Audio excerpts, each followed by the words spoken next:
Yo, Atlas speaking and welcome to part 29 of What If I Was Reincarnated in Naruto as a branch Hyuga and awakened the Tenseigan. Let the tale begin. Chapter 11-12, Raijin's True Identity. Pitar. Patar.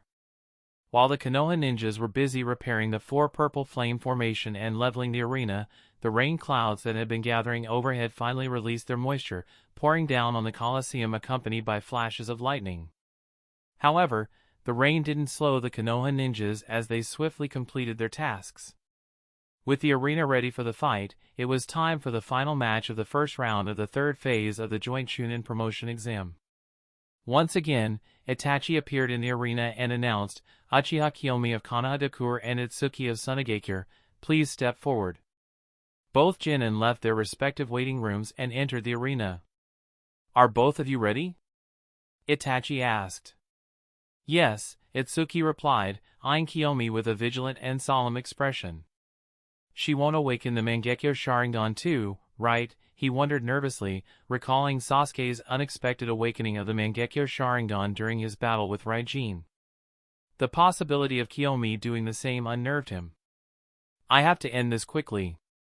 I can't give her the chance to awaken something like that." Unlike Raijin, Itsuki wasn't entirely confident in his ability to defeat someone who might awaken the Mangekyo Sharingan. He understood that his best chance was to finish the match as quickly as possible. Kiyomi, too, nodded, yes, though her expression was distracted. "I hope Sasuke and Ai-san is alright." Her concern for Sasuke weighed heavily on her mind. If not for her own match, she would have already rushed to Konoha Hospital to check on him. "Itachi and Ai-san hasn't left either," she thought, glancing at her brother with a thoughtful expression. With Itsuki's vigilant stance and Kiyomi's distracted thoughts, Itachi signaled the start of the match. "Begin," he announced, and with that, the last match of the first round began. Konohagakure Hospital. After conducting a thorough examination of Sasuke's body, Yui reassured Izumi, Mikoto, Shisui, Jiraiya, and Kakashi, "There's no need to worry. Sasuke-kun's condition is stable, and he hasn't suffered any life-threatening injuries. The wound on his chest may seem severe, but Raijin's attack didn't cause any serious damage to his organs. I've already mended the wound and provided a blood transfusion to address his blood loss, so everything should be fine. He should regain consciousness within a week at most." Mikoto, still gazing worriedly at Sasuke lying unconscious on the hospital bed, asked, "A week? Why that long? Is Sasuke really alright?" "I assure you, Mikoto-sama, Sasuke-kun is perfectly safe," Yui replied with a reassuring smile. "There are several reasons why he hasn't regained consciousness immediately. He lost a significant amount of blood, his body was under extreme exhaustion, likely from constant training, and the strain of awakening the Mangekyo Sharingan. Additionally, his mental state was highly agitated, which likely consumed a lot of mental energy. Right now, both his mind and body are weak, and staying unconscious for a while is actually beneficial for a full recovery.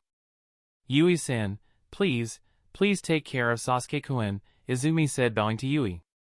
Yui nodded with a light smile. "Don't worry, Izumi-chan, I'll make sure that Sasuke-kun regains consciousness as quickly as possible." After once again reassuring Sasuke's family, Yui started to prepare a report to properly monitor Sasuke's condition. While Sasuke's family was relieved to hear that he would recover, Jiraiya and Kakashi still wore solemn expressions. Stepping outside the ward, Jiraiya couldn't help but remark, "Raijin of Amagakure was able to defeat Sasuke, even after he awakened the Mangekyo Sharingan. It's hard to believe." Kakashi shrugged, "Is it really that surprising? Raijin also managed to push Darui of Kumogakure to his limit. Honestly, this outcome isn't unexpected." From the start, Kakashi had his doubts about Sasuke's chances against Raijin. In fact, Sasuke's defeat had been within his expectations. But, yes, this was Sasuke with the Mangekyo Sharingan. Although he's still unfamiliar with its power, it's surprising how easily he lost. Raijin didn't even seem to be pushed to his limit. "The lightning chakra armor, right?" Jiraiya asked. "Exactly," Kakashi nodded. Raijin appears to have mastered the lightning chakra armor, but he didn't even feel the need to use it against Sasuke, who was using Susanoo and Amaterasu. That's what concerns me. Just how deep is his strength? How much is he holding back? There's something else bothering me. Why did Sasuke lose his composure like that? Throughout the battle, he seemed highly agitated, as if he was taking things too personally. Why do you think that is? Jiraiya asked, stroking his chin. Kakashi sighed, explaining Sasuke's previous 2 encounters with Raijin. The first was during the opening ceremony when the rules of the Chunin promotion exam were explained, and the second was in the Forest of Death during the second phase of the exam. Both times, Sasuke suffered defeat, so that might be why. Is that really all? Jiraiya asked, sensing there might be more. Kakashi hesitated before continuing. There are 2 other things that have been bugging me. What are they? Jiraiya pressed. First, Kakashi began, while I was training Sasuke, he asked me what it felt like to use the Sharingan without being a Uchiha. At the time, I didn't think much of it. I assumed he was just curious, so I answered based on my experience. But during his fight with Raijin, I noticed something unusual. On more than one occasion, Sasuke mentioned revenge and Tusan's eyes. Wait, what? Revenge and Tusan's eyes? Jiraiya was taken aback. Are you sure? I'm certain, Kakashi nodded. It was hard to hear what the 2 were talking about in the middle of their fight because of all the noise from the explosions and the fighting, but when I was in the management area, I read Sasuke's lips. He definitely mentioned revenge and Tusan's eyes multiple times. Jiraiya began analyzing the information Kakashi had shared. So, Sasuke asked you what it's like to use the Sharingan without being a Uchiha, and during his fight with Raijin, he repeatedly used words like revenge and Tusan's eyes. Could that really be a coincidence? There's something else troubling me, Kakashi added. Raijin used Chidori against Sasuke. Let's not focus on how he copied the jutsu, but how did he solve the issue of tunnel vision while moving at high speed? I had to rely on the Sharingan to use Chidori to avoid tunnel vision. Ever since I lost the Sharingan, I haven't been able to use Chidori effectively. But Raijin seems to have no problem at all. Jiraiya nodded, adding to the mystery. And Raijin seemed far more experienced than his age suggests. The way he handled Amaterasu when his hand caught fire was something I hadn't even considered possible. Not to mention, despite injuring Sasuke and causing him to lose a lot of blood, Raijin avoided hitting any vital organs. He even reacted calmly when Sasuke started to struggle due to the strain of the Mangekyo Sharingan, as if he anticipated it. Kakashi agreed. Yes, that was remarkable. Even I couldn't come up with such strategies when I fought Uchiha Fugaku, adding, it leads to 2 possibilities: either Raijin has fought someone with the Mangekyo Sharingan and Amaterasu before, or he has an in-depth understanding of how Mangekyo Sharingan and Amaterasu work. That's the only way he could have responded to Sasuke so precisely. Raijin of Amagekure, huh? Jiraiya muttered, stroking his chin. Given all this information, especially the detail you noticed during Sasuke and Raijin's fight about revenge and Tusan's eyes. Kakashi, how many chakra natures do we know Amatsukami members represent so far? And which ones are still unaccounted for? Kakashi thought for a moment. It's unclear which chakra nature Yama represents, but Suijin appears to represent water, Homusubi represents fire, Fujin represents wind, and Dojin represents earth. What's left is lightning, along with yin and yang. Jiraiya's eyes narrowed. Do you think we should reconsider the possibility we previously discarded? Raijin, named after the Shinto god of lightning similar to Suijin, Homusubi, Fujin, and Dojin, specializes in lightning chakra, wears a mask, although it's a different type of mask compared to Yama, Suijin, Homusubi, Fujin, and Dojin, and is incredibly strong, Kakashi murmured, then sighed. Back then, we considered this possibility, but for some reason, it didn't seem to fit. We were leaning toward the idea that Raijin might have some connection to the Akatsuki. But now, only this possibility makes sense. They had considered this possibility before, but several factors led them to dismiss it. For one, they knew what Raijin looked like from the photograph attached to his Chunin exam registration papers, and unlike the members of Amatsukami, Raijin didn't wear the distinctive gold-threaded cloak they always wore, regardless of their activities. Additionally, Raijin's background and ties to Amagakure clearly exist. Jiraiya had already verified these ties, which is quite unlike the other members of Amatsukami, who had no known history, identity, or traceable origins. Their mysterious nature, combined with their concealed appearances, had made the theory that Raijin was one of them seem improbable at the time and led them to explore other possibilities, including the theory that Raijin might be affiliated with the Akatsuki due to his ties to Amagakure. They even speculated that Raijin could have some connection to Orochimaru, especially given their brief cooperation during the second phase of the Chunin promotion exam. Uchiha Fugaku's eyes were in the custody of Amatsukami. Raijin likely needs the Sharingan to overcome the tunnel vision problem while using Chidori. Sasuke's questions about the impact of using the Sharingan without Uchiha blood. Sasuke's emotional instability during the fight with Raijin, his obsession with revenge. Raijin's mastery over Amaterasu, and his knowledge of Susanoo and Amaterasu. Raijin's skill, his calculated behavior, and everything he did during the joint Chunin promotion exam. It's clear now. Raijin is a member of the Amatsukami organization. Chapter 11-13, Amatsukami's Purpose? It's clear now. Raijin is a member of the Amatsukami organization. If Raijin is part of Amatsukami, doesn't that mean, murmured Jiraiya, his mind drifting to the other two members of the Amagakure Genin squad. Samsara and Tengu, too, right? Kakashi nodded, sharing the same thought. The memory of Samsara from Amagakure effortlessly defeating Temari of Sunagakure still lingered in their minds. Temari wasn't just any random genin, she was the daughter of the Yondaime Kazekage, a disciple of the Godaime, and the most likely candidate to become the next Kazekage. She had even mastered the scorch-release Kekkei Genkai at such a young age. There's no denying her potential and strength. Yet, despite all that, Temari didn't even have the opportunity to put up a fight against Samsara. The fight had ended almost as soon as it began, leaving everyone questioning Samsara's power.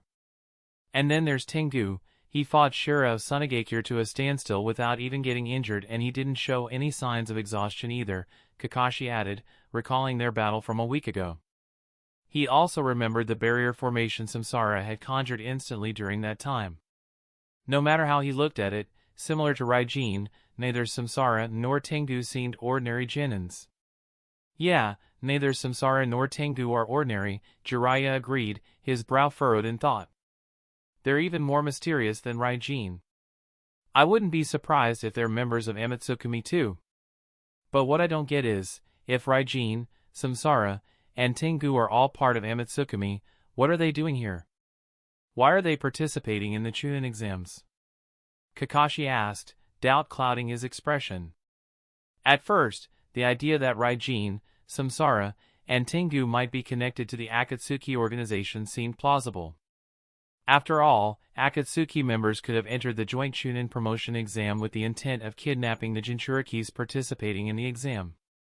Considering that Akatsuki was founded in the Land of Rain and used Amagakure as its headquarters for over half a decade, it wasn't impossible for remnants of its influence to still be present in Amagakure. Similarly, the theory that they might be working for Orochimaru made some sense too. Raijin had briefly cooperated with Orochimaru in the second phase of the exam, suggesting they knew each other. Kakashi even suspected that Orochimaru had ulterior motives regarding Kanagakur, likely targeting Uchiha Sasuke. Considering that Raijin was also targeting Sasuke, it's not far-fetched to assume he might be doing so under Orochimaru's orders. But now, assuming that Raijin, Samsara, and Tengu are members of the Amatsukami organization, things became harder to understand. Unlike Akatsuki, Amatsukami wasn't known for targeting Jinchuriki, rather, they have protected the Jinchuriki from Akatsuki's attacks on multiple occasions. Therefore, Kakashi and Jiraiya were certain that Raijin, Samsara, and Tengu weren't after Naruto or Fu, they ought to be after something else. If they're not after the Jinchuriki, could Sasuke be their target? Kakashi thought, considering a new possibility. Raijin had consistently targeted Sasuke throughout the joint Chunin exam. Whether it was before the exam officially began, during the second phase in the Forest of Death, or now in the third phase, it was clear to Kakashi that Raijin had his eyes on Sasuke. The idea that Amatsukami might be after Sasuke couldn't be dismissed either, especially given their history. They had previously kidnapped Uchiha Ryota and Uchiha Hideki and were in possession of Uchiha Fugaku's Mangekyo Sharingan. With all of that in mind, Sasuke being their next target was entirely possible. Why do I feel like there's more going on here? Kakashi thought. He didn't have any concrete evidence, just a gut feeling that Amatsukami's involvement in the joint Chunin promotion exam wasn't solely about targeting Sasuke. If their objective was simply to kidnap Sasuke, they wouldn't need to go through the entire exam process. There were far easier ways to capture him. Yet, they chose to participate, and they did so as Amigakure ninjas. What are they truly after? Kakashi wondered, racking his brain as he tried to figure out Amatsukami's reason for participating in the joint Chunin promotion exam. He was thinking of various reasons that could have prompted them to involve themselves in this exam. Could they be here as a precaution against the Akatsuki organization? Kakashi suddenly considered a new possibility. Based on his understanding of Amatsukami, its members rarely involve themselves in matters of the shinobi world, unless the Akatsuki is involved. When it comes to dealing with Akatsuki, Amatsukami is quite proactive. Even if they work as mercenaries and charge the 5 great nations for their services. Given the scale of the joint Chunin promotion exam, with genin from dozens of shinobi villages participating, it would be impossible to keep it a secret. Kakashi wouldn't be surprised if the Akatsuki had also taken an interest in what was happening in Konoha. Initially, he assumed that Raijin, Samsara, and Tengu were sent by Akatsuki to participate in the exam in order to kidnap a Jinchuriki. However, since they belonged to Amatsukami, that seemed unlikely. Still, he couldn't entirely dismiss the possibility that Akatsuki might try to exploit the exam and attempt to capture Naruto or Fu. If I can think of this possibility, then there's no reason Amatsukami wouldn't have considered it as well. And if they did, it wouldn't be surprising if they sent someone to Konoha as a precaution, Kakashi thought. While Kakashi was deep in thought about Amatsukami's intentions, Jiraiya noticed Elder Hiruzen and Elder Koharu approaching them. He questioned, Sarutobi-sensei, you're here, does that mean? Elder Hiruzen nodded. Yes, the last battle of the first round is over. They're currently repairing the arena, so there's a bit of time. Hearing that the final match of the first round had finished, Kakashi's eyes lit up. Jiraiya-sama, I need to speak with Kuroto. Please keep an eye on Sasuke for a while. I'll be back shortly. Hey, wait. Jiraiya tried to stop him, curious about what Kakashi was planning, but before he could say more, Kakashi had already disappeared. And he's gone. Jiraiya muttered, but he didn't dwell on why Kakashi suddenly needed to speak with Kuroto. Instead, he turned his attention back to Hiruzen and Koharu, asking, who won the last match?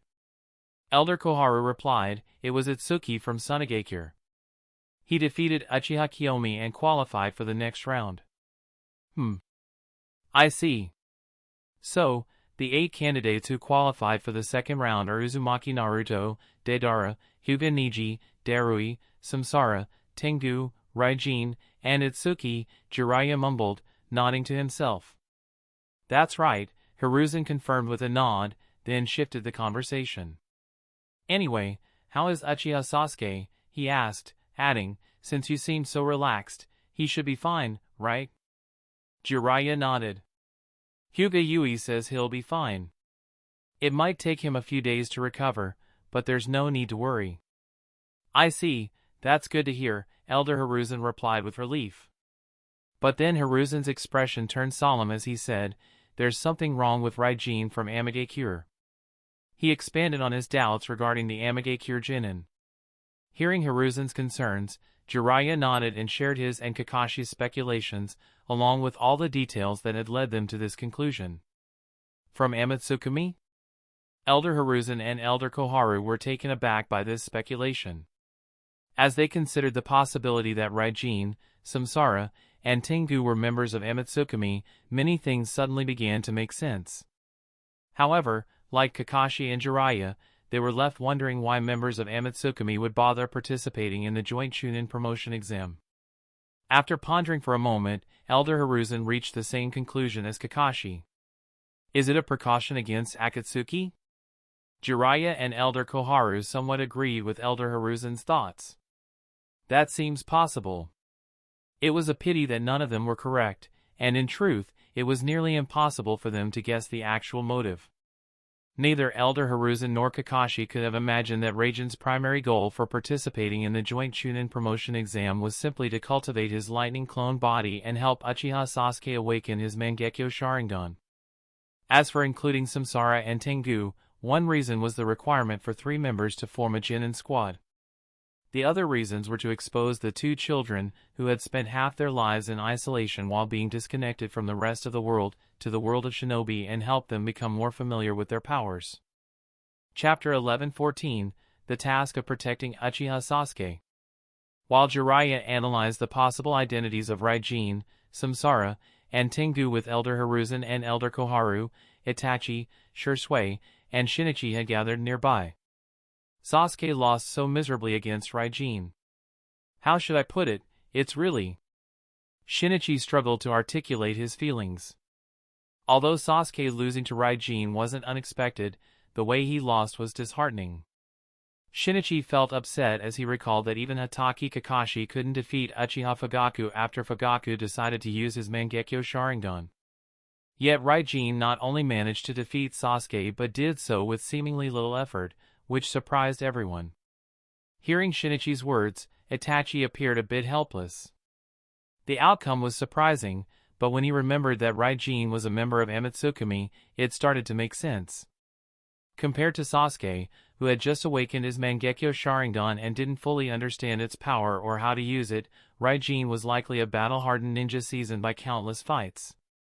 For him, facing Sasuke might not have been much of a challenge. Shisui waved his hand dismissively.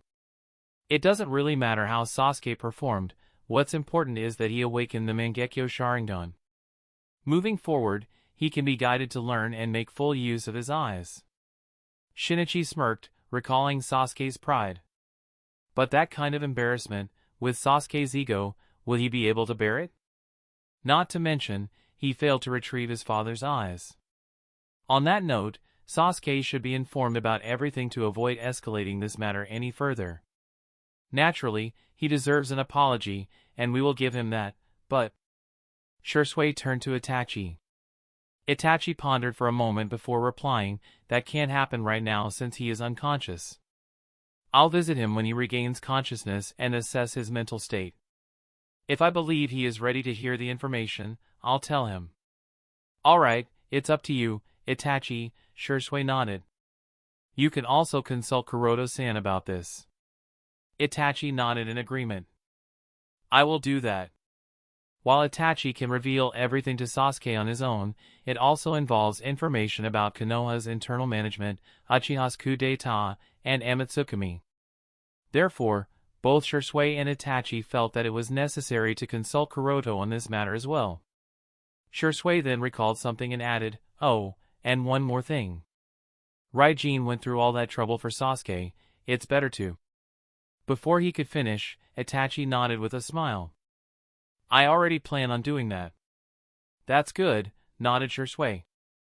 At that moment, Shinichi suddenly said, did either of you notice that Raijin's fighting style is somewhat similar to the boss's? Itachi nodded. I had the same thought, he replied, his expression thoughtful. It's also very similar to Tsukihei-senpai's combat style. Raijin might have been trained by her, just as I was back then. Shisui considered Itachi's conjecture and nodded. Raijin does seem very familiar with how the Mangekyo Sharingan and Susanoo work, so that makes sense. Itachi sighed, expressing his concern. However, even if he was trained by Tsukihei-senpai, his personality is quite different from hers. He is bold and attracts too much attention. Kakashi-san has expressed his doubts about Raijin several times. Once, he speculated that Raijin might have connections to the Akatsuki organization, and another time, he suggested a possible link to Orochimaru. I worry that sooner or later, Kakashi-san will come to me and say that Raijin might be connected to Amitsukami. On top of Kakashi-san's suspicions, Kimogakure is also targeting him. If he gets captured, he could end up revealing sensitive information about the organization. Shursui shared the same concern. We should talk to him and advise him to keep a lower profile going forward. But Shinichi shrugged, unconcerned. What are you worried about? Isn't Samsara and Tengu with him? I don't know the full extent of Raijin's abilities, but Samsara, you both know she has those eyes, right? With those eyes, is there anyone who can cause trouble for their squad? Recalling the pair of lavender eyes with a ripple pattern, Itachi and Shursui felt their worries were unfounded.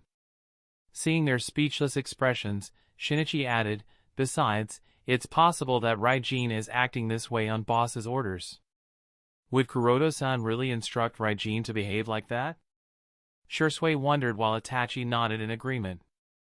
They couldn't imagine that Kuroto, who preferred to stay low-key and guarded the secrets of Amitsukami, would order Raijin to act recklessly. Who knows? Shinichi shrugged, sounding slightly uncertain. We never really know what boss is planning. Shursui and Itachi shared helpless expressions, agreeing with Shinichi. More often than not, Kuroto's intentions were unpredictable. Unless he explicitly informed them, it was difficult to anticipate his plans. In fact, they didn't even know exactly where Kuroto was at the moment. All they knew was that he was somewhere out there, leading Itachi to cover for him in his absence. In any case, I'll visit Raijin and make him aware of the suspicions his actions might have aroused, Itachi said, turning to Shinichi. As for Sasuke's protection, I'll leave that to you. During the second phase of the Chunin promotion exam, Orochimaru had attempted to kidnap Sasuke amidst the chaos stirred up by Raijin. This attempt hadn't gone unnoticed by the Uchiha clan, who had been secretly watching over both Sasuke and Naruto. Given Orochimaru's prior attempt, Itachi suspected he might try again, especially now with Sasuke in a comatose state and unable to defend himself. In this vulnerable state, Sasuke couldn't be left unguarded. Honestly, Itachi would have preferred to handle the job himself, but he was already juggling multiple responsibilities. Not only was he overseeing the final phase of the Chunin promotion exam as the principal of the Konoha Ninja Academy, but he was also covering for Kuroto in his absence, effectively acting as Hokage. It wasn't that Itachi couldn't take on another task, however, the opponent in question was Orochimaru. With so much already on his shoulders, attempting to manage everything alone carried a risk. A mistake could cost Sasuke his life. Unwilling to take that chance, Itachi decided it was best to rely on others for this mission. Apart from himself, Itachi knew he could trust Shursui and Shinichi to protect Sasuke. However, Shursui was also carrying a heavy load of responsibilities. As captain of the Konoha military police force, he was tasked with overseeing Konoha's security. With the final phase of the joint Chunin promotion exam underway, Konoha had attracted crowds from across the nations, including daimyos and other nobles. While the Umbu were responsible for the daimyo's direct protection, the military police force also had to remain vigilant. Those with hostile intentions toward Konoha would likely view this gathering as an opportunity to act, and it was the military police force's duty to ensure public safety and handle any disturbances. In addition to these tasks, Shursui also had to monitor Fu, the Seven-Tails Jinchuriki, as they couldn't rule out the possibility of Akatsuki attempting something while everyone's attention was diverted. In this situation, the responsibility of protecting Sasuke fell to Shinichi.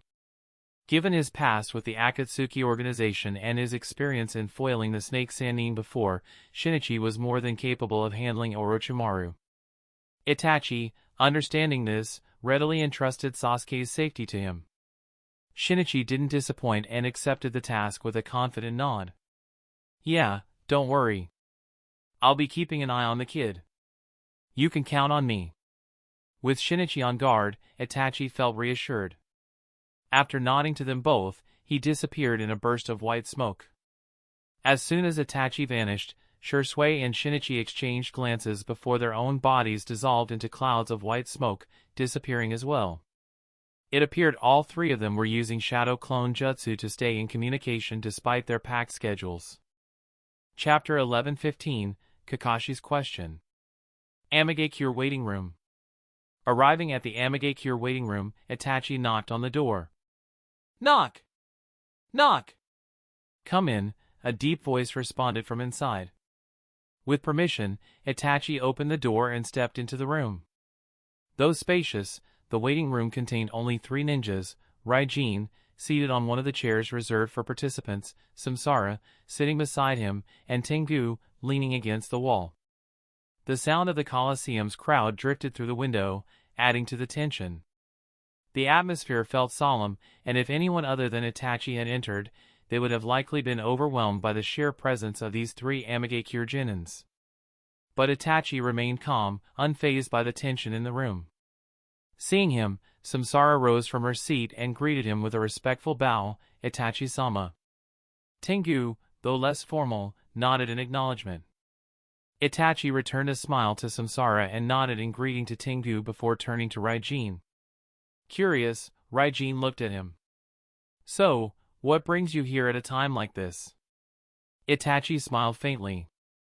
"I came to express my gratitude for helping my younger brother awaken the Mangekyo Sharingan." Raijin shrugged. "There's no need to thank me. It was something I was supposed to do." Then, with a hint of guilt beneath his mask, he added, "Though, I might have gone a bit overboard with Uchiha Sasuke, so, I apologize for that." Itachi acknowledged that Raijin may have been a little excessive, but he had no complaints. In fact, he was grateful. Sasuke had been able to awaken the Mangekyo Sharingan without the devastating loss that most would have to endure to gain such power. A few setbacks, in Itachi's view, were nothing to regret. On the contrary, they could serve to make Sasuke stronger. Just as an iron block must be heated and hammered to become a fine sword, Sasuke too would need to face challenges if he wished to become a great shinobi. Had Sasuke experienced such a blow from a real enemy intent on killing him, the outcome could have been disastrous. In comparison, training against Raijin had been a far better alternative, as Sasuke's life was never in actual danger. Itachi also understood the risks Raijin had taken to push Sasuke to this level. Not only did Raijin have to fight Sasuke cautiously to avoid killing or seriously injuring him, but he also had to defend himself against Sasuke's relentless attacks, as Sasuke was fighting with everything he had, fully intent on killing him. Now, Raijin has attracted considerable attention. While nobody has managed to figure out that he is a member of Amitsukami, his actions have yet again put him in the spotlight. Furthermore, Kumogakure's Reikage had become more determined to assassinate him, as his mastery of the lightning chakra mode, despite being imperfect, was seen as a threat after all. The lightning chakra armor is a closely guarded national secret of Kumogakure. Considering the burdens Raijin now bore for helping Sasuke awaken the Mangekyo Sharingan, Itachi saw Sasuke's struggles as relatively minor by comparison, especially given the great benefit of awakening the Mangekyo Sharingan. Reflecting on all this, Itachi found he had no grounds to criticize Raijin for his treatment of Sasuke. Instead, Itachi was more concerned about Raijin's safety and offered a suggestion. "You might want to keep a low profile from now on. In fact, I'd recommend leading now." No one would expect that. Raijin was surprised by Itachi's advice. Lead now? While he knew Itachi's suggestion was sound, after all, his main objective in the promotion exam was already achieved. Raijin still needed to complete a few more battles to fully develop this clone body. If he left now, he'd have to seek out other opportunities to engage in challenging fights, which could lead to unintended consequences, even risking irreversible damage that might destroy this clone entirely. Moreover, Raijin had wagered a substantial amount of money on himself. Winning the joint Chunin promotion exam would yield a significant payout, and forfeiting now would mean leaving all that money on the table. Raijin, whether motivated by completing his clone or securing his self-placed bet, had no intention of leaving midway. Shaking his head, he replied, "There's no need to worry. I have my reasons for staying." "Is that so?" Itachi murmured thoughtfully, though he had expected this response. Despite Raijin's refusal, Itachi didn't press further. Instead, He posed another question, and what would you do if your identity as a member of Amatsukami were exposed? Raijin raised an eyebrow, considering the hypothetical. If my identity is revealed? He then shook his head, smiling faintly. It wouldn't matter. Even if someone discovered I'm part of Amatsukami, neither I nor the organization would be concerned. Our background was fabricated solely for our participation in the Chunin exam. The truth is, I'm not an Amigakure shinobi. I have no real ties to Amigakure. Itachi nodded in agreement. That's true. Raijin wasn't particularly concerned with concealing his affiliation with Amatsukami.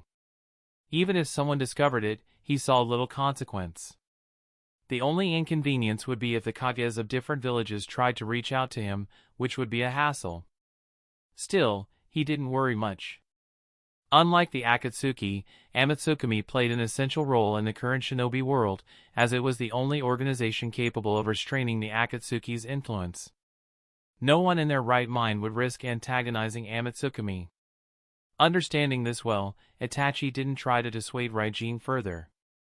After briefly discussing details about the upcoming semi-final matchups, he left the waiting room. His identity was too sensitive to linger in conversation, especially with Raijin drawing everyone's attention. Once Itachi departed, Raijin gave some instructions to Samsara and Tengu before settling into silence, preparing himself for the semifinals to begin. While Itachi met with Raijin, Kakashi, who had quickly left Kanagakure Hospital, found Kuroto in the VIP section. Kuro, heir. Hokage-sama, could I have a moment?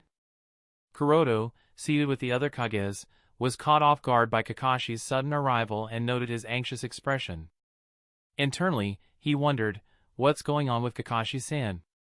After all, he wasn't actually Kuroto, but Itachi covering up for him as the Godame Hokage in his absence from Konoha. Tsunade, sitting nearby, noticed Kakashi's concern as well and frowned, asking, "What happened, Kakashi?" Then, thinking of something, she asked urgently, "Is there an issue with Uchiha Sasuke?" It was the only reason she could imagine for Kakashi's apparent worry. The other kages and their entourages turned to look at Kakashi, curious about the cause of Hatake Kakashi's anxiousness. Kakashi quickly shook his head to dispel the group's concerns. No, there's nothing wrong with Sasuke, he's fine." Tsunade relaxed at his response. Meanwhile, Kuroto, already aware of Sasuke's condition through his shadow clones, was unworried. He politely excused himself from the kages, nodding to Tsunade to cover for him, and led Kakashi to a quieter corner of the hall. Once there, he asked, "What's troubling you?" Kakashi studied Kuroto's face, searching for a reaction, and then, in a low voice, asked, "Kuroto, were you aware that Raijin is a member of the Amatsukami organization?" Chapter 11:16, Kakashi's Question 2. Kakashi studied Kuroto's face, searching for a reaction, and then, in a low voice, asked, "Kuroto, were you aware that Raijin is a member of the Amatsukami organization?" Huh? Kuroto was taken aback by the question. Despite his efforts to maintain a composed demeanor, he couldn't fully hide the surprise that flashed across his face. Kakashi immediately caught on to the subtle shift. "So, you knew?" Kakashi asked, now almost certain. Kuroto scratched his cheek awkwardly and let out a sigh. "Yes. I've known all along." The truth was out, and there was no point in denying it. "So, he really is a member of Amatsukami?" Kakashi pressed. "Huh? You weren't completely sure?" Kuroto asked, surprised. "I wasn't absolutely certain until just now," Kakashi admitted. "But your reaction confirmed it for me."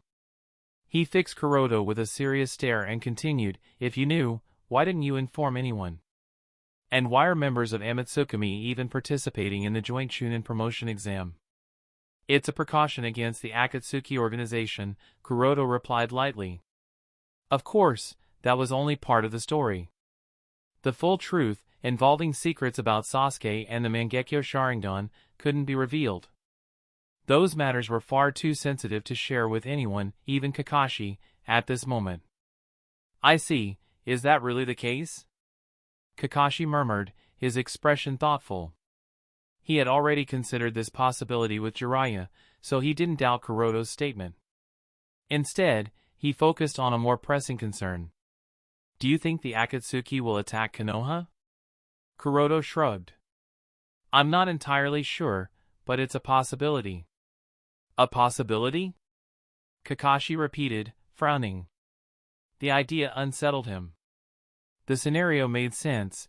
With all three Jinchuriki currently gathered in Konohagakure, it would be an ideal opportunity for the Akatsuki to make a move. If their goal was to capture the Jinchuriki in one fell swoop, this would be their perfect chance. Well, Kuroto hesitated, then continued, a little over a month ago, just days before the joint Chunin promotion exam began, I received intelligence suggesting that the Akatsuki organization might use this event as a chance to abduct Naruto and Fu. How much of that information is true, I can't say for certain, but I'd rather not take the risk. The intelligence Kuroto referred to was actually from a brief encounter he had with the masked Uchiha of the Akatsuki organization. During their exchange, the masked Uchiha had vaguely hinted at the Akatsuki's plans to strike Konoha in the coming months and had instructed Kuroto to cooperate when the time came. However, the exact timing wasn't specified. As a result, Kuroto couldn't be sure if the attack would coincide with the Chunin exams or if it would happen afterward. This uncertainty made preparing for any eventuality even more crucial. Well, I agree with you on that, Kakashi nodded. It was wise not to take unnecessary risks, so he understood Kuroto's reasoning. However, a part of him still felt dissatisfied that Kuroto hadn't shared this information sooner. He couldn't help but express his frustration. You should have informed the others. In Kakashi's view, if the Akatsuki did launch an attack on Konoha, the village would be at a severe disadvantage without adequate preparation. There's a significant difference between defending Konoha who is ready for an assault from the Akatsuki and one that is caught off guard. A lack of preparation could lead to devastating losses, both in terms of property and lives. Kuroto sighed, feeling somewhat cornered. The chances of an attack are relatively low, and I wasn't absolutely certain, so I didn't raise the alarm. After all, it's just a possibility, not a certainty, based on the intelligence that I received. Besides, most of us are already subconsciously aware of that potential threat and have been staying alert. Both you and I know that the Akatsuki might try to use the Chunin exams as an opportunity, and we've been on edge because of it, so there is no need for extra information that would only make us anxious. If I had issued a warning that turned out to be a false alarm, it would have caused unnecessary panic among everyone. I wanted to avoid that. Kakashi was at a loss for words. I see. He couldn't really argue against that logic, even if it still left him uneasy. Seeing Kakashi rendered speechless, Kuroto gave a satisfied smile and patted him on the shoulder. Besides, it's not as though I haven't already put some measures in place, just in case things go south. Is that why Raijin is here? Kakashi asked, his expression turning thoughtful. Kuroto nodded. Yes. Luckily, I managed to get in touch with the Amatsukami, and they agreed to send a few of their members. So, Raijin, Samsara, and Tengu? Kakashi listed the names of the three genin from Amagakure. That's right, Kuroto confirmed. They were sent by the female Homasubi of Amatsukami. The idea was for them to be our backup, a contingency if things escalated with Akatsuki. Ideally, they were supposed to remain inconspicuous and only act if necessary to catch the Akatsuki off guard. But Raijin, well, he wasn't too fond of sitting around in Konoha doing nothing. On a whim, he decided to participate in the Chunin exams. I wasn't too thrilled about his impulsive choice, but we needed them here for security anyway. So, to ensure Konoha's protection, learn a bit about Amatsukami, and make the exams more intriguing, I allowed it. Thankfully, they had already set up convincing backgrounds, so it didn't pose too much of a problem. Kakashi nodded in understanding. I see, that makes sense, he said, casting a glance toward the Amagakure waiting room. Kuroto continued, in fact, even when it comes to public safety, there's no need to worry. Appropriate measures have been put in place in case of an emergency. Kakashi looked surprised. Huh? What do you mean? I've already alerted Shursui to the possibility, Kuroto replied calmly. You may have noticed that the Konoha military police force has been working tirelessly over the past month. Kakashi thought back and nodded. Now that you mention it, the Uchiha clan members have indeed been unusually diligent lately. Kuroto elaborated, they aren't just maintaining public order, they're also on high alert for any unusual occurrences. With Shursui and the Konoha military police force keeping an eye out for an Akatsuki attack, there's really not much reason to be overly concerned. Ever since Uchiha Shursui became the captain of the Konoha military police force, he had implemented extensive training for his officers to handle the surprise attack that Konoha might suffer. Under his leadership, the force had developed several response protocols that could be activated at a moment's notice. These protocols ensured that each member would know exactly what to do, depending on the situation. Thus, with Shursui aware of the potential threat from the Akatsuki, their preparedness to ensure public safety was more than sufficient. I see, murmured Kakashi. Although he wasn't completely satisfied, he recognized that Kuroto had taken all necessary precautions. There wasn't much else to be done, so he chose to accept the explanation. Still, Kakashi couldn't help but feel that he should have been informed earlier and wondered why Kuroto had kept such crucial information from him. Sensing Kakashi's unspoken concern, Kuroto gave a knowing smile. The reason I didn't tell you, he began, was because I wanted you to focus on Uchiha Sasuke. And you've done a great job. Just look at the results. Although Uchiha Sasuke lost to Raijin, but he has made great progress. At the mention of Uchiha's progress, Kakashi's expression shifted as he remembered something. Actually, there's one more thing I need to discuss with you. It's about Sasuke, he said, his tone turning serious. Uchiha Sasuke? Kuroto repeated, a bit puzzled. What about him? Kakashi was about to explain when Uchiha Itachi suddenly appeared in the hall, his calm voice cutting through the conversation. Hokage-sama, the quarterfinals are about to start. We kindly ask that the leaders take their seats. Kakashi paused, unsure of how to continue in Itachi's presence. Meanwhile, Kuroto nodded to Itachi and then turned to Tsunade. Tsunade-sama, please go ahead. I'll join you in a moment. Tsunade caught the signal and led the others to their seats, leaving Kuroto and Kakashi behind. Once they were alone, Kuroto faced Kakashi again. So, what were you going to say? Kakashi sighed and shook his head. Never mind, we'll talk about it later. Huh? Kuroto tilted his head, confused. But Kakashi didn't respond. In a flash of silver, he vanished, leaving Kuroto to sigh in relief. He thought to himself, I really hope I didn't say anything to Kakashi-senpai that Kuroto-san would disapprove of. Chapter 11-17, The Quarterfinals commences. After a brief intermission following the first round of the third phase of the joint Chunin promotion exam, the Coliseum was buzzing with excitement once again. By now, the dark clouds that had loomed over the sky earlier because of the Raijin vs Uchiha Sasuke fight had dispersed, revealing a clear and bright expanse above. The arena had been restored, leveled, and reinforced with Earth-style ninjutsu, making it sturdier than before. Although the people responsible for this job understood quite well that these enhancements were likely futile, given the overwhelming power of the ninja competing in the upcoming matches, it's better than nothing, so they did the job regardless. Despite the slight humidity lingering in the air, everything was ready for the next round. As the Kages and Daimyos settled back into the VIP section, the quarterfinals were about to commence. As Uchiha Itachi made his way to the arena to announce the first matchup, the Kages began to discuss the remaining 8 Genin among themselves. The ones still in the competition are Uzumaki Naruto and Hyuga Niji from Kanahadakure, Darui from Kumogakure, Deidara from Iwagakure, Itsuki from Sunagakure, and Raijin, Tengu, as well as Samsara from Amagakure.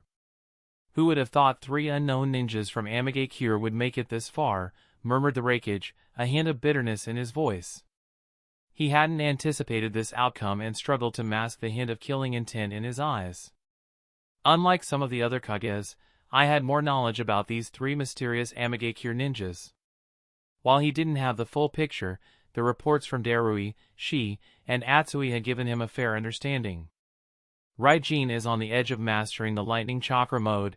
Samsara has extraordinary mastery over some kind of miraculous Iryo ninjutsu capable of instantly healing extremely serious physical ailments and injuries, as well as Jinjutsu expertise to instantly defeat Temari of Sunagakure, and Tengu has proven himself strong enough to easily overpower Shi and Atsui. It was clear that none of the three were ordinary in the slightest. Putting aside Raijin and Tengu, it was Samsara's miraculous healing abilities that particularly intrigued the Reikage. It's a pity their squad never left Konoha before the final phase, he thought with a sigh. He had hoped to catch them outside Konoha, intending to eliminate Raijin and Tengu and then capture Samsara, but his plans had been foiled, leaving him deeply frustrated. He had even considered taking action against the three Amegakure ninjas within Konoha, but doing so would cause unnecessary problems and send a negative message to the world if discovered. It would make it seem as though the Reikage couldn't tolerate the existence of three talented shinobi from Amegakure. This impression wouldn't only agitate Amegakure but also make other smaller shinobi villages, like Kusagakure, Hyugakure, and Otogakure, more vigilant against Kumogakure. Additionally, other great shinobi villages might seize the opportunity to rally these smaller villages away from Kumogakure's side, potentially isolating his village.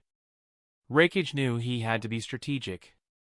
Moving against the three Amegakure shinobi was still on the table, but it would have to be done discreetly, away from prying eyes. Until the perfect opportunity arose, he could only bide his time and monitor them. Well, let's for the Chunin promotion exam to end. With that in mind, Reikage shook his head to clear his thoughts and also set aside his murderous intent. However, he still couldn't but furrow his brows as he reflected on the origins of these three exceptional Amegakure shinobi. Still, it's astonishing that such talented shinobi have come out of Amegakure. Pondering further, he reminded himself that this wasn't the first time Amegakure had produced extraordinary ninjas. Uzumaki Nagato and Conan are also Amegakure ninjas, and before them, Hanzo of the Salamander was a force to be reckoned with. While the Reikage was lost in thought, Inoki spoke up in response to his earlier remark. It is indeed surprising that three Genin from Amegakure have made it this far, and, he paused, glancing at the Mizukage with a smirk, it's a pity that no Genin from Kirigakure has reached the quarterfinals. Inoki's voice carried a biting edge, almost as if he were mocking Kirigakure.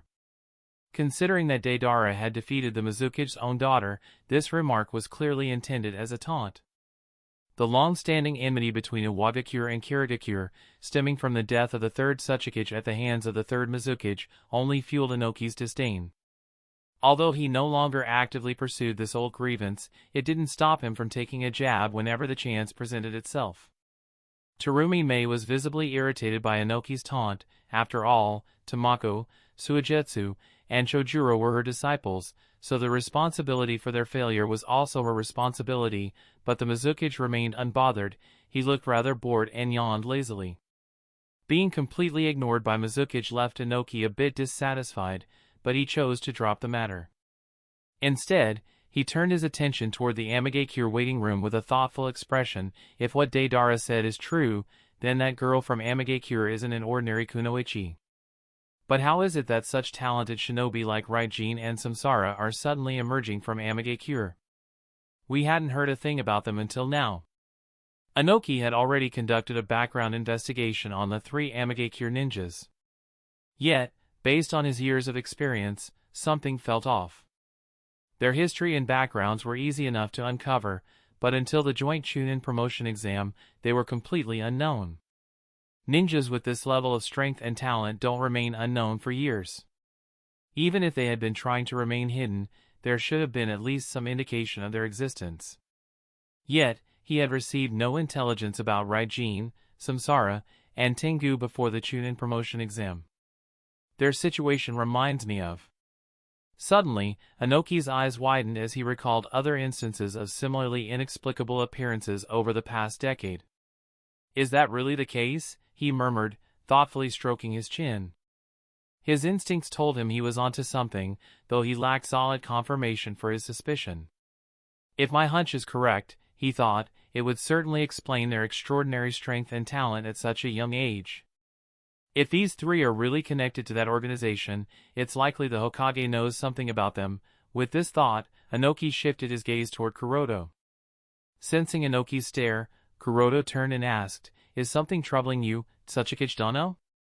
After a brief pause, Inoki chose not to reveal the theory he had just pieced together. Instead, he replied with a smile, "I hear both Uzumaki Naruto and Hyuga Niji are your disciples. For both of Konohagakure's quarter-final contenders to be your disciples, you certainly train exceptional shinobi." Kuroto chuckled lightly. "Ah, yes, that's true. Naruto and Niji are both incredibly hardworking and gifted," he replied, then added humbly, "but compared to your disciple, Deidara, they are still wet behind the ears and have a way to go in terms of skill and experience." No, dealing with Deidara is always a headache," sighed the Tsuchikage with a helpless expression. "That boy cares about nothing but his art. I can't understand what's so fascinating about it that he refuses to focus on more important matters." Kuroto smiled. "Well, he's still young. Youth often bring passions in unexpected directions that are difficult for others to comprehend. I'm sure he'll grow out of it and mature with time." Inoki murmured, "I can only hope that happens sooner rather than later." At that moment, Pakura interjected, "Hokage-dono, who do you think will make it to the semi-finals?" Kuroto shook his head with a shrug. "It's impossible to say. I don't even know the matchups yet," he replied. "But if I had to guess, I'd say Deidara, Darui, and Raijin have a strong chance of advancing. Still, if they end up facing each other in this round, it could change everything." Pakura's eyes lit up with interest. Deidara vs Darui? Now that would be a match worth watching. I wonder who'd come out on top. Hearing their conversation, both Inoki and I exchanged glances, a silent challenge passing between them. If Deidara and Darui were to clash in the quarterfinals, only one could advance.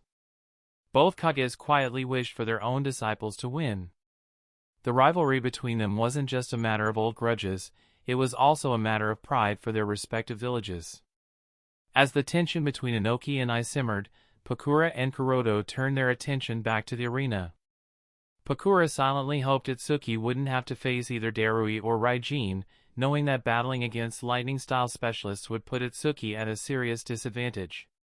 Kuroto, however, remained calm. Despite his earlier claim of not knowing the matchups, he was fully aware of them.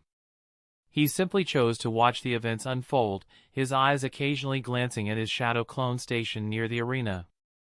As for the Mizukage, with no Kirigakure ninjas left in the tournament, he had lost interest in the outcome of the Chunin promotion exam. For him, it was now just a matter of watching the upcoming battles for entertainment. While each of the Kages was lost in their own thoughts, Itachi's voice rang out, announcing the first matchup of the quarterfinals. "Raijin of Amigakure and Hyuga Niji of Konohagakure, please come to the arena." Chapter 11-18, the first match of quarterfinals. Amigakure waiting room. "Raijin of Amigakure and Hyuga Niji of Konohagakure, please come to the arena," Itachi announced. Hearing the call, Raijin exhaled calmly.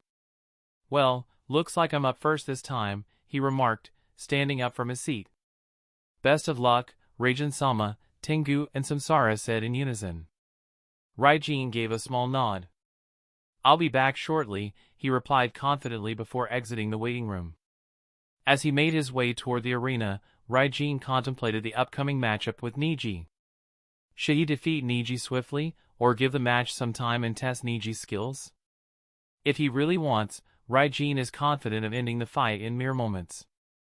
All he has to do is use the Mangekyo Sharingan Dojutsu Taikyakuzu and trap Niji in the Yin-Yang prison world. The current Niji had no means of breaking out of such a powerful Jinjutsu, and his soul would be confined within the Yin-Yang prison world, leading to a quick defeat. But then again, I don't even need to use Taikyakuzu. In fact, even without relying on the power of Fugaku's Mangekyo Sharingan, Raijin knows he can still overpower Niji with ease. But where's the fun in that? He thought as a playful smirk curved his lips. Since I went through the effort of stimulating Sasuke and pushing him to his limits, then it's only fair I do the same for Neji, Raijin mused. Neji, after all, is his first disciple, and proper training is essential. Despite Neji being his first disciple, Kuroto had never explicitly tested out Neji himself. Let alone testing the boy, he hadn't even spent much time training the boy personally. Before Neji was in the Ninja Academy, he left Neji's training to Hisashi. When Neji enrolled in the Ninja Academy, the training was left to the academy instructors before it was handed over to Itachi. After he graduated from the academy, Neji's training was left to Guy, and for the preparation of the final stage of the Chunin preparation exam, he left Neji's training to Mukai. Meanwhile, he personally devoted his attention to both Naruto and Sasuke and, of course, to himself. Now that I think about it, I have been very unfair towards Neji. Obviously, he is the first disciple, yet I never gave him much personal attention, thought Raijin with a sigh.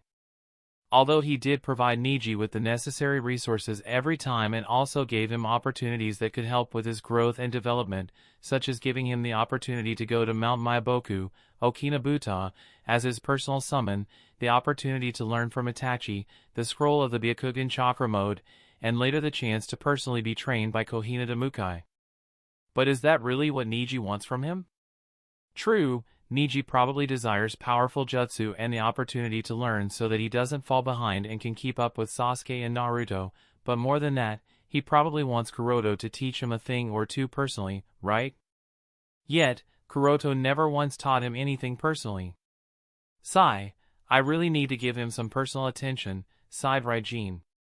Of course, something like that can only be done sometime after the conclusion of the joint Chunin promotion exam. For now, all he can do is personally test Neji's progress as Raijin of Amigakure. Since that's the case, a test is in order for him. Although he knows that, unlike Sasuke's case, Neji's Byakugan wouldn't evolve under pressure, that didn't mean Raijin couldn't stimulate him. In fact, this matchup was personally requested by Raijin as an opportunity to push Neji beyond his current limits and shatter whatever shell confined his potential. With that thought, Raijin stepped into the arena, his eyes brimming with anticipation. Amigakure waiting room. Raijin of Amigakure and Hyuga Neji of Kanagakur, please come to the arena, Itachi announced. It's my turn, Neji murmured as he stood up. Neji, be careful. This guy is dangerous, Naruto said with a serious expression. Neji-kun, don't let your guard down, Mika added. We still don't know what tricks he might have up his sleeve. Lee too stepped forward, trying to offer his own warning. Neji-kun. It's all right, Neji interrupted. I know. I'll be careful. With that, he turned around and began to walk out of the Kanagakur waiting room. He isn't a fool. He knows very well how dangerous Raijin is.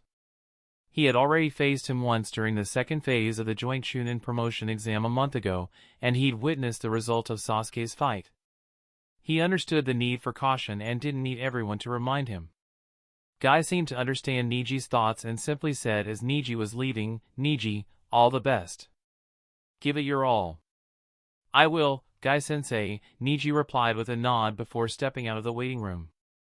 Standing beside Guy, Kakashi watched Neji thoughtfully, then glanced at Kuroto, seated in the VIP section. Kakashi wondered to himself, did Kuroto specially arrange this? Now that Kuroto had confirmed Raijin's identity as a member of Amatsukami, Kakashi reflected on some strange things he had noticed about the Amigakure Genin squad throughout the joint Chunin promotion exam. From what Kakashi recalled, Raijin, Samsara, and Tengu had often focused their attention on Konoha's Genin teams, especially Naruto's squad and Neji's squad. Maybe it was just a coincidence, and he was overanalyzing it, but there was also the possibility that these Amatsukami members were carrying out a mission for Kuroto. Although Kuroto had said that these three ninjas were in Konoha as a precaution against Akatsuki, Kakashi couldn't shake the feeling there might be more to it. Are you using the Amatsukami members to push these kids to unlock their potential? Kakashi murmured to himself. At least this could explain why the three of them were participating in the exam. Given how much attention and effort Kuroto had dedicated to these children's growth over the past few years, Kakashi wouldn't be surprised if Kuroto had taken advantage of Raijin, Samsara, and Tengu's presence in Konoha and assigned them the task of helping the kids. They couldn't deny that Sasuke awakened the Mangekyo Sharingan after his fight with Raijin. Kakashi still vividly remembered the reaction from Sasuke's family when they learned of his awakening. Maybe he was just speculating, but you never know. Yeah, it's no coincidence that after fighting Sasuke, Raijin is now fighting Neji. Kakashi thought quite certain of his conjecture. Even if Kakashi had made such a guess, he wasn't entirely opposed to the idea. After all, Kuroto was acting in Konoha's best interest, and he wasn't doing anything that would harm the village. The stronger Konoha's next generation of ninjas became, the stronger the village would be. Of course, Kakashi also understood that not everyone might agree with Kuroto's methods or intentions. Because of that, he decided not to discuss it much with anyone unless he noticed something truly concerning. A little suffering isn't necessarily a bad thing. After all, what doesn't kill you makes you stronger. In any case, he was okay with the children's struggles if it helped make them stronger. While Kakashi was lost in thought, Neji and Raijin had arrived at the arena. Itachi glanced at both of them, and after confirming they were ready, he signaled the start of the match. "Begin," he announced before leading the arena with a quick body flicker. As always, the arena was surrounded by a 4-purple flame formation to keep the audience safe. Chapter 11-19, Hyuga Neji vs. Raijin. "Begin!" Despite Itachi's signaling the start of the fight, neither Raijin nor Neji rushed to make the first move.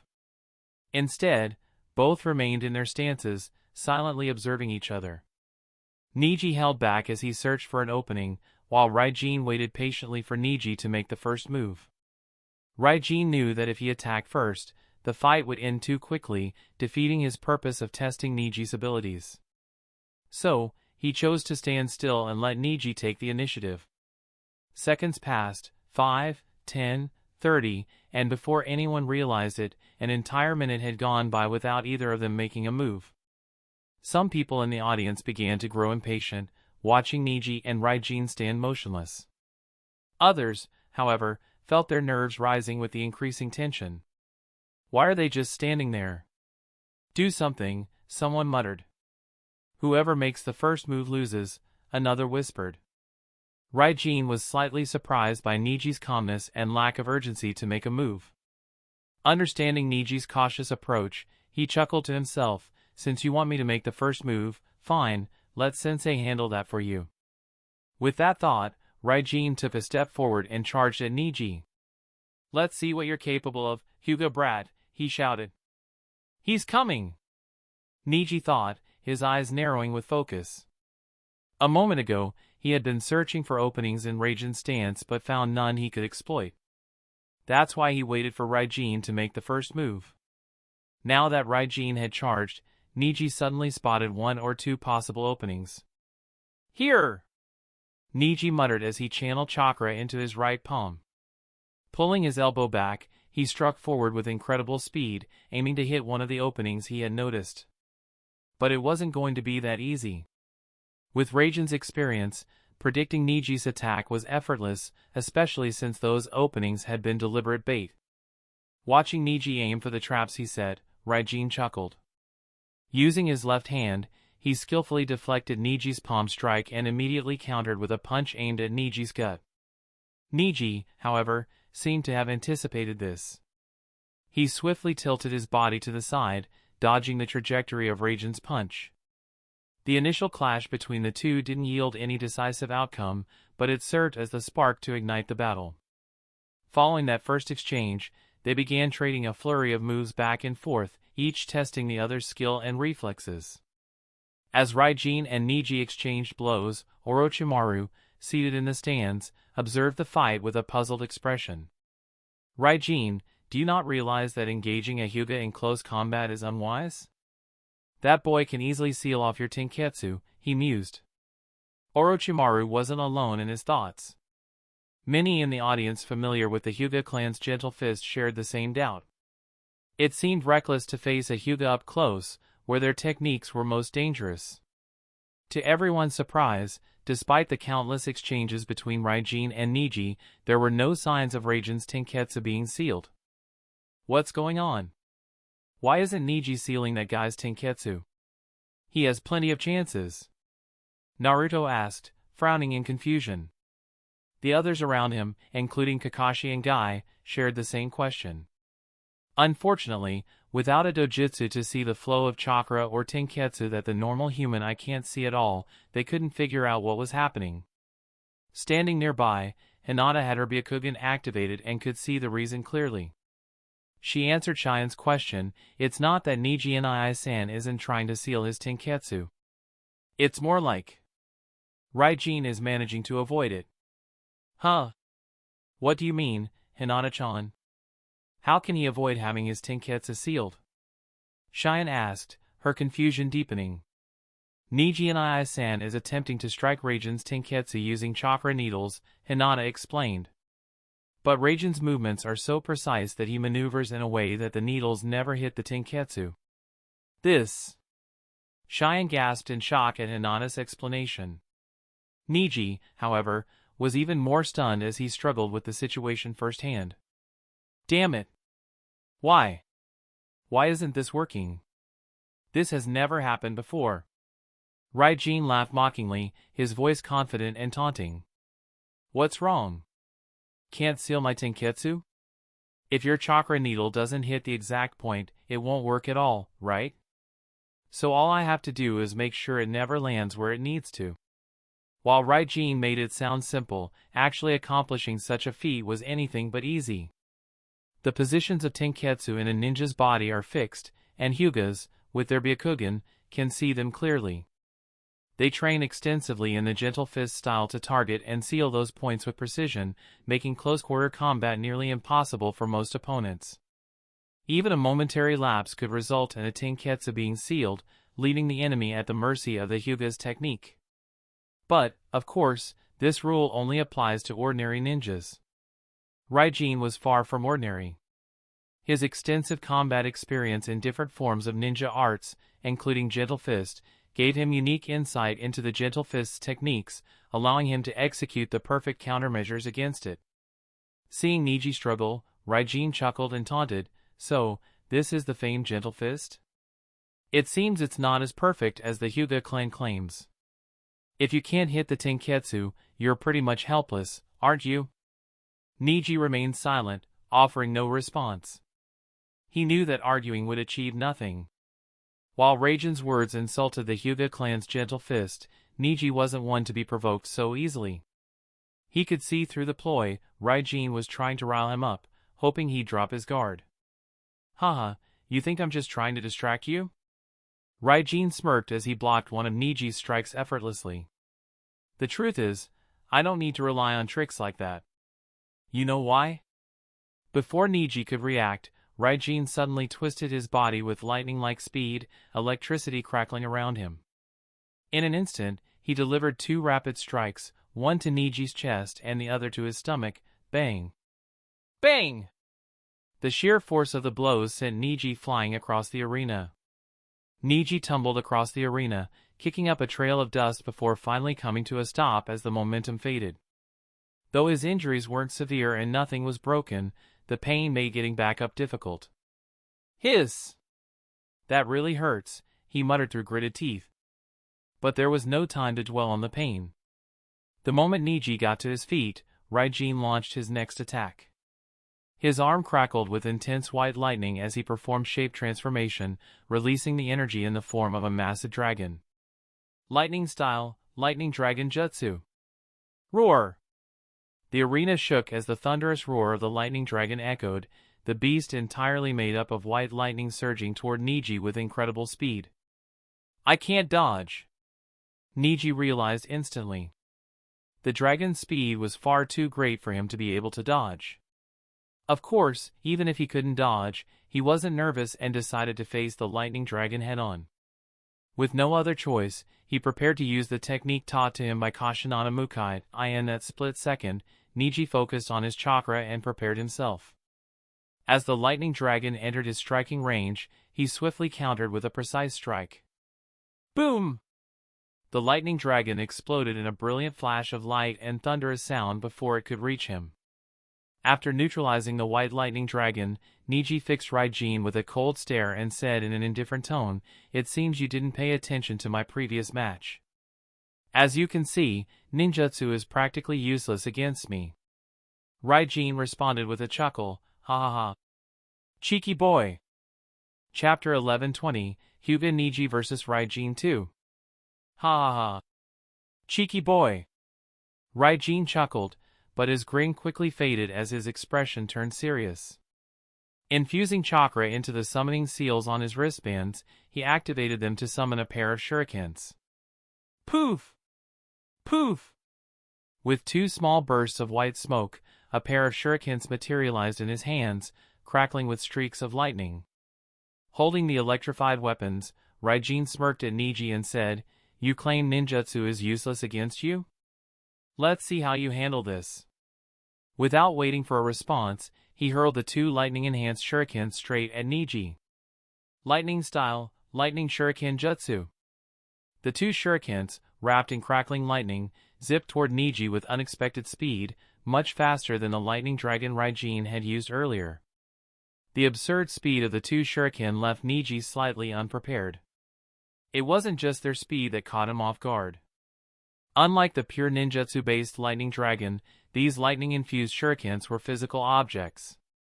This meant Neji couldn't use the same technique to disrupt and destroy them as he had with the lightning dragon. After all, even if the lightning surrounding the shuriken was disrupted, the shuriken itself would still retain its momentum and could injure him.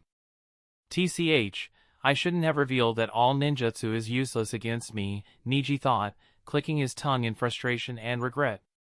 He had hoped to provoke Raijin into repeatedly using ninjutsu to deplete his chakra reserves. If Raijin hadn't been alerted, he might have used more of those ninjutsu, wasting more chakra before realizing the issue. But since Neji had pointed it out himself, that plan was now useless. Considering the approach Raijin turned to immediately after, it was obvious that Raijin was smart enough not to fall for the same trick once he understood the situation. While Neji regretted his earlier mistake, the lightning-wrapped shurikens were already closing the distance. He quickly analyzed his options, thinking, I can't let these shurikens touch me directly. No, not even through a kunai, the current would flow through it and paralyze me. Using regular shurikens to deflect them won't work either, these lightning-wrapped ones would slice right through mine. I'll have to use other means to change their trajectory. Realizing this, Neji decided on his next move, since, that's the case, holding his stance, he channeled chakra into the palms of both hands. Carefully aiming at the incoming shurikens, he released two bursts of high-speed palm thrusts. 8 trigrams, vacuum palm. The pressurized bursts of air shot forward, striking the shurikens mid-flight. The powerful impact slowed their momentum and redirected their trajectories, sending them crashing harmlessly into the ground far from Neji's position. Phew! Neji let out a small sigh of relief after successfully neutralizing the threat. Unfortunately, the threat wasn't over. Just as Neji let out a sigh of relief, Raijin's voice cut through the air, let's try that again. Without waiting for Neji to react, Raijin summoned another set of lightning-infused shurikens from the seal mark on his wrists. Poof! Poof! ZZZZZZ, lightning style, lightning shuriken jutsu, he declared as the shurikens zipped toward Neji once more. 8 trigrams, vacuum palm. Neji repeated the same technique he had used before, skillfully redirecting the two incoming shurikens. They crashed into the ground harmlessly once again. However, once again his moment of respite was cut short by Raijin's laughter. Ha ha ha, not bad. You handled that well, Raijin said with a smirk. But let's see how many you can deal with, and, to make things interesting, let's increase the number of shuriken. After speaking these words, Raijin used the technique again. This time, however, Raijin upped the ante. Instead of 2 shurikens, he summoned and hurled 4 lightning-infused shurikens at Neji. Poof! Poof! Poof! Poof! ZZZZZZ. Lightning style, lightning shuriken jutsu. Air crackled as 4 shurikens zipped toward Niji at blistering speed. Things were manageable when Raijin used only 2 shurikens, but now, with 4 lightning-wrapped shurikens speeding toward him, Niji found himself in a difficult position. He didn't have enough time to block 2 and then deal with the remaining pair, but he had no other choice. Gritting his teeth, he resolved to handle all 4 shurikens anyway. He quickly released the first vacuum palm from both hands, deflecting 2 of the incoming shurikens. Without pause, he began gathering chakra to deal with the remaining 2. The second pair of shurikens were closing in fast, but fortunately, Niji managed to release another vacuum palm just in time. 8 trigrams, vacuum palm. The strikes hit their targets, diverting the last 2 shurikens away from him. Good, you managed to handle that, Raijin said with a mocking grin. Not giving Niji a moment to rest, Raijin summoned 4 more shurikens, enveloped them in crackling lightning, and hurled them toward him. Let's keep this going for a while. For a while, Raijin continued his relentless assault, summoning 4 shurikens at a time, wrapping them in lightning, and hurling them at Niji. Initially, it was difficult for Niji to deflect their trajectories with his vacuum palm, but with each successive deflection, his speed and efficiency in countering the attacks gradually improved, giving him a sense of control and comfort. To an ordinary civilian unfamiliar with the nuances of ninja combat, it might have seemed that Niji was quickly adapting and was no longer under pressure. To them, it looked like he was beginning to block the shurikens effortlessly.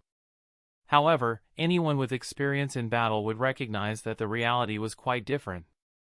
While Niji was indeed beginning to deflect the shurikens with ease, each use of vacuum palm consumed a small amount of his chakra.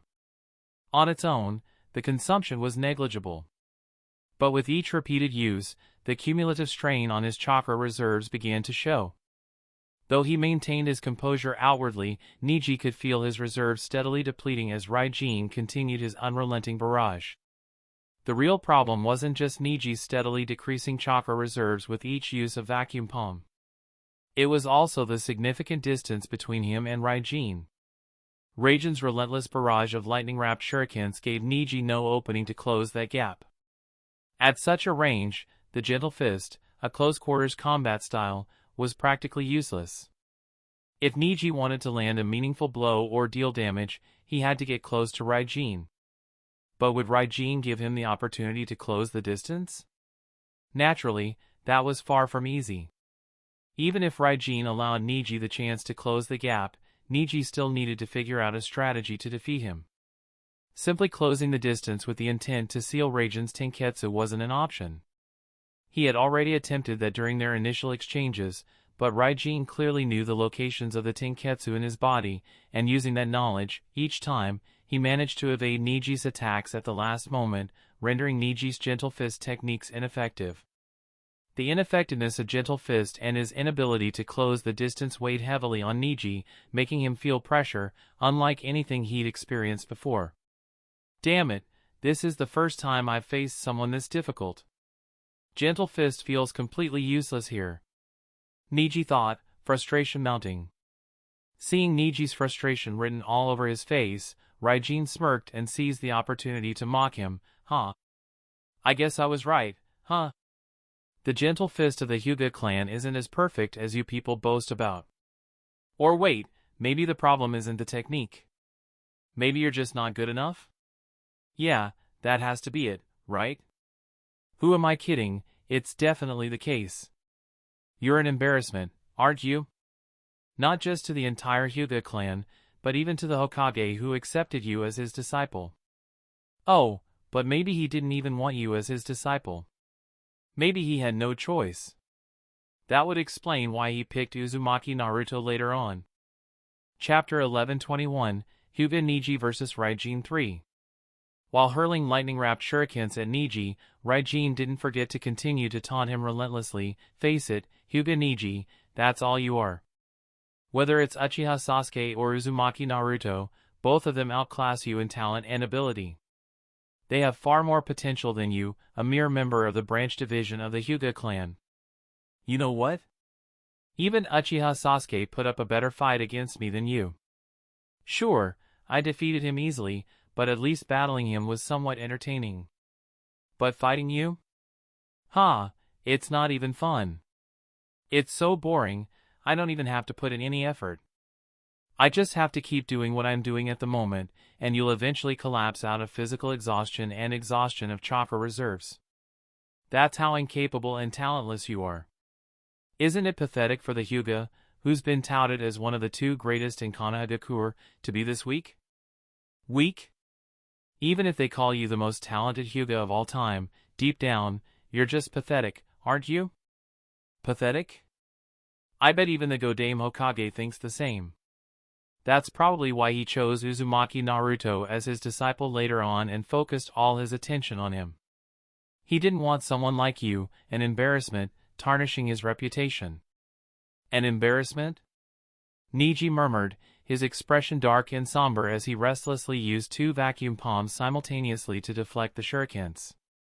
It was bad enough that Raijin mocked him for being a weak Hyuga clansman and pathetic for being the most talented Hyuga of all time, but to call him an embarrassment to Kuroto as well?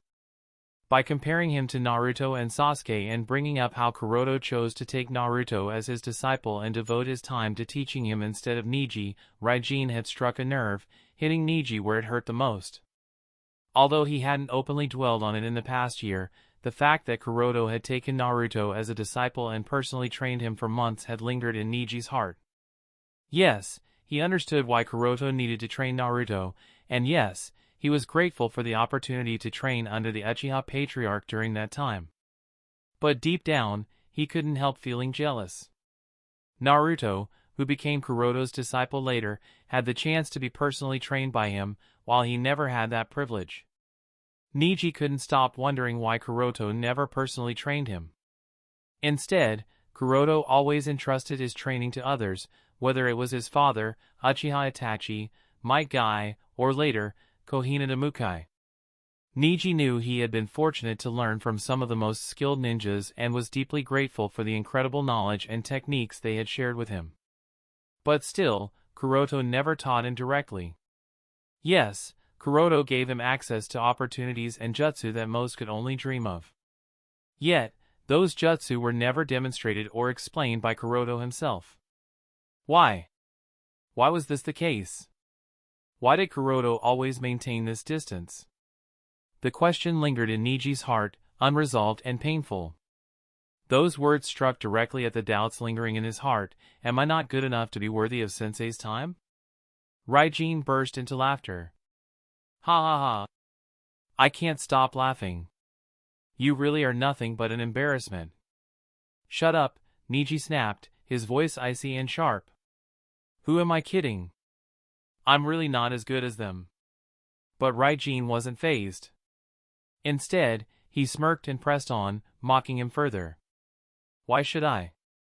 Am I not speaking the truth? He let out another laugh. Ha ha ha. Deep down, you know it too, don't you? You are incompetent. You just don't want to admit it. That's why you want me to shut up, isn't it? Afraid my words are hitting exactly where it hurts?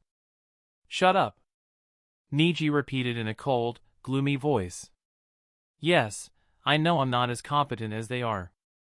Naruto mastered Senjutsu and formed a pact with Ryuchi Cave, and Mount Myaboku chose Sasuke and also awakened the Mangekyo Sharingan.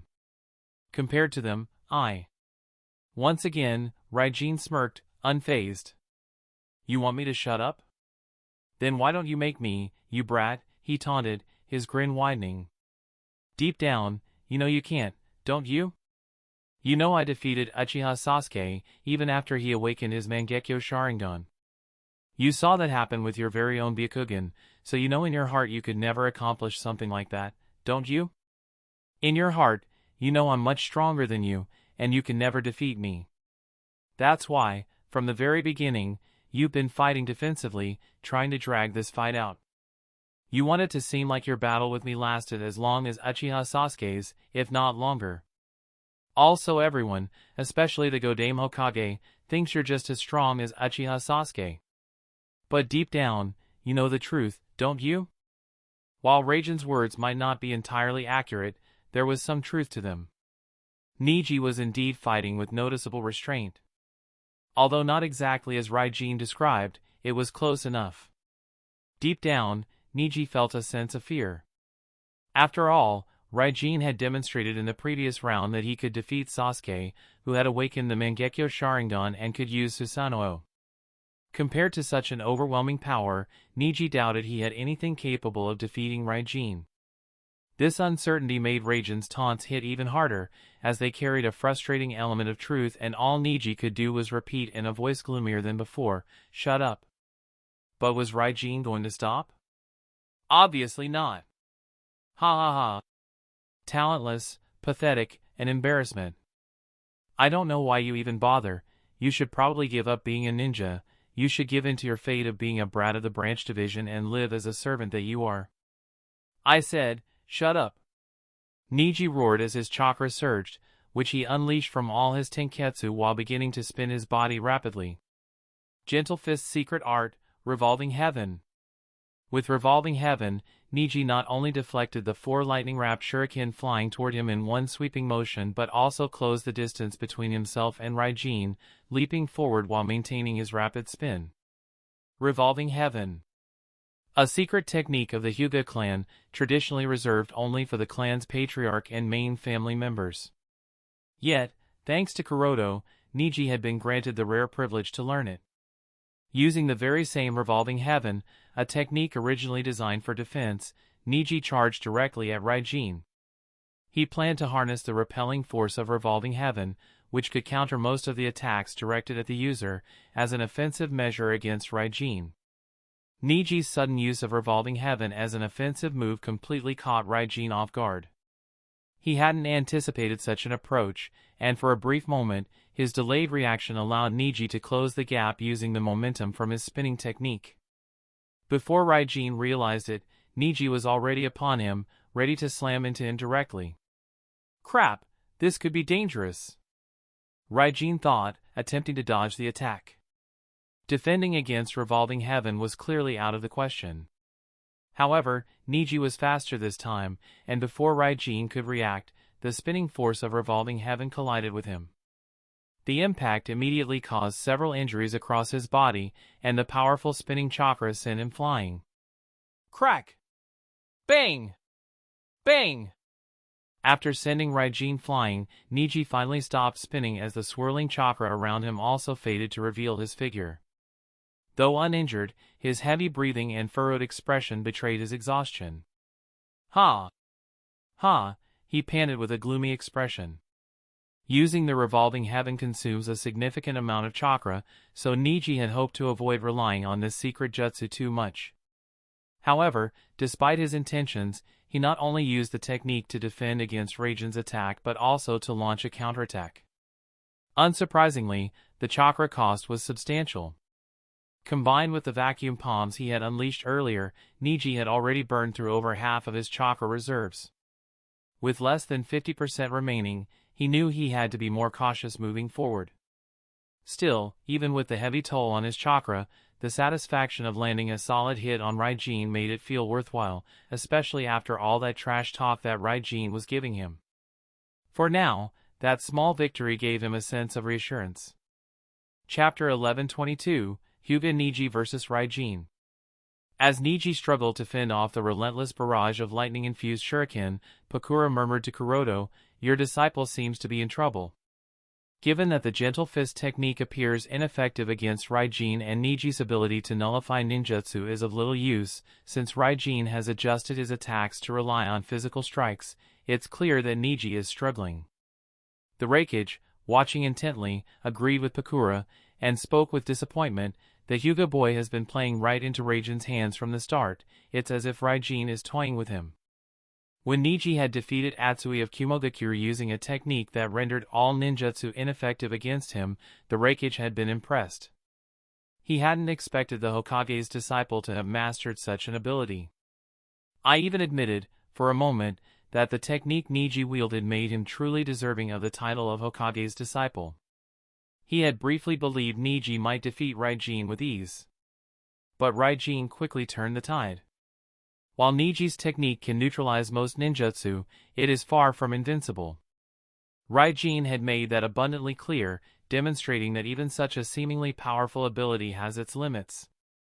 That such a kid shared his thoughts, it's a matter of battle experience. Hyuga Niji clearly lacks the experience needed to face someone like Raijin. He paused before adding, but honestly, even if he had more experience, it doesn't seem like he has anything in his arsenal capable of defeating the Amigakure boy. In Inoki's opinion, Raijin and Niji are on entirely different levels, not just in strength but also in combat expertise. He believed that no amount of luck or talent could bridge such a gap. To him, it was only a matter of time before Niji was defeated. The Mizukage, however, observed Niji thoughtfully, questioning inwardly, will the Hokage's disciple really fall so easily? After all, Hyuga Niji is the disciple of Hyuga Kuroto. And who is Hyuga Kuroto? The Mizukage knows this better than most, which is why he believes Hyuga Niji won't be defeated as easily as others might think. As for the other Kage's opinions on the battle between Raijin and Niji, Kuroto didn't comment. He simply kept his focus on Niji, anticipating his next move. While he also doubted Niji's chances of outright victory, considering Raijin as a member of Amatsukami, he firmly believed Niji was far from done. He was confident Niji still had a few strategies left that he could use to push Raijin. Come on, Niji! What are you doing? Fight back already! Defeat him! Naruto shouted in frustration, unable to hold back his anger as he watched Niji struggle. Irritated by Naruto's constant yelling, Sakura snapped, tick marks forming on her forehead. Would you stop shouting already, Naruto? You're giving me a headache. Can't you see Niji-kun is trying his best? What more do you want? Mika shook her head, calmly explaining, no, Niji-san isn't going all out yet. He still has a mode he hasn't used. What mode? Sakura muttered suspiciously. She was already surprised by Niji's ability to render ninjutsu ineffective and couldn't imagine what else he might have in reserve. Sai and Shino, standing nearby, were equally curious to hear what Mika meant. Lee explained, it's a technique Niji-san has been working on since the day we graduated. He even used it during the second phase of the promotion exam, but at that time, it was incomplete. I don't know if he's perfected it since then. Niji-kun has a technique like that? Ino asked in surprise. Naruto nodded with a wide grin. Of course! Niji used it, and it made him really strong. When he used it during the second phase, I was shocked. Don't underestimate Niji. He then enthusiastically started describing the technique he was referring to. Shikamaru, tired of Naruto's chatter, sighed. What a drag. Turning his attention back to Niji, he thought to himself, I wonder what jutsu Naruto's talking about. To his knowledge, there wasn't anything in the Hyuga clan's arsenal that matched Naruto's description. It seems this is as far as Niji can go, Hisashi muttered with a sigh and regret. From his experience as a ninja, he didn't see any way for Niji to turn the fight around. It was only a matter of time before Niji ran out of chakra and lost. Well, he managed to come this far. Niji-kun has made the Hyuga clan proud, Hayashi said in response. This outcome wouldn't come as a surprise to Hayashi, it is completely within his expectations. After all, Raijin had defeated Uchiha Sasuke, who had awakened the Mangekyo Sharingan with little to no effort. Niji, who is not as strong as Sasuke with the Mangekyo Sharingan, clearly doesn't stand much of a chance against Raijin. What shocked Hayashi was the fact that Gentle Fist was ineffective against Raijin. The Hyuga clan had always believed that the Gentle Fist was the perfect form of taijutsu, flawless in its design, with just a touch being enough to end a battle. That could have been the outcome of Niji's fight with Raijin. But reality had proven otherwise. Gentle Fist, as perfect as it may seem, had a critical flaw that could be exploited. If the chakra needles failed to pierce the enemy's tenketsu, the technique became ineffective.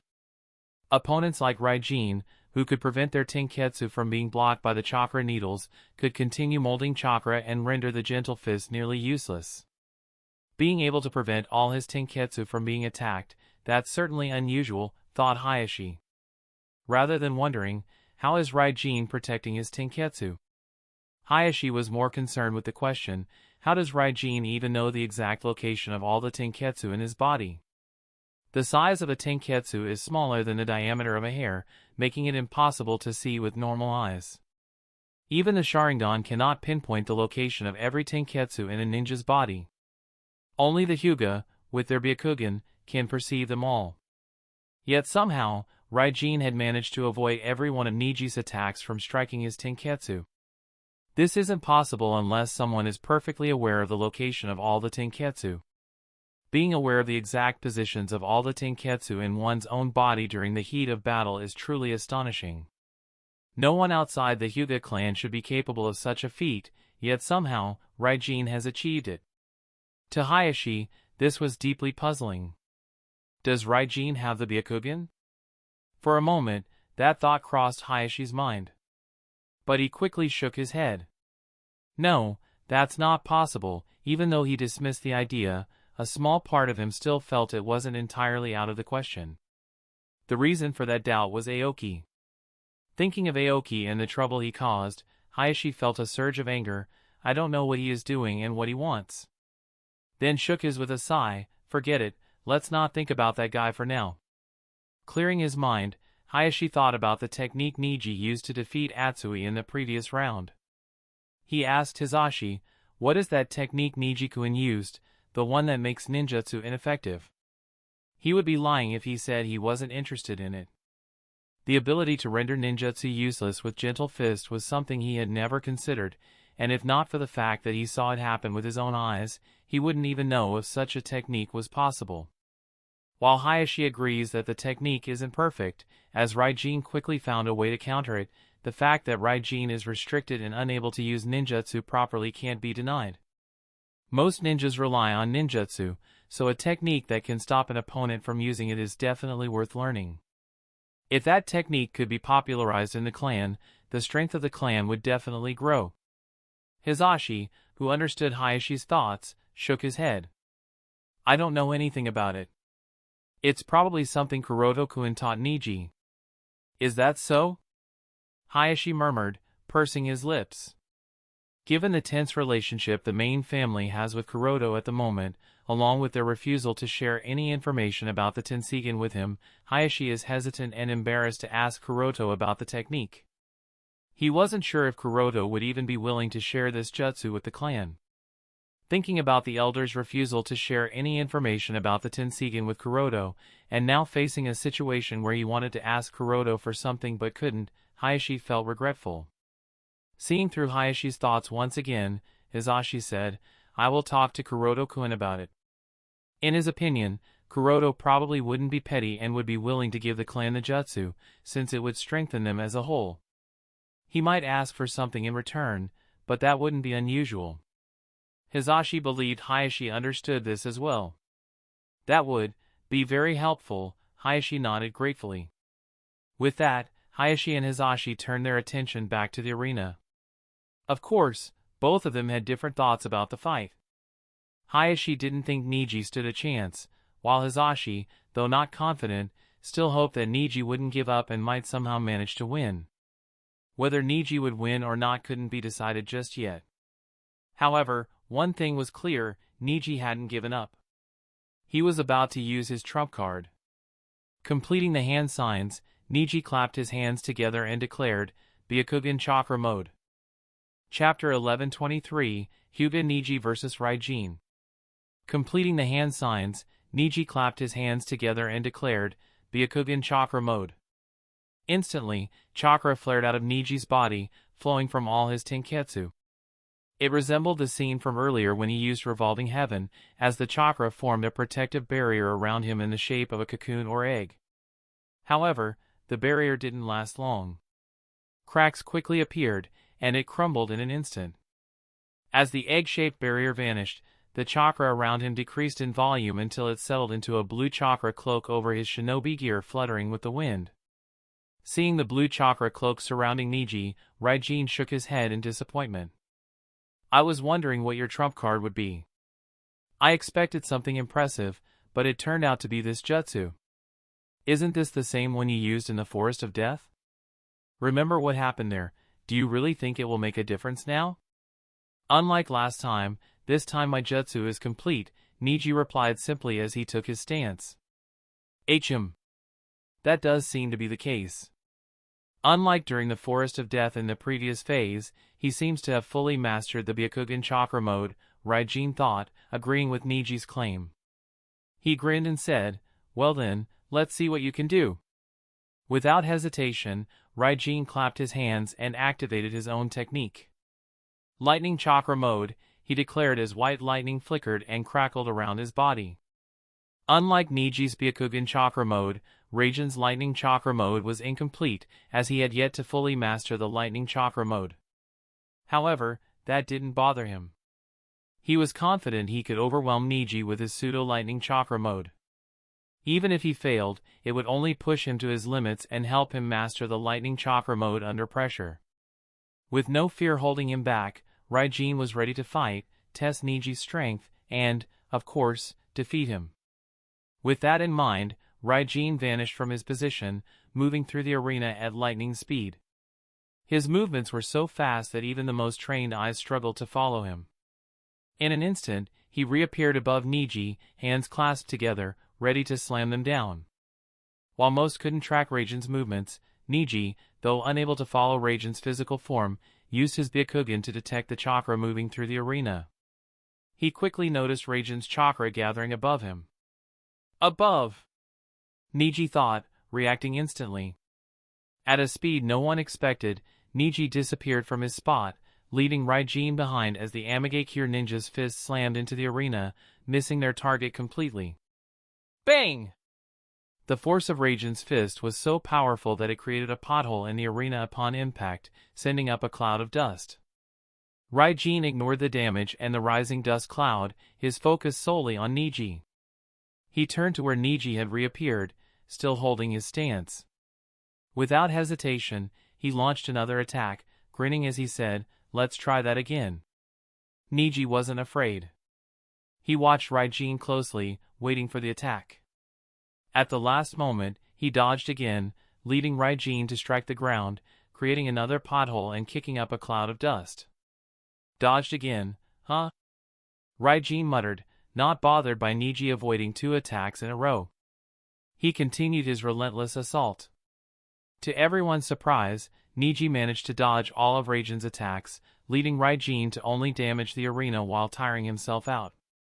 This amazed the audience. It felt as though the tables had turned. Now, instead of Raijin playing with Niji, it was Niji's turn to toy with Raijin. Oto-sama, what jutsu is Niji and Ai-san using? Hanabi asked, turning to Hayashi. I don't know, Hayashi mumbled, almost standing up in shock. He had never seen such a jutsu before and wasn't sure if it was even possible for a Hyuga to use something like it.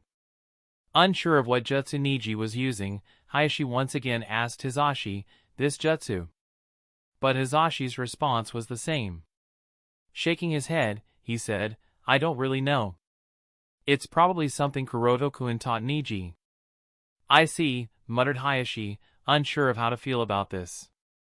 Watching Niji move at incredible speed and effortlessly dodge Raijin's attacks left him shocked. If seeing Niji use a technique that could neutralize other ninjutsu was surprising, then witnessing this new jutsu was truly eye-opening. Hayashi was reminded of something Kuroto had always said, why limit ourselves to just the gentle fist? Even if we want to stick with it, why not explore, learn, and develop new techniques and ways to use the gentle fist? I guess, you really did develop new techniques and new ways of using gentle fist, Kuroto-kun?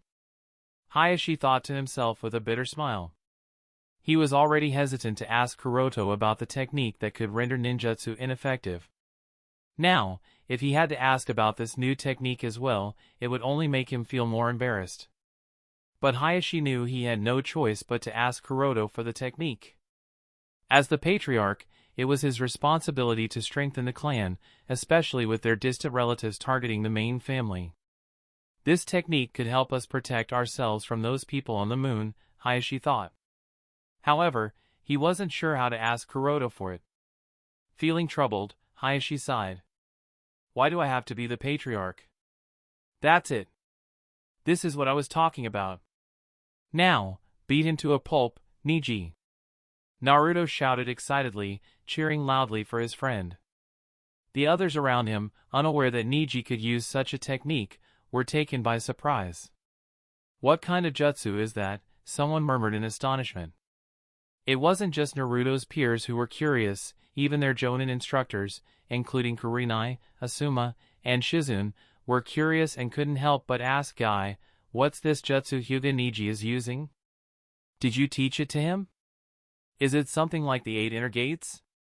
Guy shook his head. "No, it's not 8 inner gates, and I didn't teach Niji this jutsu.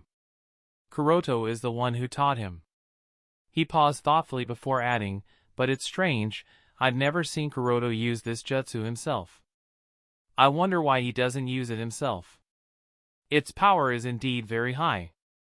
"HM?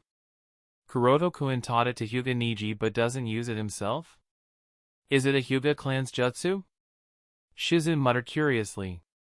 Guy shrugged. "I don't know much about it, but I guess it can't be anything else but some secret technique of the Hyuga clan, and the way it works, only the Hyuga clansmen can use it." Kakashi chimed in, "It's definitely a powerful technique, but I'm not sure it's enough for Hyuga Niji to defeat Raijin." "What do you mean by that, Kakashi?" Asuma asked, raising an eyebrow. "I saw him use it during the second phase against Raijin," Kakashi explained, "but it didn't give him much of an advantage." He added, "Granted, the jutsu was incomplete back then, and he seems to have perfected it now, so that might make a difference." But, Kakashi paused, his thoughts turning inward. "There's still a problem with this jutsu." "Getting cocky, huh?" Raijin muttered, noticing the faint smile. Once again, Niji stayed silent, his confidence evident in his demeanor. He believed he could win this fight and thought to himself, "All I have to do is dodge." Before he could finish the thought, Raijin vanished again. In a white flash of lightning, he reappeared in front of Niji, moving even faster than before. Without hesitation, he launched a powerful roundhouse kick aimed at Niji's neck. As he attacked, he offered a sharp piece of advice, as if teaching him a lesson: "You shouldn't let yourself get lost in thought during a fight, especially against someone stronger than you." Fast! Niji's brain buzzed in panic as he saw the kick close to his face in slow motion. Instinctively, he wanted to defend himself and raised his hand to block Raijin's kick. Bang! Chapter 1124, Hyuga Niji vs. Raijin. Bang! A loud crash echoed as Raijin's kick connected, sending Niji flying across the arena like a rag doll. He smashed into the walls, creating several cracks and kicking up a cloud of dust. Thud! Is it over? Everyone in the audience was taken aback by Raijin's sudden burst of speed, wondering if the fight had ended with that attack. On the other hand, after sending Niji flying, Raijin stood where he was, with lightning flickering around him as he waited. He knew that kick alone couldn't defeat Niji, thanks to the Byakugan chakra mode, which protected Niji's body from external damage to some extent. Even if the kick had connected, it wasn't enough to knock him out. Sure enough, only moments later, Niji emerged from the dust. Cough, cough. He coughed up blood, and a swollen mark appeared on his cheek. The Byakugan chakra mode had protected him from a total knockout, but Raijin's attack was still strong enough to leave him injured. Observing the young Hyuga, Raijin grinned. "So, you didn't lose consciousness, huh?" he said. After a brief pause, he added, "It looks like you've really improved that imperfect jutsu since last time." Niji didn't reply. He watched Raijin silently, thinking, how did he suddenly increase his speed? He shouldn't have been that fast. Zzzzz. How am I so fast? Is that what you're wondering? Raijin's words echoed in Niji's ears. The figure of Raijin, who had been standing a short distance away, vanished in a burst of lightning and reappeared beside him in the blink of an eye. How? Such a thought lingered in Niji's mind as he heard Raijin from behind him. A clone jutsu. No! That doesn't seem to be the case, as the one in the front has disappeared. He really is faster. Bang! Once again, Raijin kicked Niji in the face, sending him crashing into the arena's wall. Though injured, Niji, yet again, emerged from the dust, battered but still standing. Raijin shrugged at the sight. "If that's the case, let's keep doing this," he said, then vanished in a burst of lightning. "Not so fast," Niji shouted, pouring all his chakra into boosting his speed and power. He blocked Raijin's incoming kick with both hands. Bang! The ground cracked beneath Niji's feet as he was driven back, but this time he wasn't sent flying, only pushed back slightly. "Ha! Ha!" Niji panted, gritting his teeth as he pushed Raijin back. Surprised, Raijin said, "Oh, you managed to block my kick this time." Niji replied calmly, "I can see it, you know." "See me?" Raijin asked. "I can see how you suddenly got so fast," Niji said, focusing on Raijin's chest with his Byakugan. He could see Raijin's lungs expanding and contracting, letting him breathe in more oxygen, along with his heart pumping more blood into his body. "Oh, that," Raijin murmured with a chuckle. "It's the same technique that Sunagakure Ninja used against Naruto." How can you use it?" Niji asked doubtfully. "Isn't the answer obvious?" Raijin shrugged. "I copied him. I liked that technique, I thought. This would fit my fighting style and is exactly what I needed to get stronger. So, I copied him. Simple, right?" "Is it really so simple?" Niji muttered in disbelief.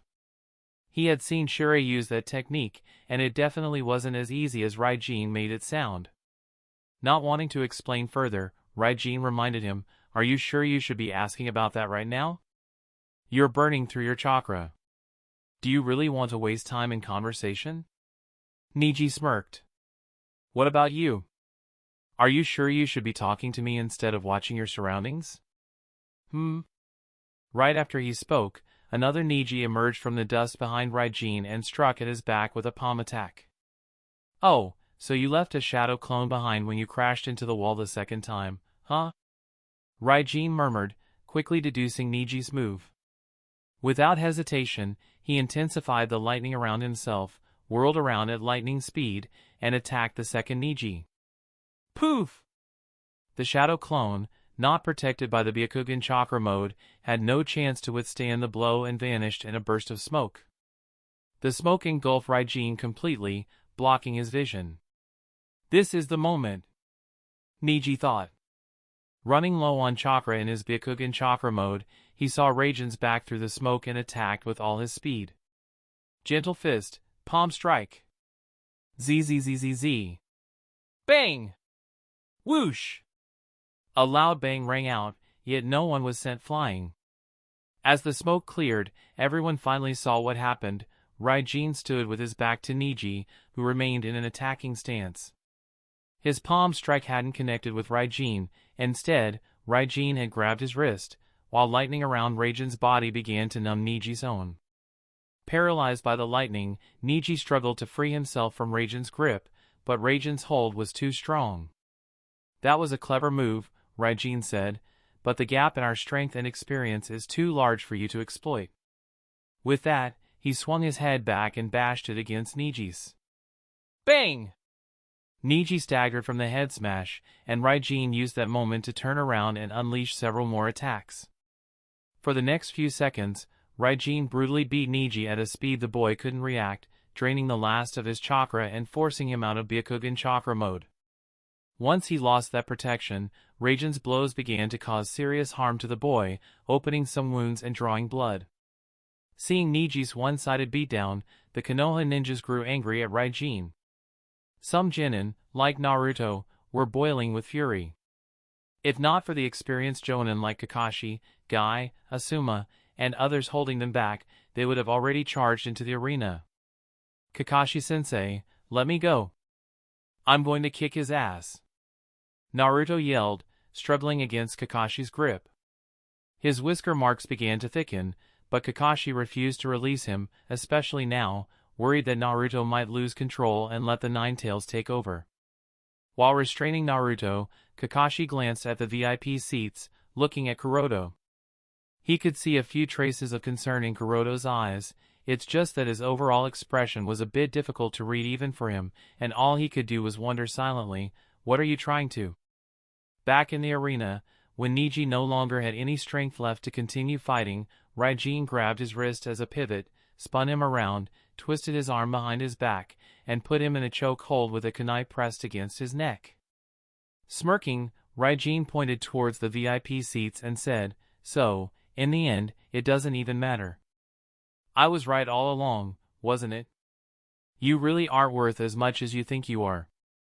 That's probably why your so-called sensei isn't reacting to your defeat, isn't it? He doesn't care at all, does he?" Niji bit his lip in frustration. "Shut up." "Ha ha ha, if that's what you want," Raijin chuckled, delivering a quick chop to Niji's neck. Niji instantly lost consciousness and collapsed to the ground in defeat. After finishing him off, Raijin stepped back and looked at Itachi, waiting for the match result to be announced. Chapter 11:25, Samsara Gives Up? Since Hyuga Niji has lost consciousness and cannot continue the fight, the winner of this match is Raijin of Amagakure. After announcing the result, Itachi watched Raijin glance at the unconscious Niji, who was being carried away by Konoha's Irionin, and then left the arena. Of course, before leaving the arena, Raijin didn't forget to point his finger at Naruto in the Kanadakure's waiting room and pointed his finger at the Jinchuriki of Kanadakure as if saying that you are the next. From the VIP stands, Kuroto observed Raijin's action of provoking Naruto before exiting the arena and turned to look at the unconscious Niji with a thoughtful expression. Just then, Inoki spoke up, "So Hokage-dano's disciple was defeated. I guess he didn't have what it takes to beat that kid from Amagakure." Kuroto nodded with a chuckle. "That's true. As I mentioned, although my disciples are talented, they're still inexperienced and haven't fully realized their potential. Losing to such a strong opponent isn't necessarily a bad thing for Niji, it'll help him grow stronger." Inoki looked at Kuroto in surprise. He hadn't expected the Hokage to accept his disciple's defeat so calmly and murmured to himself, "Well, if Raijin is who I think he is, and the Hokage knows it too, then it's no surprise he can accept the result without batting an eye." I frowned. But that Raijin, what technique did he suddenly use to get even faster? As a user of the lightning chakra mode, he can tell Raijin hasn't fully mastered it, so his speed shouldn't have increased that much. It was almost like Raijin was as fast as him at his top speed. Knowing that Raijin hadn't perfected the lightning chakra mode, I was concerned. If Raijin could move that fast with an incomplete mode, how fast would he be once he fully mastered it? And isn't he improving a bit too quickly? I wondered, thinking about how rapidly Raijin's skills were developing. Is it too late already? That thought crossed his mind, but he quickly shook his head. No, he's still not strong enough, there's still time. I don't think he'll fully master the lightning chakra mode during the Chunin promotion exam, so that must be my first task after the exams. With that thought, he calmed down and looked forward to the next match. The Mizukage yawned and murmured disinterestedly, "Can we get this over with quickly?" Since his ninjas failed to qualify for the quarterfinals, he didn't care who was fighting and showed little interest. The other Kages mostly ignored him, understanding his lack of enthusiasm, and instead looked forward to the next match. Only 6 candidates remained, 1 from Kumogakure, 1 from Iwagakure, 1 from Kanadakure, 1 from Sunagakure, and 2 from Amagakure. All the Kages knew these remaining shinobi were exceptional, so the upcoming battles would be just as intense as the ones involving Raijin against Hyuga Niji and Uchiha Sasuke. Who will fight next? That question lingered in everyone's mind. Damn it, Niji lost too. Naruto muttered in frustration, slamming his fist on the ground. He was furious at Raijin, especially after Raijin had pointed at him. It can't be helped. Raijin was way out of his league, Kakashi said calmly as he finally let go of Naruto, relieved the boy had settled down. Naturally, now that he had confirmed Raijin's identity as a member of Amatsukami, Kakashi wasn't the least bit surprised that Raijin was the one who won. Clenching his fist, Naruto declared, "I'm going to avenge both Sasuke and Niji." "Is that so?" Kakashi murmured. "Well, you'll certainly get your chance. If you want to avenge Sasuke and Neji, you need to use that opportunity. After a brief pause, he added, but before that, you'll have to win your own match. That won't be easy, none of the remaining Genin will be easy to defeat. After all, the ones who remained were Darui from Kumogakure, Deidara from Iwagakure, Samsara and Tengu from Amigakure, and Itsuki from Sunigakure. Kuroto probably wants Raijin to fight Naruto as well, so he'd want Naruto to advance to the next round, Kakashi reasoned. That means Naruto might end up facing Itsuki from Sunigakure. In Kakashi's opinion, if Naruto went against any of the remaining Genin, it would be hard to say if he could qualify. None of them were pushovers, Deidara and Darui wouldn't lose easily, and it would be tough for Naruto to beat either of them. On the other hand, if Naruto faced Samsara or Tengu, things would get complicated, because Raijin had personally pointed at Naruto, implying that a fight between them was bound to happen. Either Samsara and Tengu won't fight Naruto, or if they do, they'll probably just give up, Kakashi thought. While Kakashi was considering these possibilities, Itachi announced the candidates for the next match. As Kakashi had guessed, it matched his expectations exactly. For the next match in the quarterfinals, Deidara of Iwagakure and Samsara of Amigakure, please come to the arena, Itachi announced, calling the next two participants. As soon as Deidara's name was called, many people became excited, eager to see him fight. After all, Deidara is considered the favorite to win the entire joint Chunin promotion exam. Many believe he's the strongest Genin this year and want to see more of his abilities. Of course, people were also looking forward to Samsara's performance.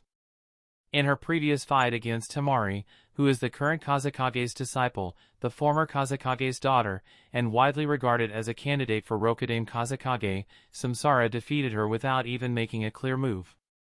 That showed just how dangerous she can be. Now, everyone wants to see her go up against the supposed strongest Genin.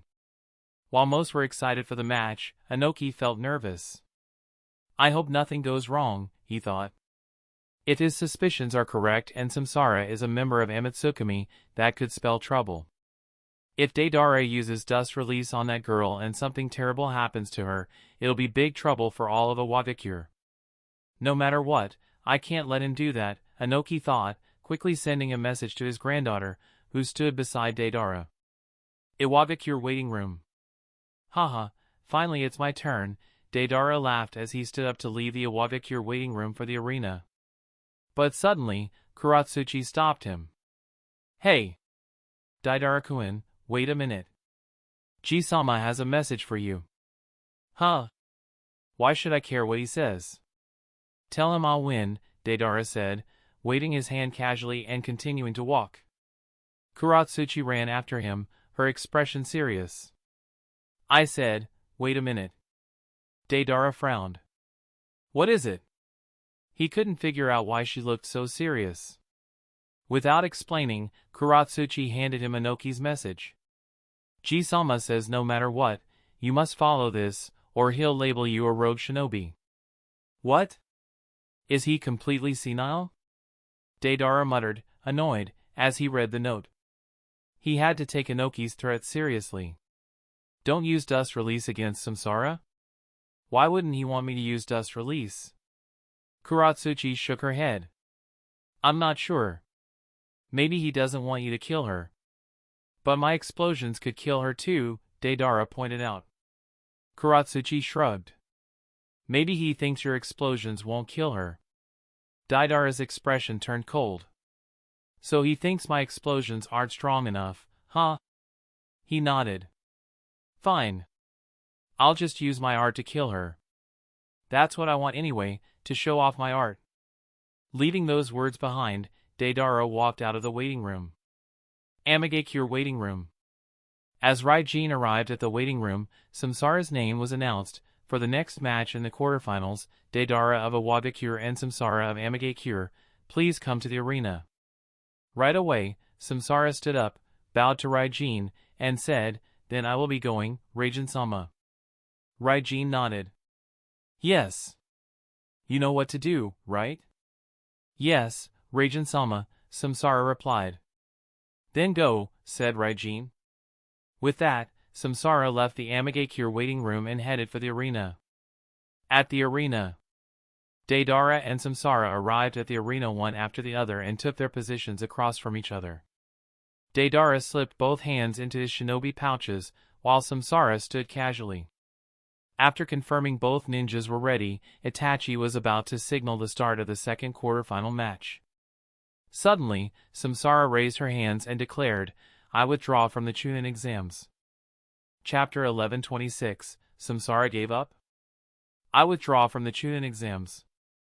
Before Itachi could signal the start of the second match of the quarterfinals, Samsara suddenly raised her hand and declared her intention of wanting to withdraw from the Chunin promotion exam, shocking everyone including the spectators, fellow participants, referees, Kages, and Deidara himself. "Afraid, are you?" murmured Deidara in a dissatisfied tone of voice as he withdrew his hands from his shinobi bag. He was looking forward to a good fight where he will fully showcase his art to everyone, especially to Inoki, but before he could do that, the opponent has already withdrawn from the fight. Obviously, this left him disappointed. He paused for a moment and said, "If you are worried about me using dust release to turn you into particles, then you don't need to be concerned, girl. I won't be using it against you, so you don't need to withdraw, you know." In response to Deidara's words, Samsara shrugged, "I couldn't care less what you would use and what you wouldn't use, it's all the same for me." Deidara pursed his lips, and murmured to himself, "She must be worried that she won't be able to cope with my art either." Ha! Must be it. Obviously, Samsara's "it's all the same for me" was interpreted by Deidara as Samsara not being confident enough to face the explosions created by his art, therefore, she chose to withdraw as it would ensure her safety. This line of thought, although disappointed him in Samsara. I was expecting a lot from her after our previous encounter in the second phase, but it turns out that I was overestimating her. It also made him happy that the kunoichi was afraid of his art as well. I see, so this what Kuroto-sama meant when he said that there are a few delusional people out there, thought Samsara hearing Deidara's murmurs. Obviously, in her mind, Deidara is a delusional guy who doesn't really understand the situation. Is Samsara afraid of Deidara? This couldn't be farthest from the truth. When she said, "It's all the same for me," Samsara meant that whether he uses dust release or his so-called art against her, it's all the same because they wouldn't even scratch her clothes, let alone harm her, therefore, she has no reason to be afraid of him. As for the reason of withdrawing from the fight? There is only one reason, and that is Reigen's order. If not for Reigen's order, she could have one-shot him using the Jinjutsu of her Rinnegan, in the same manner she did with Temari of Sunagakure. Forget it, let's just ignore him and return to the waiting room. With that in mind, Samsara decided not to burst Deidara's bubble, and ignoring him, she simply turned to Itachi and once stated, "I want to withdraw." After a moment of silence, Itachi asked, "Are you certain?" Samsara nodded lightly, "Yes."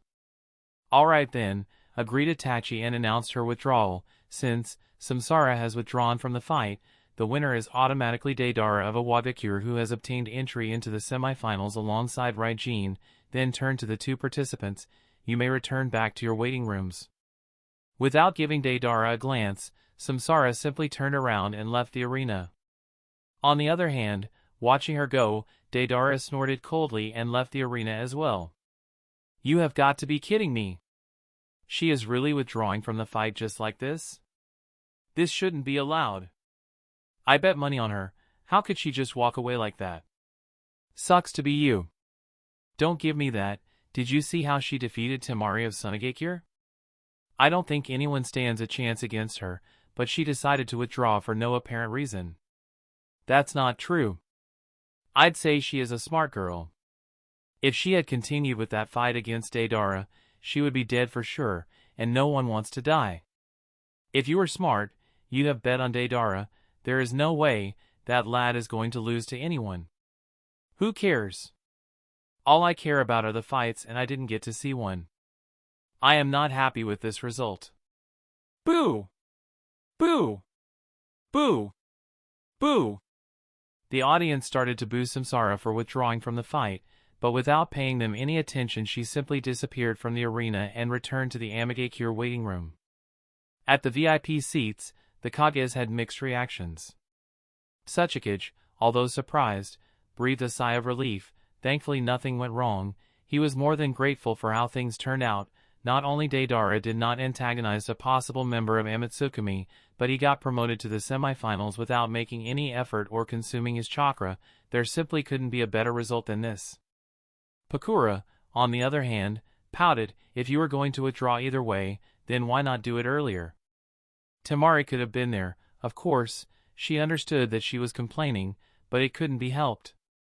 Samsara had withdrawn from the match when facing Deidara. It seems to imply that she is afraid of fighting Deidara. Now, Pakura knows that that's not true at all, as Samsara can defeat Deidara in the same manner she defeated Temari, but the implication of her action seems to tell another story. As per the implications, Samsara, who literally one-shot Temari, is afraid of Deidara. It sort of means that Temari doesn't stand a chance against Deidara either, which is not true at all. Huh? She withdrew, murmured Reincarnated, equally dissatisfied with the result, though the reason for his dissatisfaction was something else entirely. He was expecting a proper fight between Deidara and Samsara to gain a proper understanding of her strength and weaknesses, but it seems things weren't going to go as planned. Mizukage was simply bored, and wanted Itachi to move to the next match, since she has withdrawn, then start the next match already. Kuroto, on the other hand, was expressionless, as he had already expected this turn of events and signaled Itachi to move to the next match. Moving on to the next match, said Itachi, drawing the attention of the crowd, and announced the names of the two participants for the third match of the quarterfinals, Darui of Kumogakure and Tengu of Amagakure. Please come to the arena. Chapter 11:27. What the hell is Amagakure doing? Tengu shrugged, unnecessary, and left the waiting room. After all, they already know the result of the match, and nothing would change the result. As such, it was unnecessary for Samsara to wish him. Samsara, who was also aware of this and also understood Tengu's personality, didn't say anything and simply watched him leave Kumogakure's waiting room. So, it's Tengu, huh? Murmured Darui with a lazy expression as he got up. She reminded him, although I don't think Tengu of Amagakure would pose much of a threat to you, keep in mind that his jutsu seems to be a little tricky. Be on your guard. We don't know what else he might be hiding. Darui nodded with a shrug. Yeah, I know. He personally believes that nobody actually understands the true potential of the three Genins of Amagakure better than him, therefore, he doesn't have any plans of underestimating Tengu at all. He still doesn't seem to have used everything, not to mention that weird ability of his that makes it impossible for anyone to land a hit on him. Yeah, he'd be very troublesome to deal with, especially with that flight ability of his. There are still ways to deal with most other abilities, but it's very difficult to overcome aerial ability. After all, there is a very good reason why ninjas with aerial abilities are highly valued. If he takes to the sky, he will be very difficult to defeat, thought Darui, not sure how he would battle Tengu, who can fly using the pair of black wings he manifests from his back. Forget it, I will think about it as the fight progresses. With that decision, Darui decided not to give it much thought at the moment and decided to go with the flow. Moreover, he had a gut feeling that the fight would not go as he wanted. At the arena. One after another, Darui and Tengu arrived at the arena. Watching the two ninjas standing opposite to each other, the Kages all had different reactions. Obviously, Reincarnated was most excited and wanted Darui to defeat Tengu as quickly as possible. Meanwhile, Inoki was curious. Samsara withdrew without putting up a fight against Deidara. Will Tengu also? Amidst the curiosity and excitement of various folks, Itachi turned his attention to the two ninjas, Darui. Tengu, are the two of you ready? Naturally, Darui nodded, yes, and put his hand on the hilt of his sword. Meanwhile, Tengu, who was standing casually with his hands in his pockets, shook his head and said, I am withdrawing from the fight. Different from Samsara's case, this time, there wasn't much surprise on Itachi's face, and he asked for confirmation, Are you sure? Darui's hand loosened on the hilt of his sword, and he looked at Tengu for confirmation, which the Amagakure provided with a quick nod, yes. Itachi asked further, Your reason for withdrawal? Unfit for the fight, said Tengu as an excuse. Then turned around and left the arena. He also withdrew, thought Darui as he lifted his hand from the hilt of his sword and looked at Itachi to announce the result of the match. For some reason, Darui wasn't surprised by these series of events. After all, something similar has happened in just the previous match. Without keeping Darui in waiting for long, Itachi announced the result of the third match of the quarterfinals. Since Tengu of Amegakure has chosen to withdraw, the winner of this match is Darui of Kumogakure. Once the result was announced, Darui too turned around and left the arena. What? Tengu too? Why did he withdraw as well? This is a joke, right? You have got to be kidding me. I had my money on Tengu. Haha, my money was on Darui, so I am happy that Darui won this fight without getting tired. Putting aside you greedy asses, why the hell are Amegakure Genins withdrawing? First it was Samsara and now it's Tengu. Yeah, what the hell is Amegakure doing? Konohagakure waiting room. Humph! Cowards, if it was me, I wouldn't have given up, snorted Naruto in disdain as he watched Tengu leave the arena after withdrawing from the fight. He would have much rather fought till the bitter end and lost the fight than simply give up. Shikamaru stared at Naruto with a tired expression. Not everyone is like you, Naruto. I think it was a good decision on Tengu's part to withdraw from that fight. What do you mean, Shikamaru? Asked Naruto, staring at him in confusion. Shikamaru shook his head. Nothing. While he doesn't condone simply withdrawing from a fight, he does understand when to give up, and if he was put in Samsara or Tengu's place, he would have done the same, because he knows that his chances of winning a fight against Deidara and Darui are negligible, and he could end up suffering a lasting injury which might never heal.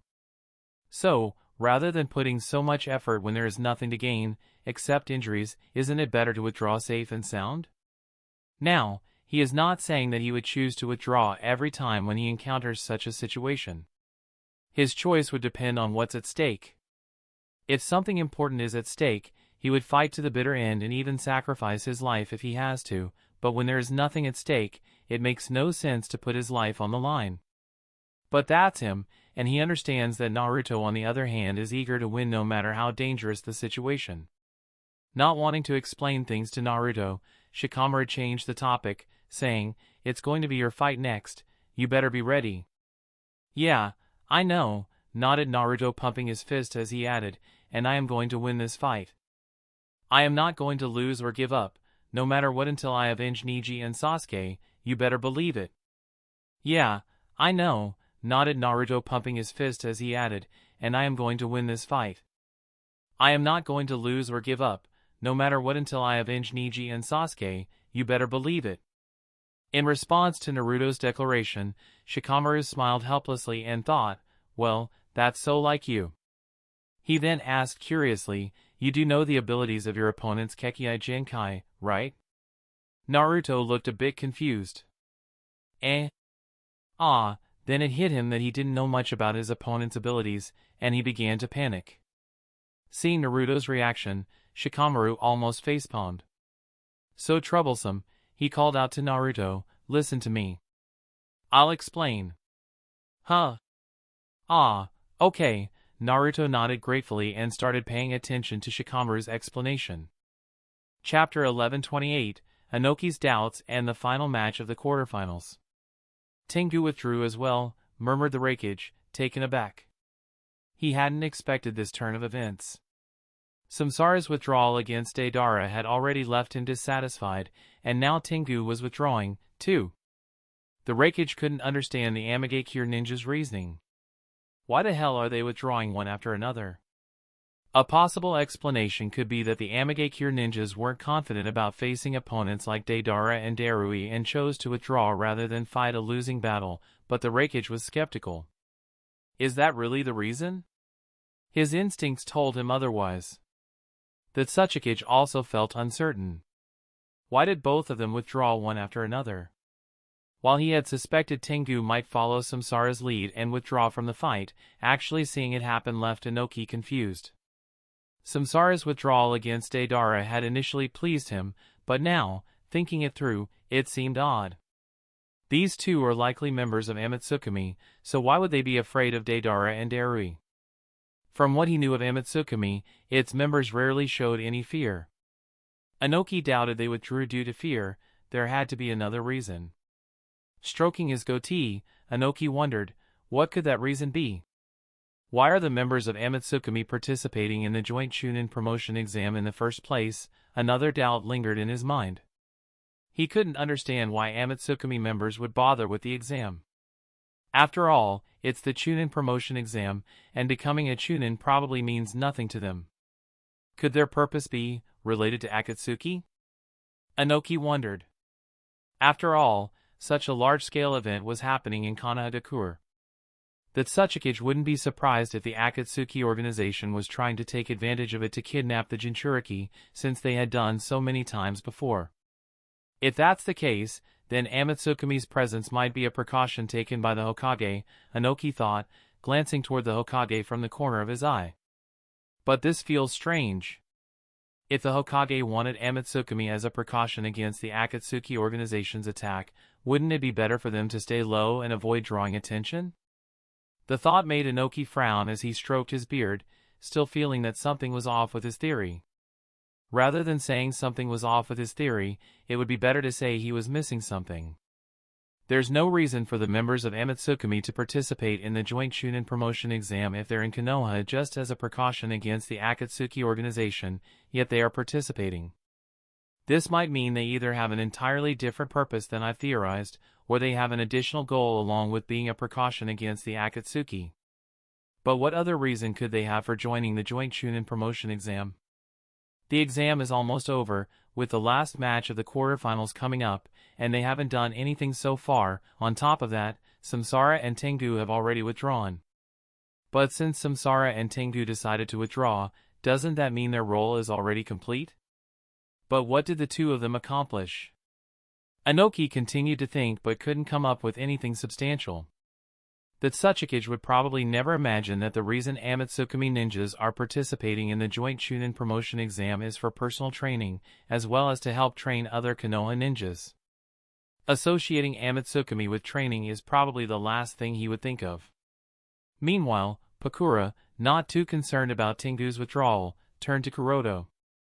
Hokage Dano, it seems the next fight will be between our disciples. Kuroto nodded. That is indeed the case. Pakura laughed lightly. You wouldn't mind if your disciple got defeated by Mayatsuki, right? Kuroto chuckled. Well, I don't think things will go the way you expect, Kazekage Dano. But even if they do, I'll accept the result calmly. Kanahagakure waiting room. Both Samsara and Tengu have withdrawn, while Deidara and Darui have been promoted to the semifinals. Thought Kakashi. It seemed things were going exactly as he had guessed, further confirming his speculation. It really looks like Kuroto wants to train Naruto using Raijin. Before Neji and Raijin's fight, Kakashi had suspected that Kuroto was using Raijin to push Sasuke, Neji, and Naruto. Now, with the results before him, his guess was even more confirmed. As Kakashi's doubts were put to rest, Itachi called for the participants of the final match of the quarterfinals, Uzumaki Naruto of Kanahadakure and Itsuki of Sunagakure, please come to the arena. Hearing his name called, Naruto pumped his fist. It's finally my turn, he said excitedly as he stood up. Kakashi immediately spoke from behind, Naruto, if you want to take revenge for Sasuke and Neji, you better not lose to him. I know. I have no plans of losing until I avenge Sasuke and Neji, Naruto replied confidently. Mika quickly reminded him, Naruto-kun, you're aware of your opponent's Kekkei Genkai abilities, right? Naruto nodded with a smile. Of course, I know. Mika, not expecting such a response, didn't wait for him to speak further and started to explain, his Kekkei Genkai is magnet release. But she suddenly stopped. Huh? You know? Seeing Mika's surprised expression, Naruto, recalling everything Shikamaru had explained to him, smirked. Ha! I know. Noting Naruto's confidence, Kakashi asked, since you know his abilities, do you have a plan to defeat him? Naruto smiled mysteriously. Just watch, Kakashi-sensei. I'll show you that I'm the best. Then he left the waiting room, leaving behind a stunned Kakashi and Mika. Sunagekure waiting room. It's my turn now, Itsuki said as he got up, preparing to leave the waiting room. Itsuki-san, watch out for Uzumaki Naruto's shadow clones and Rasengan, and also his tailed beast transformation, Shura warned him. Having been defeated by Naruto in the previous round, Shura knew well that Uzumaki Naruto was not someone to take lightly. Itsuki nodded solemnly. I will, having witnessed Naruto defeat his teammate, Shura, who in his opinion, isn't someone that can be defeated easily, understood that fighting Naruto wouldn't be easy. At this time, Temari, walking into the Sunagekure waiting room, suggested thoughtfully, try long range against him.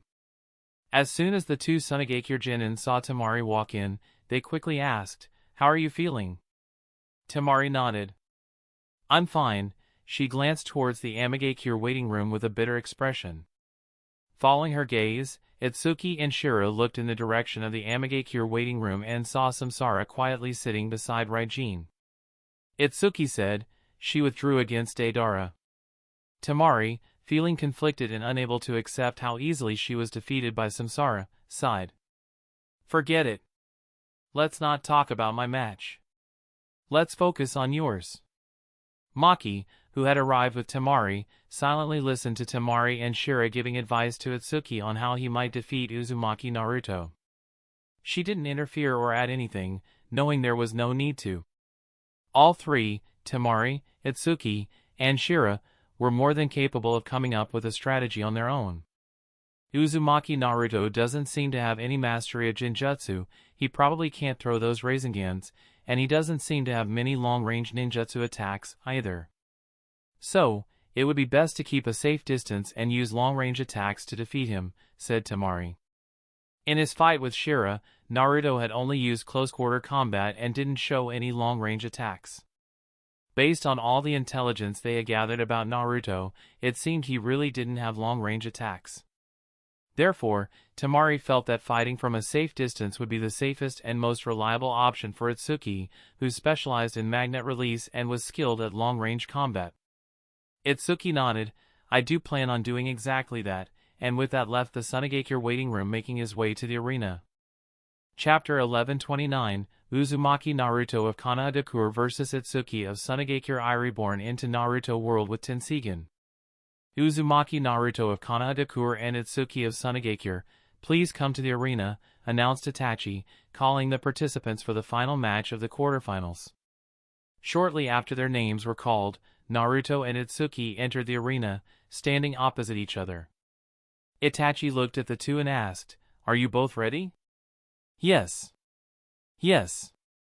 Both nodded one after the other, and Naruto quickly added, Itachi-sensei, make sure the barrier formation protecting the crowd and village from ninjutsu is strong enough, otherwise, someone might get hurt.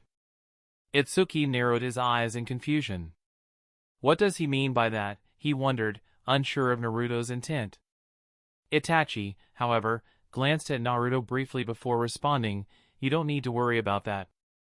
Ensuring the safety of the audience is the responsibility of the management, and we've made the necessary preparations.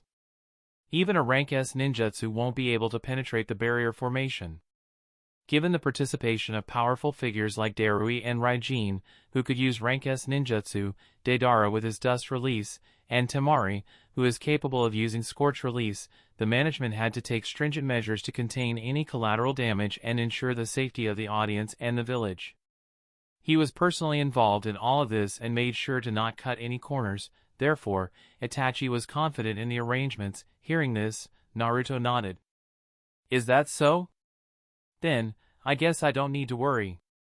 Turning to Itsuki, Itachi reminded him, the barrier formation we've deployed extends to an altitude of 100 meters and is dome-shaped. Do not try to cross the perimeter, as doing so would be dangerous for you. Since Itsuki of Sunagekure could use magnet release to fly freely, he had the ability to reach the limits of the barrier formation. Therefore, it was necessary to inform him of this restriction to ensure he didn't accidentally collide with the barrier. I understand, Itsuki nodded. Well then, satisfied with Itsuki's response, Itachi signaled the start of the battle. Begin! With that, he vanished using the body flicker jutsu. The moment the signal was given, Naruto sprang into action. Multiple shadow clone jutsu. In an instant, hundreds of shadow clones appeared in the arena, ready to engage. This guy really has too much chakra, thought Itsuki looking at all the shadow clones of Naruto. The clones at the forefront immediately began leading hand signs. Taking a deep breath, they inflated their stomachs and cheeks before releasing a powerful jutsu, wind style, great breakthrough. Fwa! Fwa! Fwa! Fwa! Fwa! Fwa! Massive gusts of wind, resembling miniature hurricanes, surged toward Itsuki, blowing away everything in their path. Useless, murmured Itsuki, unfazed. Controlling the black iron sand cloaking him, he manipulated it into a solid shield to block Naruto's attack. Iron sand, black sand barrier. Boom! The gusts of wind clashed against the iron sand shield with tremendous force. While Naruto's jutsu was powerful, it wasn't enough to break through the barrier. A few cracks formed on the shield, but they were quickly repaired by Itsuki's precise control over the iron sand. Heh, as expected. Shikamaru was right. This isn't going to be easy, murmured one of the Naruto clones as he observed his wind-style jutsu being rendered ineffective. However, he didn't seem bothered. The great breakthrough was merely a distraction to buy time for the real attack. As the gusts were blocked, dozens of Naruto clones, each holding a Rasengan, charged toward Itsuki, shouting, "Here comes the main attack. Let's see you handle this. Aura! Aura! Aura!" While Itsuki was busy blocking the great breakthrough, Naruto seized the opportunity to create dozens of Rasengan and launch an attack on him. Still useless, Itsuki muttered under his breath as he manipulated the iron sand around him. With a flick of his hands, the sand transformed into a pair of massive wings. Iron sand, black iron wings. With the wings propelling him, Itsuki soared into the air, putting distance between himself and Naruto's clones. From above, he unleashed a relentless barrage of iron sand bullets aimed at the clones below. Iron sand, black iron shower. Itsuki didn't need precise aim with the rain of iron sand bullets, all he had to do was blanket the area, and that's exactly what he did. Sha! Sha! Sha! Sha! Sha! The sound of the rapid-fire bullets echoed throughout the arena as they rained down on Naruto's shadow clones, tearing through them. Puff! Puff! Puff! Puff! Puff! Puff! Puff! Puff! Puff! Naruto's shadow clones tried to dodge the incoming iron sand bullets, but against such a relentless barrage, they were helpless and were destroyed one after another. Seeing their comrades fall, the dozen shadow clones who had previously used Great Breakthrough quickly formed hand seals and unleashed the same jutsu again. Wind style, Great Breakthrough. Fwa! Fwa! Fwa! Fwa! Fwa! Fwa! The powerful gusts of wind not only blocked the iron sand bullets but also targeted Itsuki in midair. Itsuki narrowed his eyes as he saw the attack coming. He immediately tried to ascend higher to escape the range of the wind jutsu, but the shadow clones simply adjusted their aim by tilting their heads, keeping him within range and forcing him to defend. TCH. Clicking his tongue in frustration, Itsuki raised both hands and created an iron sand shield. Iron sand, black sand barrier. Now's my chance, murmured one of the remaining shadow clones. Taking advantage of the distraction, several Naruto clones used bursts of chakra under their feet to propel themselves high into the air, closing the distance behind Itsuki and attacking him with the Rasengan in their hands, Rasengan barrage, aiming to strike from behind. Still useless. Itsuki muttered under his breath as he quickly manipulated the iron sand around him, forming multiple sharp spikes that tore through the incoming shadow clones wielding Rasengan. But instead of vanishing instantly, the clones smirked despite the spikes piercing through their bodies. Maybe not as useless as you think, one of them said with a grin. Huh? Itsuki's eyes narrowed in confusion. Something felt off. Then, a realization struck him like a lightning bolt. Don't tell me, You all are. You guessed it, but it might be a little too late, all the clones said in unison, raising their hands. Clone Great Explosion, release. That's right. They weren't ordinary shadow clones. They were explosive shadow clones. Damn it! Itsuki cursed, his eyes widening in horror as the clones suddenly detonated. Boom! Boom! Boom! Boom! Boom! Boom! Boom! Kanahagakure waiting room. Is it over? Ino murmured, watching the series of explosions created by Naruto's detonating shadow clones. Shikamaru shook his head thoughtfully. I don't think so. And he was right. As the smoke cleared, there was no sign of Itsuki falling unconscious or injured back into the arena. Instead, a black sphere floated in the air, a clear sign that the battle was far from over. Chapter 1130, Uzumaki Naruto of Kanahagakure vs Itsuki of Sunagakure 2. As the smoke cleared, there was no sign of Itsuki falling unconscious or injured back into the arena. Instead, a black sphere floated in the air, a clear indication that the battle was far from over. Naruto clicked his tongue as he eyed the floating sphere. That didn't work either? He had hoped that the multiple explosive shadow clones would do the trick, but it seemed he had underestimated the defense provided by the iron sand. As Naruto mulled over his next move, the iron sand, now glowing red from the heat it had absorbed from the explosions, began to disperse, revealing Itsuki. He was drenched in sweat, breathing heavily. Huff! Huff! Huff! Though he had successfully defended himself against the blasts, he was far from unscathed. The explosions may not have directly harmed him, but they had drained his stamina, leaving him fatigued. Seeing Itsuki's condition, Naruto's frustration faded. So, it wasn't completely useless after all. Now, I just have to keep doing the same thing. Naruto knew that when it came to chakra reserves, his natural supply, combined with the power of the fox inside him, far exceeded that of Itsuki, or any other ninja in the world, for that matter. Because of this, he could afford to repeat the same strategy over and over until Itsuki was completely drained and ran out of chakra. With that thought in mind, Naruto smirked. Here we go again. Once more, he created hundreds of clones. Poof! Poof! Poof! One after another, clones filled the arena, their identical forms surrounding him. Some were explosive clones, while others were regular shadow clones, making it impossible for Itsuki to tell them apart. Floating in the air, Itsuki felt a twinge of panic as he watched Naruto summon an army in mere seconds. He's really planning to use the same tactic again? Noticing Itsuki's hesitation, Naruto grinned before letting out a war cry. Alright, everyone, let's take down this Sunagakure guy. Yes!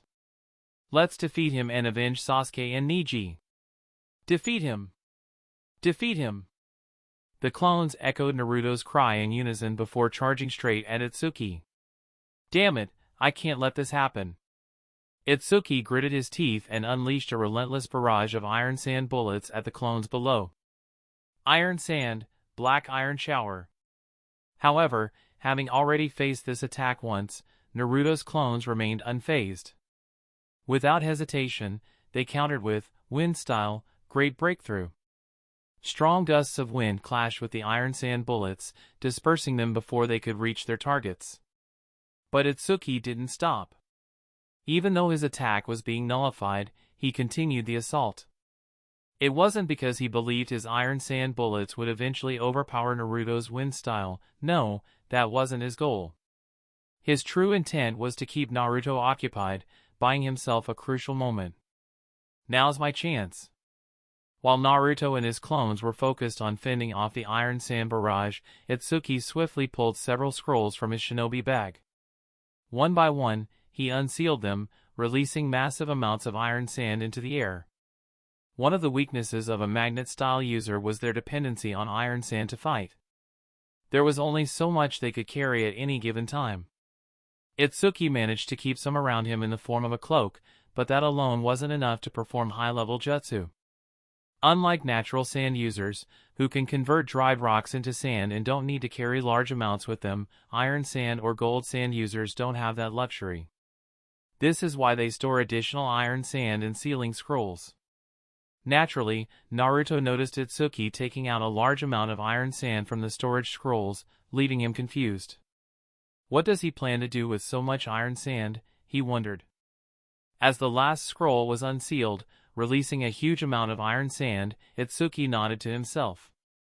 With this, I should have more than enough to defeat him. Without hesitation, Itsuki halted the barrage of iron sand bullets and swiftly wove a series of hand signs before unleashing one of his most powerful jutsu, Iron Sand, Black Tsunami. In an instant, all the iron sand in the arena surged toward Naruto and his clones, forming a massive tidal wave. Huh?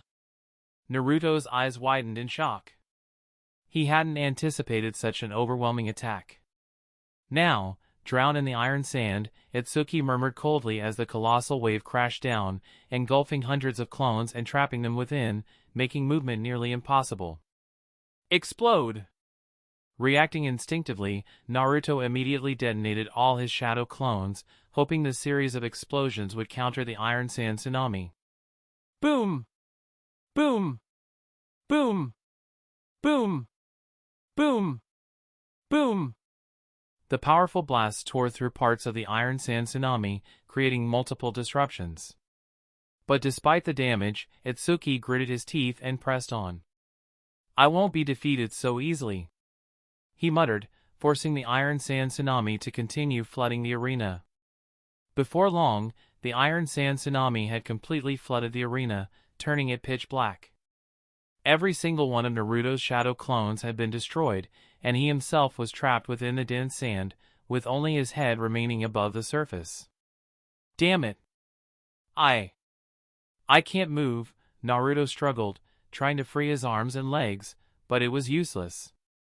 The iron sand held him firmly in place. Meanwhile, Itsuki wiped away the blood trickling from his nose, a result of overexerting himself, before slowly descending to the ground. Looking down at Naruto, he spoke calmly, "You won't be able to escape. You've lost, now admit defeat." Naruto scoffed, his eyes burning with determination. There's no way I'm giving up that easily. Not for a second did he believe this was the end. Oh? Is that so? Itsuki tilted his head before smirking. Well then. I suppose knocking you unconscious through suffocation will settle this. With a snap of his fingers, the iron sand responded instantly, rising once more to engulf Naruto's face. Iron sand, black binding coffin. Damn it, this isn't over yet, just wait. Were the last words Naruto managed to utter before his face was completely submerged in the black iron sand. VIP box. It seems the winner has been decided, don't you think, Hokage Dono? Pakura said with a smile as she watched Naruto being swallowed by the iron sand. She was confident that, before long, he would be unable to breathe and lose consciousness. There's no way he can turn this fight around, right? Kuroto responded with a calm smile of his own. I think it's still too early to decide. Pakura frowned. Don't tell me, he can still use. Before she could finish, a sudden explosion erupted from the arena as a towering pillar of ominous chakra shot into the sky. Kuroto nodded, his gaze fixed on the battlefield. He still hasn't tapped into the power of the Nine Tails. At that moment, a fierce, beastly roar echoed across the arena, the unmistakable sound of the nine-tailed fox awakening. With the emergence of the Nine-Tails chakra, the battle between Uzumaki Naruto, the disciple of Konohadakure's fifth Hokage, and Itsuki, the adopted son of Tsunagekire's fifth Kazekage, had entered its final phase. Chapter 1131, Uzumaki Naruto of Konohadakure vs Itsuki of Tsunagekire 3. It's over, murmured Itsuki as he finished sealing Naruto inside the iron sand coffin, intending to suffocate him. With the burial complete, he began to descend, convinced that the battle had ended. In his mind, there was no way Uzumaki Naruto could escape unless he willingly released the jutsu. Phew, that wasn't so bad, he exhaled in relief. But before he could finish his sentence, a sudden explosion erupted, boom. The iron sand trapping and suffocating Naruto was blasted away in all directions, scattering chaotically. In the next instant, a towering pillar of ominous orange chakra surged into the sky. Roar! What? Itsuki was taken aback by the sudden shift and immediately halted. His eyes widened as he stared at the ominous pillar of chakra before realization struck him. This is the Nine-Tails chakra, don't tell me he can still access it? Naruto had previously tapped into the Nine-Tails power against Shira, so it wasn't impossible for him to do it again. However, Itsuki had assumed that Naruto couldn't rely on it too often. After all, drawing on a tailed beast's power was dangerous and difficult, losing control could allow the beast to take over entirely. Because of this, he had believed Naruto would avoid using the Nine-Tails chakra repeatedly, fearing it might override his consciousness. Either he doesn't care, or he's a fool who doesn't realize the risk, Itsuki thought grimly. But there was no time to hesitate. If he wanted to win, he had to end the fight immediately, before Naruto could complete his transformation and fully harness the tailed beast's power.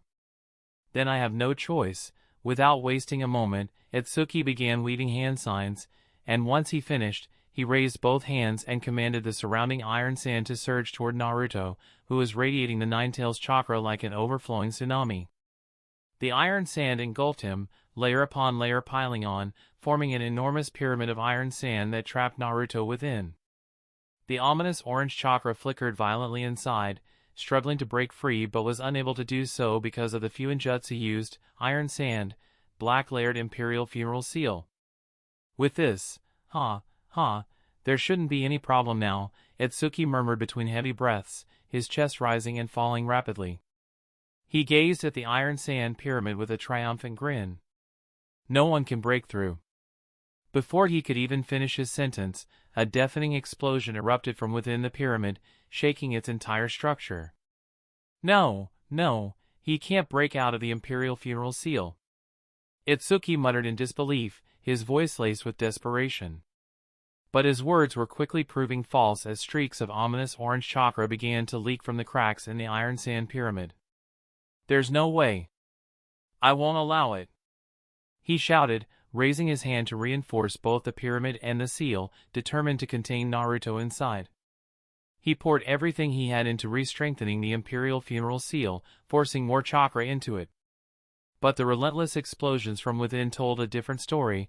The seal was faltering, and more of the Nine-Tails chakra was spilling out, defying his efforts.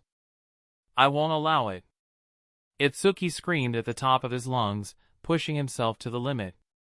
Blood trickled from his nose due to sheer overexertion, but even that wasn't enough. Then, in the next instant, roar! With a ferocious, beastly roar, the iron sand pyramid shattered into pieces, torn apart from within. Emerging from the wreckage, Naruto crawled out on all fours, his body enveloped in a blazing cloak of ominous orange chakra. Behind him, Seven Tails swayed violently, radiating raw, unrestrained power. As Naruto, or rather, a massive, four-legged beast composed entirely of chakra, emerged from the collapsed pyramid, he slowly advanced toward the Sunagakure Jinin. Itsuki, exhausted from overexertion and thrown off balance by the shockwave of the pyramid's destruction, collapsed to the ground. Damn it, he muttered, struggling to push himself up.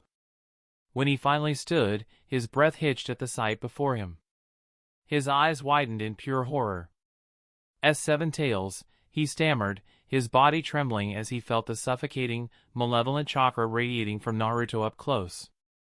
His voice barely above a whisper, he uttered a single word, filled with dread. Monster. The instant that word left Itsuki's lips, Naruto, or what remained of his consciousness, suddenly stopped in his tracks.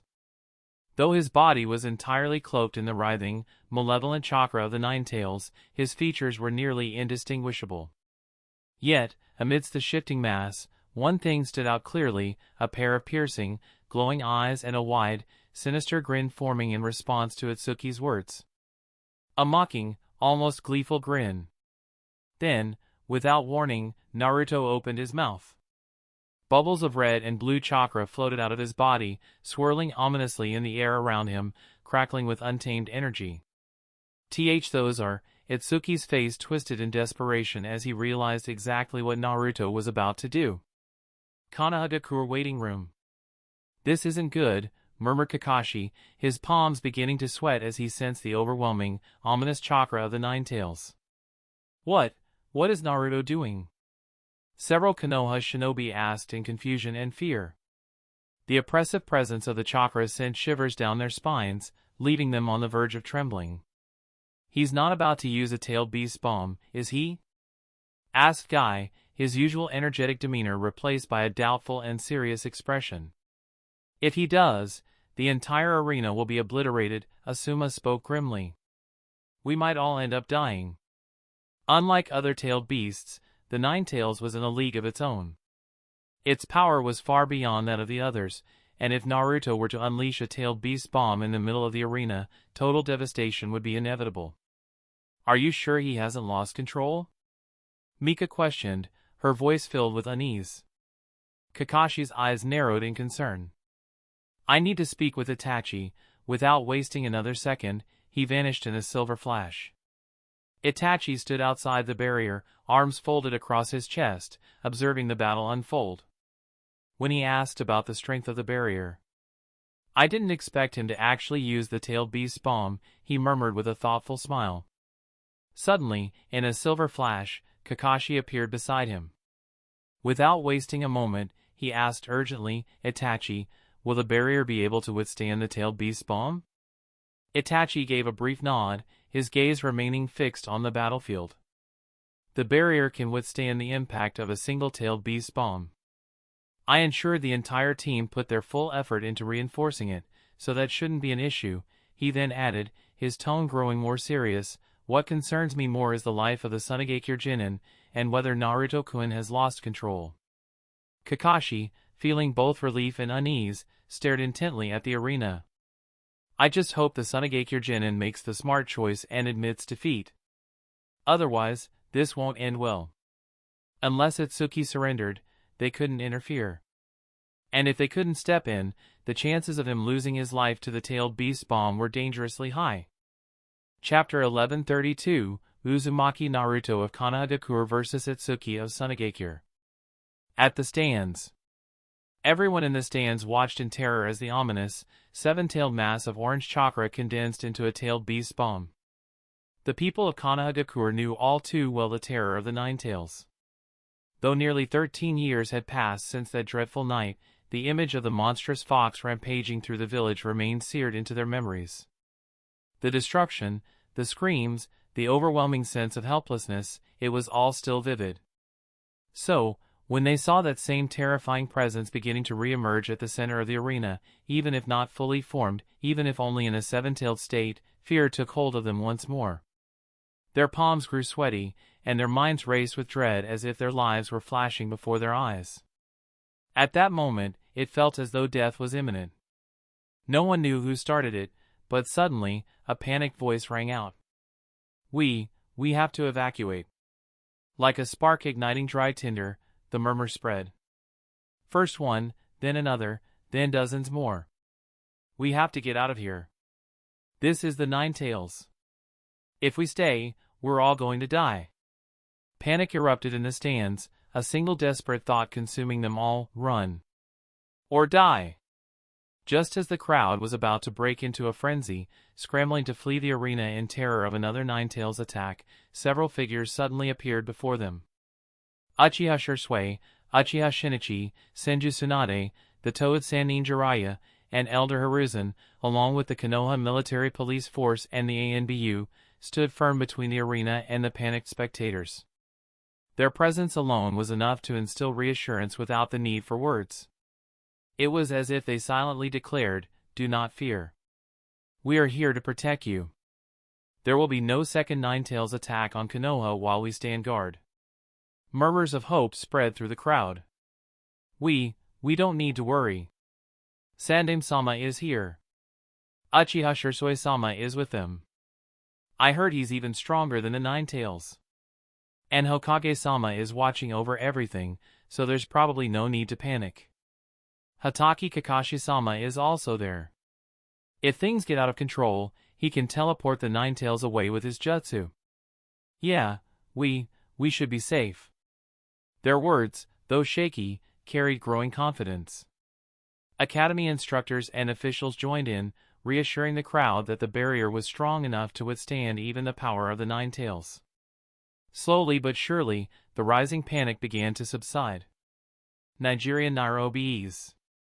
The shinobi from other villages, watching the battle from their respective waiting rooms, were equally unsettled. However, as they observed the situation unfold, the crowd gradually calming down and the Kages remaining composed, it became evident that, at the very least, those outside the arena were not in immediate danger. With this reassurance, they chose to stay where they were and continue watching the match. Though, at this point, calling it a fight seemed generous. To them, it was only a matter of moments before Itsuki of Sunagakure either surrendered or met his end. Meanwhile, the atmosphere inside the Sunagakure waiting room was thick with tension. Maki, Temari, Shira, Kankuro, Sen, Yome, and Baki all shared the same desperate thought. In unison, they shouted, "Itsuki, withdraw from the fight. It's not worth dying for." Despite being Itsuki's teammates and companions, they no longer believed he had any chance of winning. And they weren't wrong. It was precisely because they had grown up together, trained side by side, and knew his strengths, weaknesses, and limits better than anyone that they understood the harsh reality. Itsuki stood no chance now that Uzumaki Naruto was tapping into the power of the Nine Tails. VIP stand. You've got to be kidding me. Is Uzumaki Naruto really about to use a tailed beast bomb here? Exclaimed Pakura, shooting up from her seat. Is he out of his mind, or has he lost control of the Nine Tails? He can't be allowed to use that attack in the arena. Reikage growled, standing as well, his expression dark. Most of the people here will die. It's not just the audience, even the daimyo are here. Anoki added, his face tense with panic. That thing is too dangerous, too catastrophic, to be used in a place like this. He quickly turned to Kuroto, the Hokage, his voice urgent. Hokage, stop him. This fight needs to end now. If that tailed beast bomb is fired, we have no idea how many people will die. It's far too risky. Though his words carried weight, his concern wasn't just for Konoha's citizens or its shinobi, his greatest fear was for the daimyo. If any of them were harmed, the consequences would be disastrous. Entire nations could fall into chaos, and the backlash against the shinobi world would be uncontrollable. Kuroto, however, remained calm, his voice steady as he assured the other Kage, the barrier we've deployed is strong enough to withstand a single-tailed beast bomb without issue. The first one won't cause any harm, nor will it put the lives of those in the stands at risk. There's no need for unnecessary concern. Reikage shot him a skeptical look. How can you be so sure? We've already verified its strength, Kuroto replied without hesitation. In truth, he hadn't personally tested anything. However, the barrier formation had been given to him by Kuroto, who assured him of its strength, strong enough to contain even a tailed beast bomb. Though Kuroto didn't know for certain if it would hold, he trusted Kuroto's judgment completely and was willing to stake his word on it. Since that's the case, it all comes down to the Sunagakure Genin now. If he doesn't want to die a pointless death, he needs to surrender, Yagura suddenly remarked, his gaze fixed on the arena. While the barrier formation around the arena could withstand the impact of a tailed beast bomb, that didn't mean Itsuki of Sunagakure could. Everyone, including Pakura, silently acknowledged the inevitable. This fight was already lost. There was simply no way for Itsuki to turn the tide. At this point, there was nothing he could do to change the outcome, not when 7 of the Nine Tails chakra tails had already been unleashed. Naruto, in his current state, had an overwhelming reserve of chakra. He could fire dozens of tailed beast bombs without exhausting himself. Meanwhile, Itsuki was barely holding on, his chakra reserves dwindling rapidly. The difference in power was undeniable. With a sigh, Pakura called out to her adopted son, her voice firm yet filled with concern. Itsuki! Don't be stubborn. You've done enough, now surrender. This fight isn't worth your life. In her eyes, there was no shame in admitting defeat when the stakes weren't high enough to justify dying. If victory was impossible and nothing could be gained from continuing, then there was no reason to throw one's life away. She didn't want to lose Itsuki over a meaningless battle. At the arena, seeing the red and blue chakra bubbles separate from Naruto's body and condense into a massive sphere, Itsuki immediately recognized what was being prepared. Although years had passed, he had witnessed this technique before, back when Gaara, the son of the fourth Kazekage and the Jinchuriki of the One Tail, would go on rampages in Sunagakure. During those times, Gaara had also unleashed this very same attack. He's using the Tailed Beast's bomb. The sheer devastation caused by Tailed Beast's bombs was still seared into his memory. Even though the one Naruto was forming wasn't as massive as the one Shikaku had unleashed, the overwhelming chakra radiating from it sent shivers through his body. The pressure alone was enough to make his legs tremble. I have to do something. With that thought in mind, Itsuki hurriedly formed a series of hand signs, gathering all the surrounding iron sand to create several massive iron fists. Without wasting a second, he launched them toward the seven-tailed mass of chakra condensing the Tailed Beast's bomb. Iron sand, black fists. Unfortunately, the attack was effortlessly thwarted. The seven chakra tails flailing around Naruto's form weren't just for show, they possessed immense strength. Each tail lashed out with overwhelming force, shattering the iron sand fists with ease.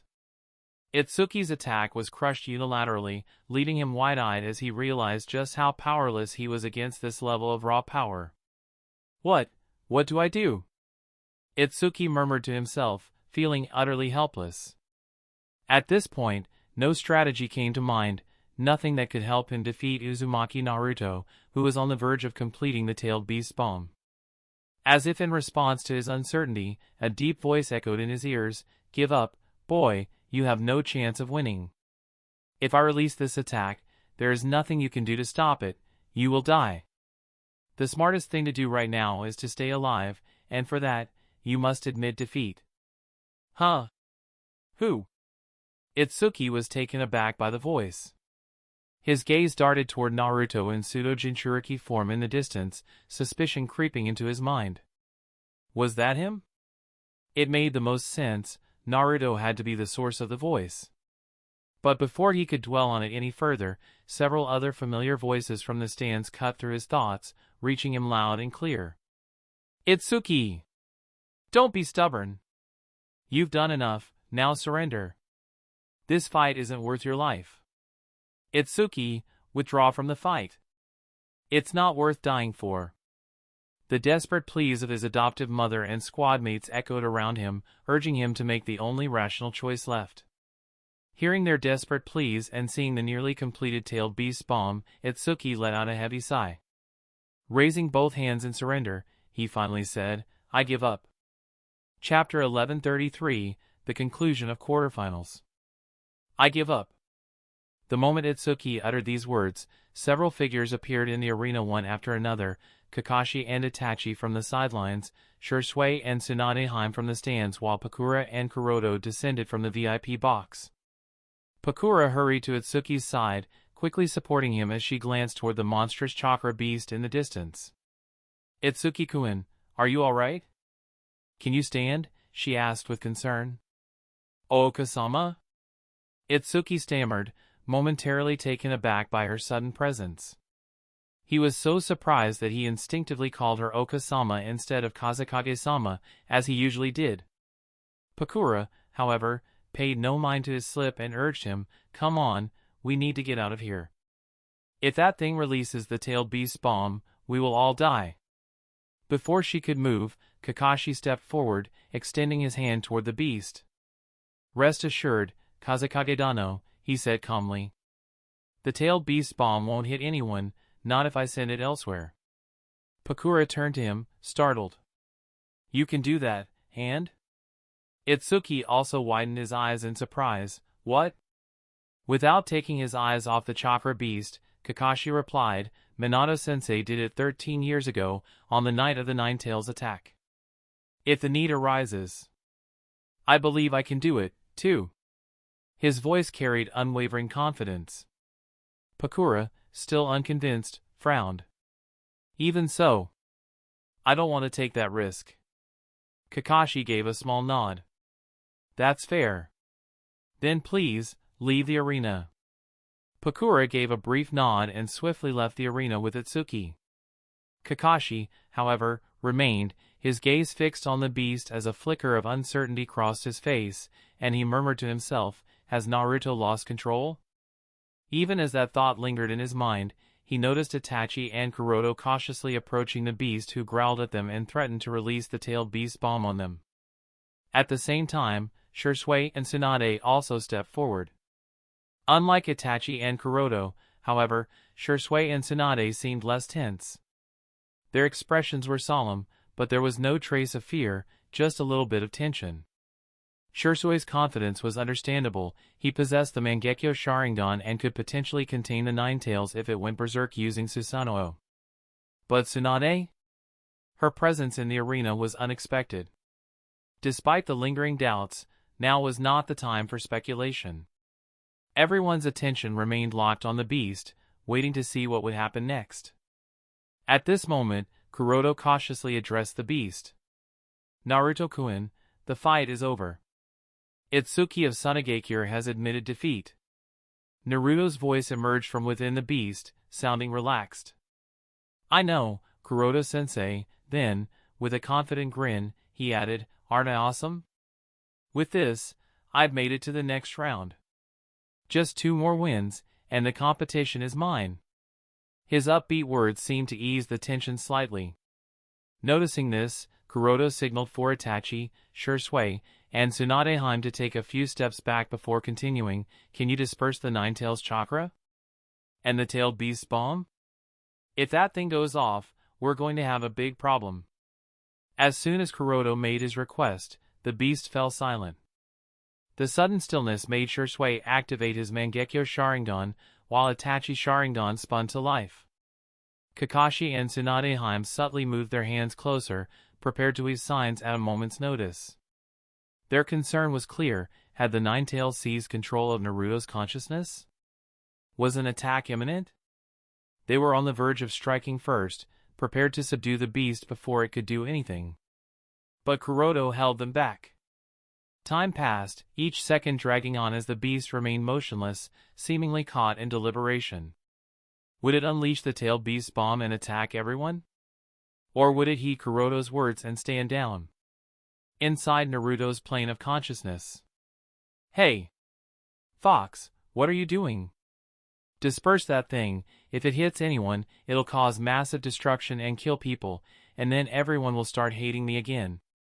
Naruto shouted from outside the cage, pleading with the Nine-Tails to stop. But the fox ignored him, lost in its own thoughts. It would be so easy to kill them all right now. The idea had crossed its mind more than once in that moment, and it would be a lie to say it wasn't tempted. However, a recent conversation with someone echoed in its mind, calming its urge. Why did I even give my word to him? The fox let out a sigh before slumping down and closing its eyes.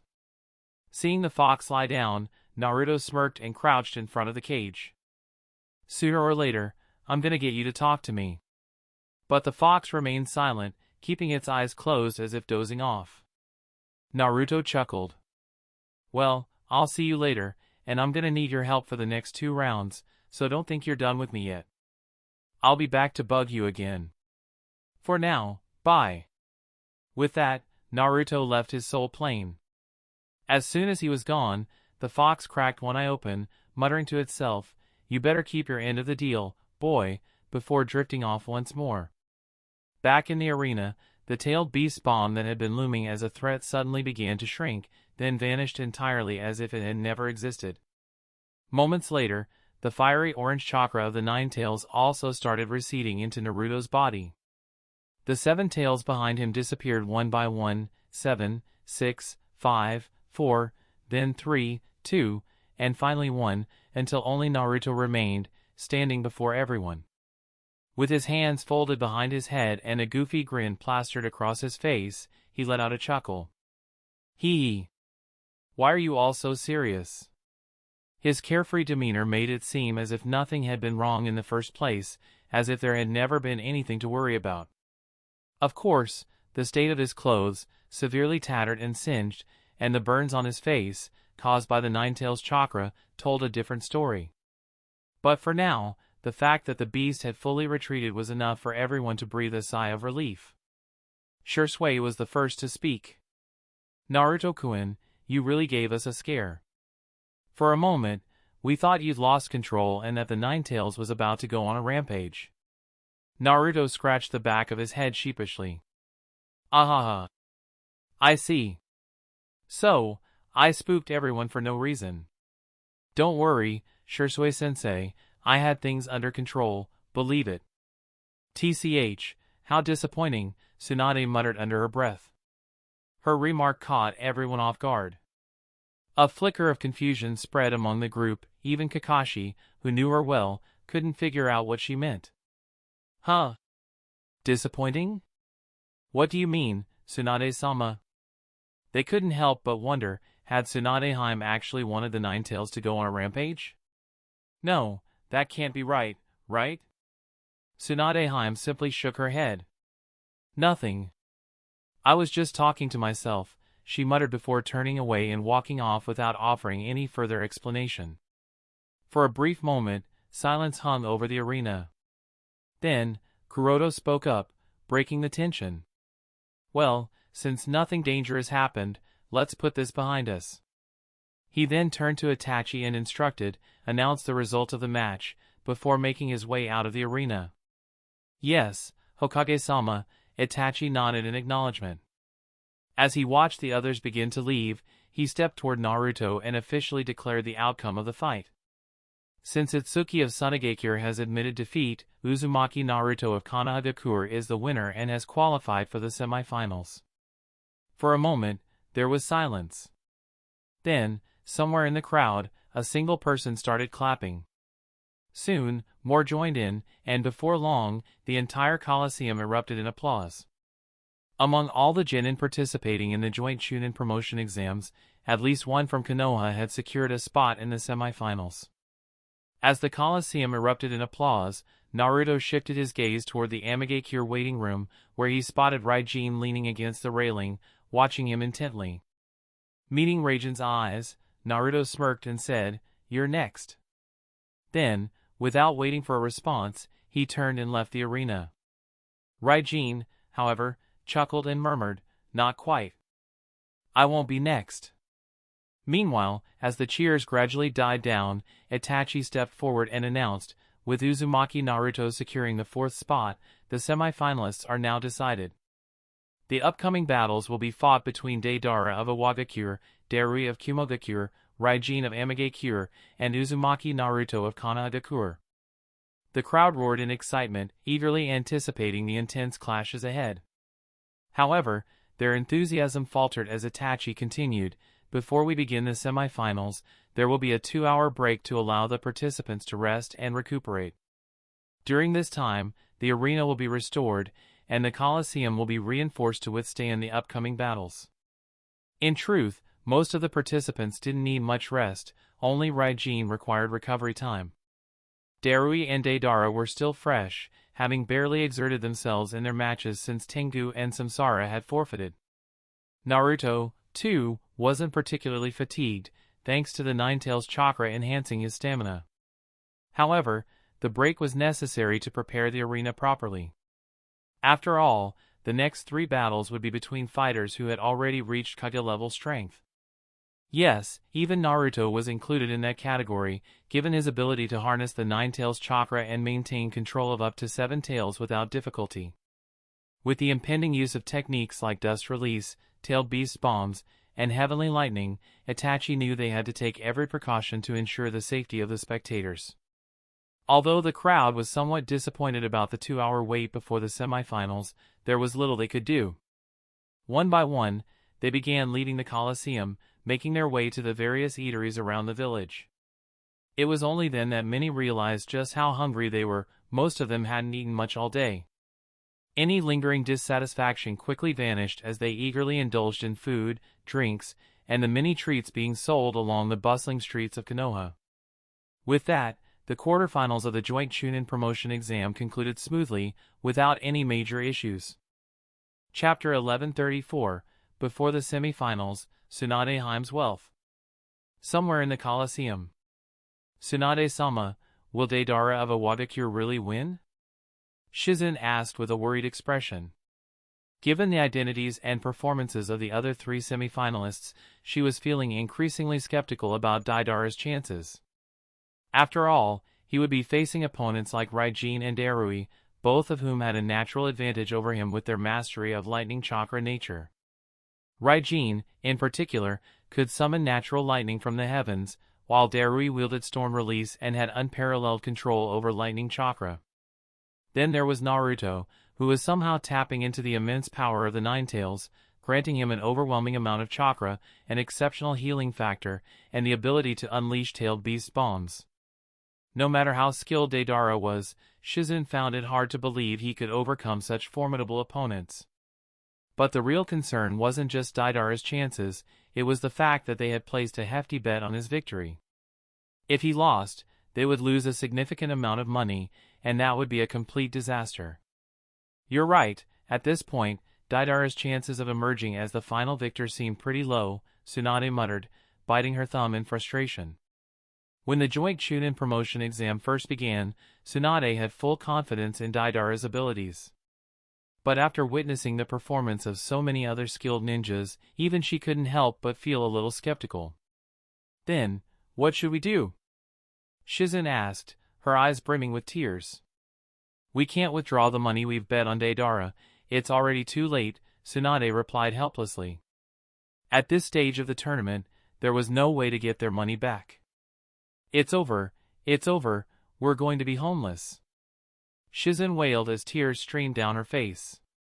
She nearly collapsed to the ground, already picturing a grim future where she and Tsunade were forced to live on the streets, wearing tattered rags and begging for food with malnourished bodies.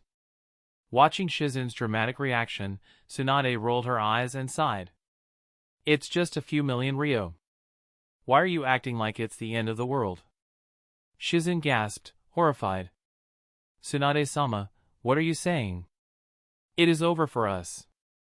That was all the money we had left. But instead of panicking, Tsunade smirked and shook her head. Really, Shizen? You disappoint me. Who do you think I am? I am Senju Tsunade, the princess of the Senju clan. Do you seriously think that little money is all I have? But Shizen didn't react much to Tsunade Heim's words. Instead, she murmured to herself, it's really over. Tsunade-sama is so deep in shock that she's become delusional. Naturally, she didn't believe for a second that Tsunade Heim had any money left besides what they had bet on Deidara. After all, she had known her Shisho for almost 2 decades and was well aware of her reckless spending habits.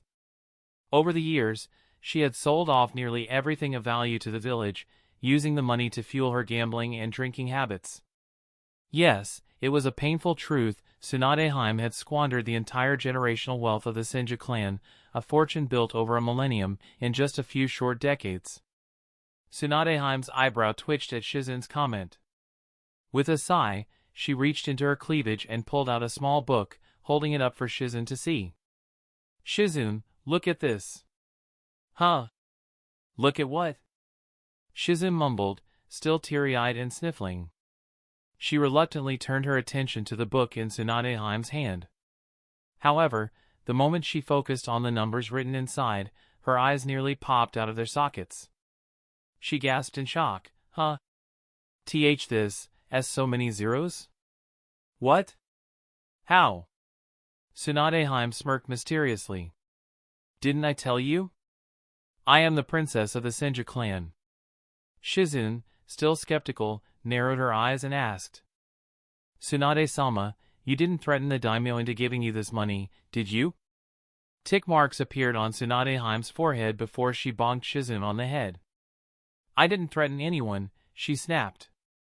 Still unconvinced, Shizen rubbed her head and pressed further. Then where did you get this much money from? That's a secret, Tsunadeheim replied with a smirk, recalling the deal she had made with Kuroto about a month ago to split the profits. Shizen sighed, realizing she wasn't going to get a straight answer. A secret, huh? Oh, well. I suppose it doesn't matter. She knew Tsunade well enough to understand that if her master wanted to tell her, she would have done so. Since she didn't, it was clear she had no intention of revealing it. RS. But at the end of the day, there was only one thing that truly mattered to Shizen. We won't be on the streets now, she whispered, unable to stop the tears of relief from streaming down her face. Tsunadeheim smirked in satisfaction and said, anyway, now that we have this money, let's try our luck again. Wah! Tsunade-sama, you, Shizen looked at her in horror, her face pale with disbelief. What? Is there a problem? Tsunadeheim asked, narrowing her eyes. No, it's just that, Shizen stammered, struggling to find the right words. Don't worry about it, Tsunadeheim said confidently, nodding to herself. This time, I'll make the right choice. She then grinned and declared, let's bet on Naruto. On Naruto-kun? Shizen repeated in surprise. The boy can harness the power of the Nine Tails, Tsunadeheim explained. Against that kind of power, the other three participants don't stand a chance. She turned to Shizen and asked, don't you think so too? Well, that's true, Shizen admitted after a moment of thought. There's no way any of the other three can win against the power of the Nine Tails. She hesitated but ultimately nodded in agreement with Tsunadeheim's reasoning. Shizen still hesitated. But what if Naruto-kun loses control over the Nine Tails? Wouldn't that be dangerous? Tsunadeheim shook her head. I don't think that will happen. How can you be so sure, Tsunade-sama? Even Mito-sama and Kushina-sama struggle to properly control the Nine Tails. How could Naruto-kun succeed where they couldn't? Shizen murmured her doubts. I'm not certain either, Tsunadeheim admitted, her expression thoughtful. But I think it probably has something to do with the training Kuroto put Naruto through. Huh? Kuroto-kun's training? Shizen asked, taken aback. Tsunadeheim nodded. Kuroto is able to perfectly control the Ryumayaku, and that thing is no less powerful than the Eight Tails. I'm sure there's a reason for that. There must be some technique that allows him to harness its chakra so easily without losing control. And I believe he's taught that technique to Naruto, which is why the boy has been able to wield the Nine Tails power without going berserk. Really? Shizen murmured, considering the possibility. Tsunadeheim nodded again. Yes, I think that's the case, she said, then urged Shizen to think about it. Look at the pattern. Naruto has been repeatedly using the Nine Tails power, manifesting more tails each time, yet he hasn't shown any signs of losing control. That can't just be a coincidence. I believe it's because Kuroto has taught him a technique to tame the tailed beast. That's why I don't think he'll lose control. Does such a technique really exist? Shizen asked, still a bit doubtful. It should, Tsunadeheim replied. After all, the Uchiha, Uzumaki, and Senju each have their own methods of controlling tailed beasts. It's possible the Hyuga have one as well, something they've kept secret until now. Or, there's also the chance that Kuroto created one himself. I wouldn't put it past him. I see, Shizen nodded, finding Tsunadeheim's reasoning sound. Seeing that Shizen seemed to agree, Tsunadeheim smiled confidently and patted her shoulder. Since we're on the same page, let's bet on Naruto. This time, we're bound to win. Shizen, though a little hesitant, was about to agree. All right. Before she could finish, Irika suddenly ran up to them. Tsunade-sama. Both women stopped and turned to him. Tsunadeheim raised an eyebrow. What is it, Irika? Hokage-sama and Itachi-sama are requesting your presence, Irika informed her. Kuroto and Uchiha Patriarch? Tsunadeheim asked, frowning slightly. What do the two of them need from me? It's regarding the barrier formation we need to set up around the arena, Irika explained. Your assistance is required. The semifinals won't begin until the barrier is properly established. I see, Tsunade murmured thoughtfully before nodding. I'm coming. She then turned to Shizune, handing her the booklet and giving her a firm pat on the shoulder, as if entrusting her with a critical mission. You know what to do. Shizune accepted the booklet with a resigned sigh. I know, Tsunade-sama. Don't worry, I won't let you down. Irika observed their exchange with a puzzled expression, wondering what sort of responsibility Tsunade was entrusting to Shizune. However, he chose not to ask, assuming it was something important, likely beyond the concern of a chunin like himself. With that settled, Tsunade gave Shizune a final nod before turning to Irika. Let's go! Chapter 1135, The Key to Harnessing the Power of Tailed Beasts. In a private room of the Colosseum, Kanahagakure. With his hands folded behind his head, Naruto stood at the center of a room, shifting uncomfortably as the perverted old man before him examined him from every angle. After a few moments of silence, Naruto could no longer hold back the uncomfortable feeling. Ah no. Jiraiya-sama, what is it? He asked hesitantly. Jiraiya hummed thoughtfully, narrowing his eyes as he studied Naruto. It's really surprising, he murmured. Naruto frowned, tilting his head in confusion. What's so surprising? But Jiraiya didn't respond, remaining deep in thought.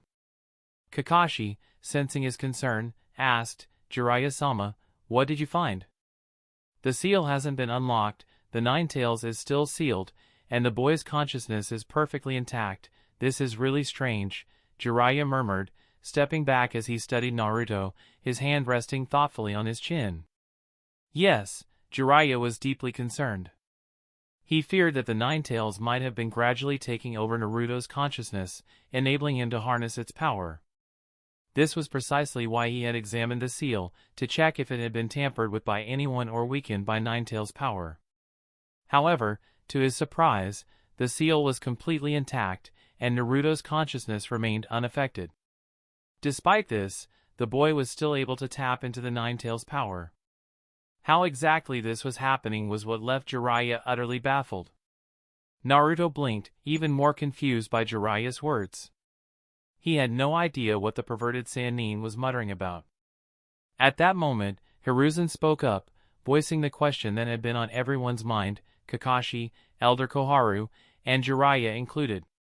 Naruto, how exactly are you able to control the Nine Tails chakra? Despite the seal being completely stable, Naruto has been able to harness the power of the Nine Tails multiple times. Each time, he has manifested more tails than before, which has naturally raised suspicion among everyone. Naruto scratched his head, unsure how to answer the question. Finally, he said, even if you ask me how I'm able to control the Nine Tails chakra, I don't really know. I just follow what Kuroto-sensei told me to do, and as a result, I can use it. The four people in the room blinked at his response before asking in unison, and what exactly did Kuroto ask you to do? Naruto shrugged. Kuroto-sensei told me to communicate with the Nine Tails and form a friendship with him if I didn't want to be restrained and wanted to use his power. Since Kuroto himself is a perfect Jinchuriki of Ryumayaku and had given Naruto advice that was actually helping him harness the power of the Nine Tails, they assumed it must have been some profound or complex technique. However, to their surprise, the advice was something completely unexpected and so simple. Elder Koharu frowned and murmured, Hyuga Kuroto advised you to communicate with the Nine Tails? Naruto nodded. Yes, Kuroto-sensei told me that the key to harnessing a tailed beast's power is gaining its approval and forming a bond of friendship with it. He paused before continuing with a grin, so whenever I get the chance, I try to talk to the Nine Tails. Though, to be honest, it's just me sitting in front of him and talking. Folding his arms across his chest, Naruto pouted. The stupid fox never replies. It's just me talking for hours. As he said this, he heard a cold snort from the fox but ignored it and continued with a grin. But hey, the fox is still helping me, and since then, I've been able to use his chakra. Leaning in slightly, he added in a hushed voice as if sharing a secret, I think the fox is a total tsundere. Kuroto-sensei thinks so, too. He says the fox is definitely a tsundere. Hearing Naruto's taunt, the Ninetales twitched in irritation but continued pretending to be asleep. On the other hand, all four people were taken aback to hear Naruto's answer. They could hardly believe their ears. What they were hearing seemed impossible. The Ninetales was the strongest and most ferocious of all the tailed beasts, an embodiment of pure hatred. It bore a deep grudge against Konoha and was feared as a nightmare by most shinobi. Even the first Hokage, Hashirama Senju, and his wife struggled to truly tame its power, and the beast had played a significant role in the deaths of the fourth Hokage and his wife, along with many other ninjas, on the night 12.5 years ago. For decades, Konoha had lived in constant fear of the Ninetales going berserk and wreaking havoc upon the village. The third Hokage himself had always been wary of its uncontrollable destructive potential, to the point that he never once deployed it in battle, no matter how dire the situation became for Kanagakur. Instead, the Jinchuriki was kept confined behind heavily sealed walls, ensuring that the beast could be restrained immediately if it ever lost control. And yet, now, a 12-year-old boy claimed to be taming the Ninetales simply by talking to it and forming a bond of friendship? Everyone in the room struggled to wrap their minds around the sheer absurdity of it. Kakashi turned to Naruto and said, "Naruto, can you wait outside with Mika for a moment?" Naruto shrugged and nodded. "All right, Kakashi-sensei, but how long do I have to wait? I'm really hungry." "Just a minute," Kakashi reassured him. "I need to have a quick word with Sandaime-sama. After that, we'll head out to eat." "Okay," Naruto agreed before stepping outside the private room. Moments after Naruto left, Hiruzen murmured, "He doesn't seem to be lying. But still, is this really the truth? Could it be that Naruto is mistaken, and the Ninetales is actually influencing him to say something like this?" Elder Koharu questioned skeptically. Jiraiya shook his head.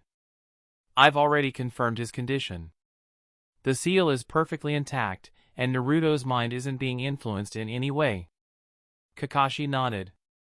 "I've been observing Naruto as well, and he doesn't seem to be acting any differently." He paused for a moment before suggesting, "Maybe this is all really the result of communication and understanding." "Is that even possible? Forget about whether understanding is really the key to tapping into the power of tailed beast or not. How can anyone communicate with such a beast?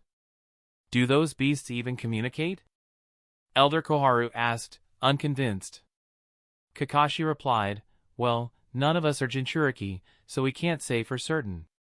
But Kuroto is, and considering that he has perfect control over Ryumayaku, and that he gave Naruto this advice based on his own experience, perhaps it's not as complicated as we think. Given the results, Naruto's attempts to communicate with the Ninetales aren't in vain. So maybe it is possible, maybe those beasts really do respond if we make the effort to reach out to them." "Is that so?"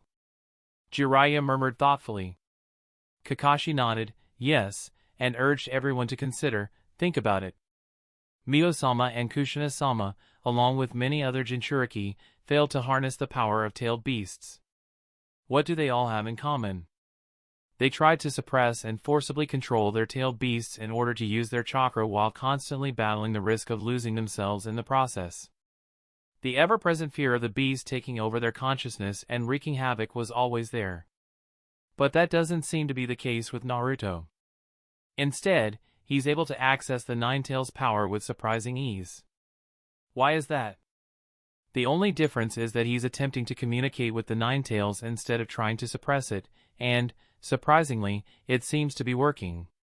He paused for a moment before adding, perhaps Kuroto was right. Communication and understanding might really be the key to harnessing the power of tailed beasts. Elder Koharu pressed her lips into a thin line. The idea seemed absurd to her, yet she couldn't find any argument to refute Kakashi's reasoning. Elder Hiruzen sighed, "If that's really the case, then I have always been wrong," and added regrettably, "let alone urging Mito-sama and Kushina to communicate with the Ninetales. I didn't even think that such a thing was possible, and look at how their lives turned out." Elder Koharu tried to assure Sandaime, "Hiruzen, you couldn't have known such a thing is possible, it's not your fault. But Hiruzen shook his head. No. I was the Hokage. The responsibility falls on me.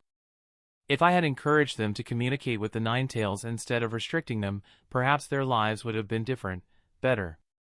As he reflected, he realized that Kuroto had never once restricted Naruto's movements, even though the boy was being targeted by the Akatsuki. Despite the immense danger surrounding Naruto, Kuroto had allowed him the freedom to grow, learn, and communicate. He knew that if it were up to him, he would never have allowed Naruto such freedom. This was evident from how he had treated the previous two Jinchuriki. In contrast to the situation Naruto is facing, Uzumaki Kushina and Uzumaki Mito had lived under far less immediate threat to them, yet he, Sarutobi Hiruzen, the Sandaime Hokage, had kept them confined. They had never been allowed to move freely, never permitted to leave Konoha, forced to live as prisoners within the village's walls. At the same time, because he had always feared the Nine Tails and the potential catastrophe if it broke free, that fear had extended to Mito and Kushina as well. They, too, had come to fear the beast sealed within them. And with that fear, they had never attempted to communicate with it. Seeing the guilt-ridden expression on Hiruzen's face, Jiraiya said, "Sensei, that's all in the past. You don't need to dwell on it now. Things are finally moving in a good direction." Hiruzen nodded. "I know," he sighed, but he couldn't shake the lingering guilt. At that moment, an ANBU operative entered the room and announced, "Elder Hiruzen, Elder Koharu, Jiraiya-sama. Hokage-sama requests your presence." "Hyuga Kuroto is summoning all three of us?" Elder Koharu frowned, wondering what could require the attention of all of them. The ANBU nodded. "It appears to be a matter concerning the barrier around the arena. Your assistance is needed." I see.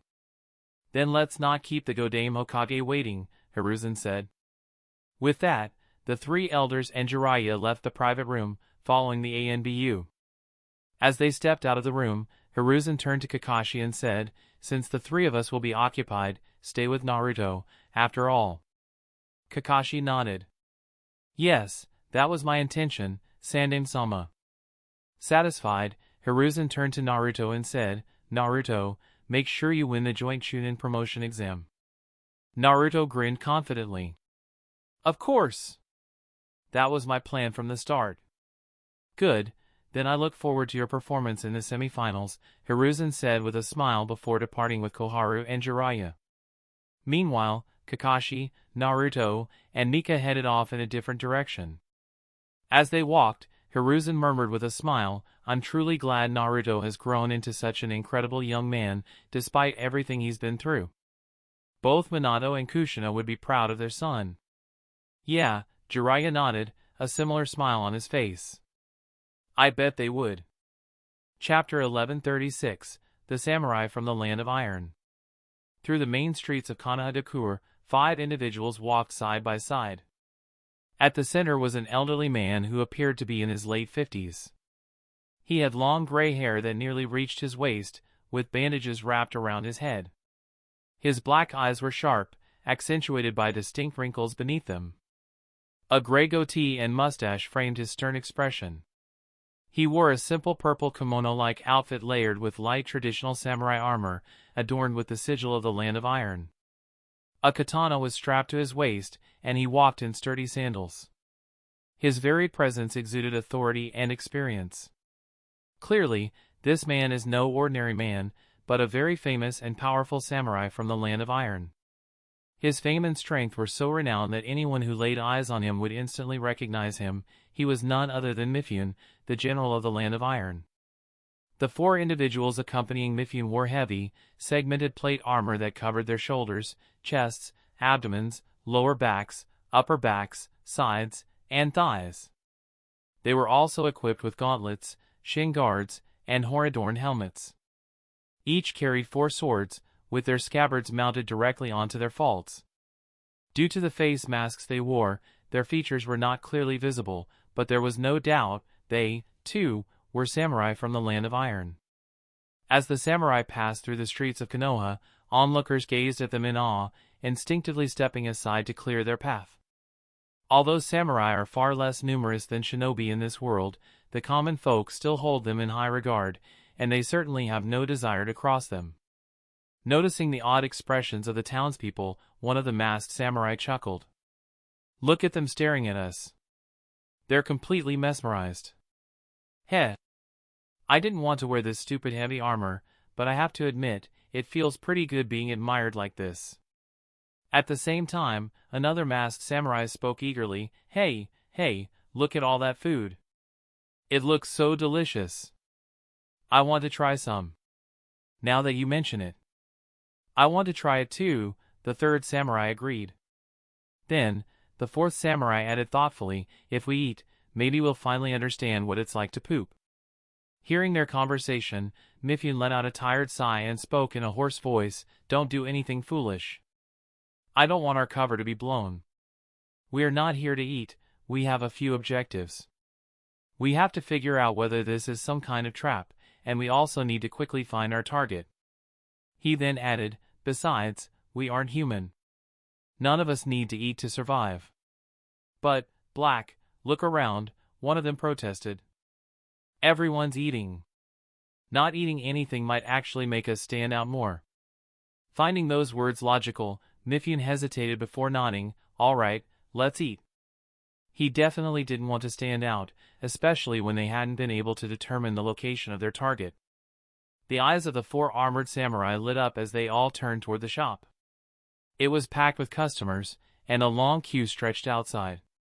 One of the samurai spoke excitedly, I've heard rumors. Ichiraku ramen is extremely popular in Kanagakure. Shall we give it a try? Ramen, the other three murmured in unison before glancing at Mifune. Although Mifune couldn't see their expectant gazes through the mask, he could still feel it, and thus, relented, all right, let's eat ramen. With that decision made, the five of them joined the queue outside Ichiraku ramen. After waiting in line for a while, it was finally their turn to take their seats and enjoy the famous ramen. As the four samurai and their general began to walk in the store, Mifune leaned in and reminded them in a low voice, make sure not to mess up your appearance when you remove your masks. The four samurai nodded, one of them starting to say, don't worry, Black, we know. Mifune cut them off with a cold warning, don't call me Black in front of others, you idiots. Ah, right. Mifune-sama, the four samurai quickly corrected themselves, reacting in unison. Mifune sighed and glanced around, checking if anyone had noticed their slip-up. Seeing that no one was paying attention, he let out a breath of relief. Luckily, no one is paying attention to us. With that, he settled into his seat, as did the four samurai. Aeneas. I am, standing on the other side of the counter, noticed the five individuals and curiously asked, Samurai? You're samurai, right? I never thought we'd have samurai visiting our shop one day. Hearing her question, Mifune gave a slight nod. Indeed. We are samurai from the land of iron, he confirmed before adding, I am Mifune, and these four are my subordinates. I am muttered to herself, trying to recall the name. Mifune? I think I've heard that name before, then, as realization struck, her eyes widened in surprise. Wait, isn't he the general of the land of iron? She looked at Mifune and asked directly, are you, the Mifune-sama? Mifune nodded. Yes, that would be me, he confirmed. And these four are my subordinates. As if on cue, the four samurai sitting to Mifune's left removed their masks and greeted Ayam with polite smiles. Ayam blinked in astonishment. Ah! I didn't expect the general of the land of iron to visit our shop, she said, still processing the surprise. Then, quickly regaining her composure, she picked up her notepad and pencil and asked with a bright smile, so, what can I get for Mifune-sama and his fellow samurai? The four samurai exchanged glances before answering in unison, ramen. Ayam paused, blinking at their response. Okay, but which kind of ramen? She asked, tilting her head. The four samurai exchanged confused glances. They hadn't realized that ramen came in different varieties and had no idea what to order. Instead, they began making random requests.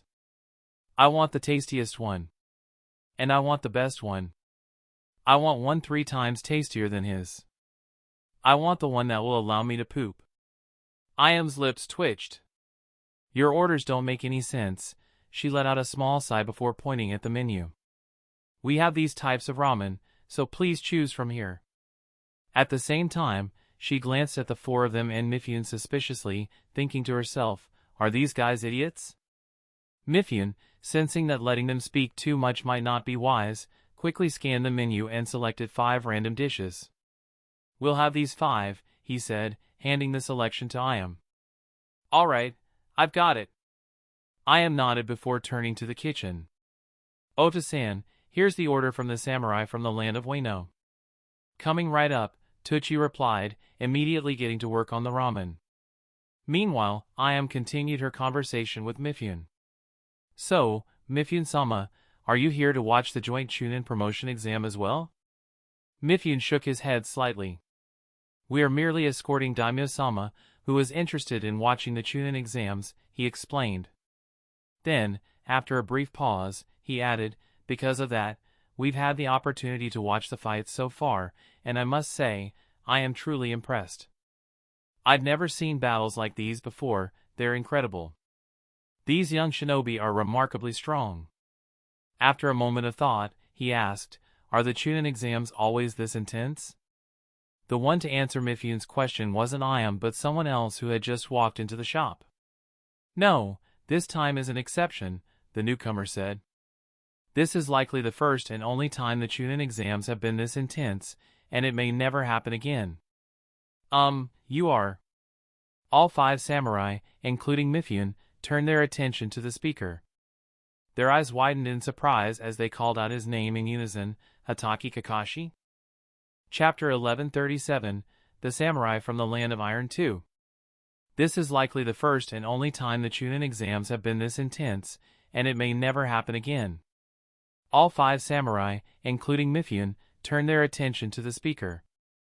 Their eyes widened in surprise as they called out his name in unison, Hatake Kakashi? Kakashi-sama? Ayam called out in surprise. Kakashi shrugged. Just Kakashi is fine, Ayam-san. Ayam shook her head firmly. How can that be? You are the Hokage's right hand. Naturally, we must show you the proper respect. Not wanting to argue, Kakashi sighed. Suit yourself. Ayam-ne-san, we're here too. From behind Kakashi, Naruto called out, raising his hand to draw attention to himself and Mika. Ah, if it isn't Naruto-chan. Mika-chan. Ayam clasped her hands together with a warm smile. Then, gesturing toward the seats, she said, come on, don't just stand there, take a seat and give me your orders. Kakashi, Naruto, and Mika did just that. After taking their seats, they began placing their orders. Miso chashu ramen for me. And please top it with extra pork slices. Naruto said excitedly. I'll have shoyu ramen, Mika added, giving her order. And I think I'll go with tonkatsu ramen, Kakashi said with a smile. Ayam quickly jotted down their orders on her notepad and nodded. 1 miso chashu ramen, 1 shoyu ramen, and 1 tonkatsu ramen. Got it! She then turned to Tucci and called out, Oda-san, we've got another order. Make it special, it's for Kakashi-sama, Naruto-chan, and Mika-chan. Coming right up. Tucci replied, already beginning the preparations for 3 more bowls. Once their orders were placed, Kakashi turned his attention to the samurai general and greeted him. Mifune Dano. I hadn't expected to see your party here. Mifune nodded with a light smile. We're simply taking this opportunity to explore Konoha. My men were feeling hungry, and since we've heard plenty of rumors about Konoha's famous Ichiraku ramen, we couldn't pass up the chance to try it. After a brief pause, he added, I must say, in my life as a samurai, I have visited quite a few shinobi villages, but Konohagakure is undoubtedly the most prosperous. Konoha has always been like this, Kakashi said with a small smile. Mifune stroked his beard thoughtfully. Despite suffering multiple tragedies over the past 2 decades, Konoha still stands strong. That resilience, it is truly commendable. If the general of the samurai of the Land of Iron says so, then I suppose I must humbly accept the praise, said Kakashi. Mifune nodded, but his expression shifted to one of concern. Still, I can't help but worry. With so many people gathered here, what if something happens? Though he didn't say it outright, his words conveyed his unease. Internally, he thought, since Hatake Kakashi is the Hokage's right hand and effectively oversees the village, he should know whether this is a trap or not. Kakashi scratched his cheek awkwardly. He fully understood what it was that troubled Mifune and thought to himself, I should probably avoid saying too much about this. However, Mifune was the general of the samurai from the Land of Iron, and it was necessary to reassure someone of his stature. With that in mind, Kakashi chose his words carefully, speaking just enough to put Mifune at ease. There's no need for concern, Mifune-dano. We've taken extensive measures to ensure everyone's safety. Nothing will happen during this joint Chunin promotion. After a brief pause, he added confidently, and even if something does occur, we have everything under control. So, you and your party can relax and enjoy the semifinals and finals without worry. You seem awfully confident, Kakashi-dano, Mifune remarked, raising an eyebrow. Kakashi smiled and replied, if I, as the Hokage's hand, am not confident in our arrangements, then how can we assure the entire village and the tourists? His confidence wasn't unfounded. Now that he knew that members of Amatsukami were secretly participating in the joint Chunin promotion exam, he understood that if anything were to happen, they would undoubtedly take action, ensuring Konoha's safety. Had he not known the true identities and backgrounds of Raijin, Samsara, and Tengu, he wouldn't be nearly as certain and relaxed. Since it's the Hokage's hand assuring us, I suppose I have no choice but to trust in his confidence, Mifune said with a slight smile. However, inwardly, he mused, so it might really be a trap. And even if it's not, making a move probably wouldn't be in our best interest. Well, it's a good thing we decided not to act this time. His thoughts shifted as he reminded himself, the first objective of the mission has been completed, now, the next step is. Mifune's gaze subtly shifted toward the blonde-haired Jinin sitting beside Kakashi. The Jinchuriki of the Nine Tails, out loud, he addressed the boy, drawing his attention. And you must be Uzumaki Naruto. Huh? Naruto blinked in surprise and turned to Mifune. Old man, do you know me? He asked curiously. Naruto, don't be disrespectful, Kakashi chided. This is Mifune-dano, the general of the samurai from the Land of Iron. Samurai? Naruto repeated, eyes widening in surprise. Mifune nodded with a chuckle. Indeed, I am a samurai. He then added, and yes, I know of you. I've watched your fights. He paused briefly before continuing, I must say, I'm truly impressed. I never expected to witness someone actually controlling the power of the Nine Tails. Is it really that big of a deal? Naruto asked, looking a little confused. He had never truly considered how difficult it was to harness such power. Since he had managed to do it without too much trouble, he hadn't thought much about the significance of his achievement. Mifune chuckled at Naruto's cluelessness and patiently explained, if I recall correctly, the last person to properly control the Nine Tails was Uchiha Madara during his battle against the Shodame Hokage. If you ever visit the Valley of the End, you'll see just how much that place was affected by their fight. He paused before adding, the Nine Tails isn't something just anyone can control. I'd say it's quite a remarkable feat. Haha, is that so? Then that just means I'm awesome. Naruto said with a grin, laughing proudly. Mifune chuckled and nodded. Haha, it certainly does. At that moment, Ayame arrived with several bowls, carefully placing them in front of the 5 samurai. Here are your orders, she said with a warm smile. Please take your time and enjoy your meal. Ah, thank you, Mifune murmured as he shifted his attention away from Naruto. After a brief prayer, he said, Itadakimasu, then picked up his chopsticks and began eating his ramen, followed closely by the other 4 samurai. It's certainly not good news for us that he can harness the power of the Nine Tails. This is going to be troublesome.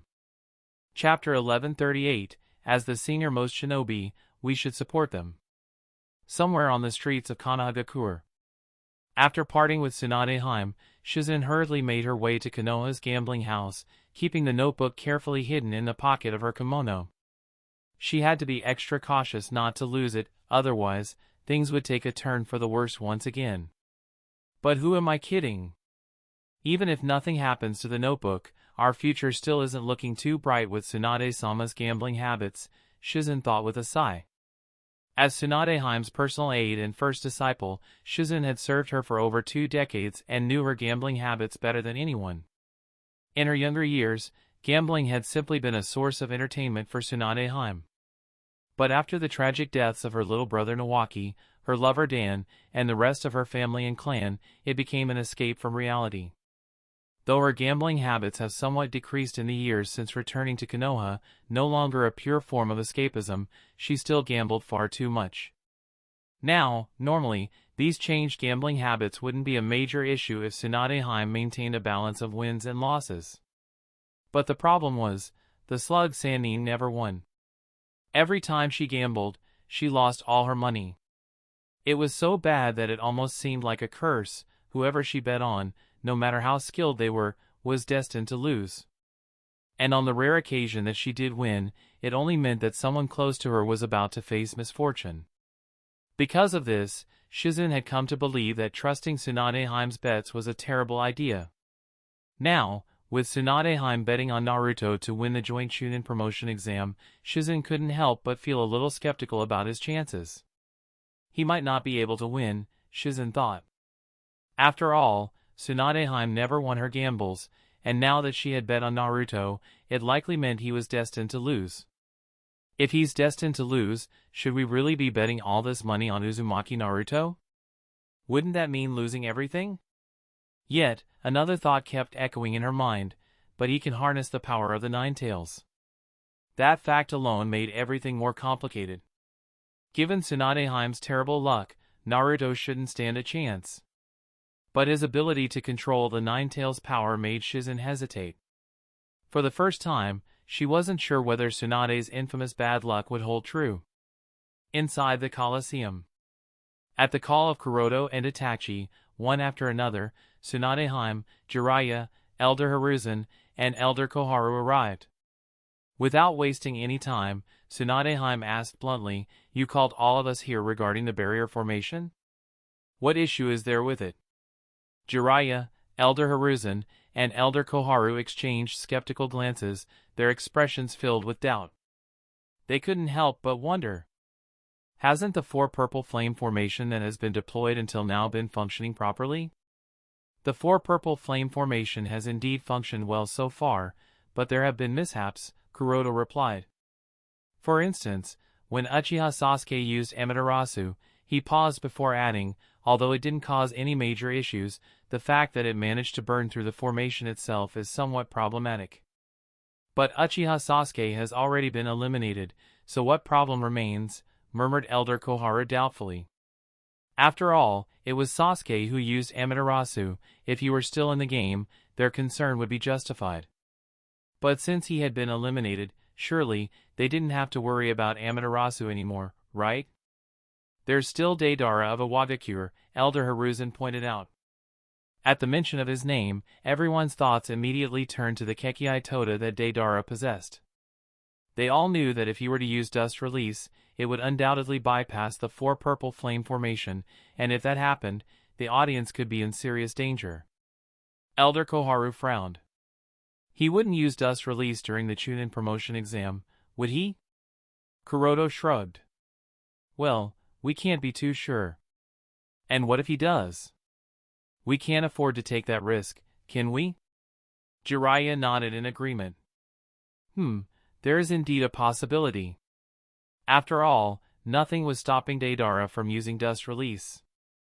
They couldn't simply forbid him from using it outright, and even if they did, there was always the chance that, in the heat of battle, he might instinctively unleash it as a reflex if he came close to facing a life-and-death situation.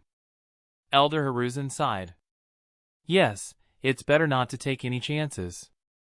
Itachi added, there's also Naruto-kun. You mean the tailed beast's bomb? Tsunade Hime murmured thoughtfully. Yes, Kuroto nodded. It was no secret that Naruto could harness the power of the Nine Tails and use the Tailed Beast Bomb in battle. He had nearly unleashed it against Itsuki of Sunagakure in the last match of the quarterfinals. If the Sunagakure genin hadn't surrendered at the last moment, they would have witnessed firsthand the sheer destruction it could cause. Jiraiya stroked his chin. Yeah. Against the power of a Tailed Beast Bomb, the 4 purple flame formation definitely won't hold. Itachi added, not to mention the jutsu that Raijin and Darui can use, the ones they call upon from the clouds. Tsunade Hime, Elder Hiruzen, and Elder Koharu recalled the ninjutsu Raijin and Darui had demonstrated during the second phase of the joint Chunin promotion exam. They couldn't deny the potential threat. Yeah, it'll be troublesome if those jutsu manage to bypass the 4 purple flame formation, Tsunade Hime admitted. The 4 semi-finalists were an exceptionally troublesome bunch, and their techniques were powerful enough to cause serious problems. Everyone had to acknowledge that. Since that's the case, let's talk about the solution, Jiraiya said, getting straight to the point, the very reason they had been called here. Elder Hiruzen turned to Kuroto and Itachi and asked, what do you two have in mind? This, Kuroto replied, pulling out 2 scrolls from his sleeve and handing them over. Jiraiya and Tsunade Hime took 1 scroll, while Elder Hiruzen and Elder Koharu took the other. Since they were copies, they could all read simultaneously. As they scanned the contents, their expressions shifted to surprise. This is... Tsunade Hime murmured in astonishment. I call it the circular red yang formation, Kuroto stated. The circular red yang formation? The 4 elders murmured in unison before Elder Hiruzen asked, did you modify the 4 red yang formation? It was immediately clear to them that the barrier formation described in the scroll was a modified version of the 4 red yang formation. Kuroto nodded. Yes, he confirmed before elaborating, this barrier formation can be used as a safeguard. It should be strong enough to withstand anything used during the semi-finals and finals, including Dust Release and the Tailed Beast Bomb. None of them refuted his claim. After all, the circular red yang formation was based on the 4 red yang formation, Konoha's strongest barrier technique, which required 4 Kage-level shinobi to deploy. Itachi added, the only issue is that it requires several Kage-level shinobi to maintain. The fact that only a handful of individuals met that requirement made it a significant problem. Tsunade Hime, clearly displeased by the implication, crossed her arms and said, so, you need us to act as the power source for this formation? Tsunade Hime, Jiraiya, and Elder Hiruzen were all Kage-level shinobi in their own right. While Elder Hiruzen had grown weaker with age and no longer possessed the same strength he had in his prime, he was still formidable. As for Elder Koharu, though she had never reached Kage level, she was stronger than most elite Jonin and could still contribute, and that's why she, along with Tsunade Hime, Jiraiya, and Elder Hiruzen, were called here by Kuroto and Itachi. That's not entirely true, Kuroto said, shaking his head. Beyond the requirement of chakra reserves, there's also the issue of mastery in Fuinjutsu. Not just anyone can deploy and maintain such a complex ceiling formation. Is that so? Tsunade Hime muttered, narrowing her eyes. Although she understood what Kuroto meant, she still wasn't pleased about being summoned just to act as a power source. But before she could argue further, Elder Hiruzen chuckled. Let's do it. Jiraiya, Tsunade Hime, and Elder Koharu turned to him in surprise. With a gentle smile, Elder Hiruzen continued, the younger generation is giving it their all, and their predecessors are dedicating themselves to training and guiding them. As the village's most senior shinobi, it's only right that we support them however we can. Well, Tsunade Hime sighed, hesitating for a moment before finally relenting. Fine. Jiraiya and Elder Koharu followed suit, nodding in agreement. All right, let's get started then. Seeing that all 4 had agreed, Kuroto and Itachi let out a quiet sigh of relief and nodded. Yes. Chapter 1139, Kurama's Doubts. Ichiraku Ramen Stall, Konohagakure. Well then, Kakashi-san, it was a pleasure speaking with you and your genin. Now, my party and I will take our leave, we'd like to do some sightseeing before returning to Daimyo-sama's side, said Mifune as he paid for the ramen. The 4 samurai accompanying him stood up in unison. Yes, I hope you enjoy your stay here in Konoha, Kakashi said with a polite smile. Mifune returned the smile and nodded. I believe we will. Then, with a brief but peculiar glint in his eyes, one that quickly vanished, he turned to Naruto and bowed slightly. I wish you the best of luck in the upcoming semi-finals and hope to see you fight in the finals. Naruto grinned confidently. Sure thing, old man. I'm definitely going to win. Mifune chuckled. Well, then, I look forward to seeing you fight and win the finals. With that, he excused himself, and the 4 samurai followed him out. Kakashi, Mika, and Naruto watched them leave before heading off in their own direction. Meanwhile, inside Naruto's consciousness, Kurama frowned. That hostility I sensed for a brief moment, was I mistaken? He shook his head, dismissing the thought. No, I couldn't be wrong, there was definitely hostility coming from that samurai. But the real question is, was it directed solely at Uzumaki Naruto? Or were Hatake Kakashi and Shimizu Mika included as well? And why? He couldn't be certain, but one thing was clear, there was something off about these 5 samurai from the Land of Iron. But even with his doubts, Kurama decided not to dwell on the matter. Since Mifune and the other 4 samurai hadn't taken any action and had simply left, there was no immediate cause for concern.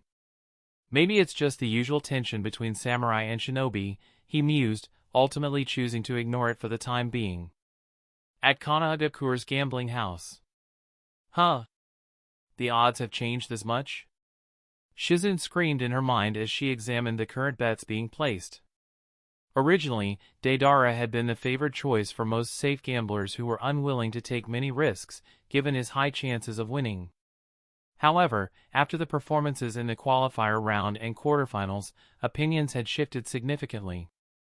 Naturally, this change made sense. Many of the original candidates were no longer in the competition, leaving only 4 remaining contenders, Uzumaki Naruto, Deidara, Raijin, and Darui, listed in order from least to highest odds. Yes, after the conclusion of the quarterfinals, Deidara was no longer the candidate with the highest odds, it was Uzumaki Naruto standing at the forefront with the highest odds. 1.5 to 1? It seems that not just Tsunade-sama, but everyone believes Naruto-kun will be the final winner and is betting on him, Shizune murmured thoughtfully. It wasn't too surprising, Naruto had openly displayed the power of the Nine Tails, even going so far as to use the Tailed Beast bomb. Although the Nine Tails attack on Konoha had happened nearly 13 years ago, those who witnessed its destruction still had vivid memories of that night. Moreover, Nine Tails is the strongest tailed beast, therefore, in the eyes of most people, no matter how powerful the other 3 candidates were, they stood little chance against the Jinchuriki of the Nine Tails. Had Naruto struggled to control its power, the perception might have been different. But given his performance, it was clear that he was harnessing the Nine Tails' strength effortlessly, causing gamblers to shift their bets in his favor. Moreover, it was widely known that Uzumaki Naruto was the second disciple of the Godame Hokage, further boosting his reputation and encouraging more bets in his favor. Following Naruto, Deidara of Iwagakure had 3 to 1 odds, Raijin had 6 to 1 odds, and finally, Darui had the lowest odds at 12 to 1. Although Deidara was no longer the overwhelming favorite, the fact that he could use both Dust Release and Explosion Release, along with his fearsome reputation from his rogue days and his affiliation with Amatsukami, still worked in his favor.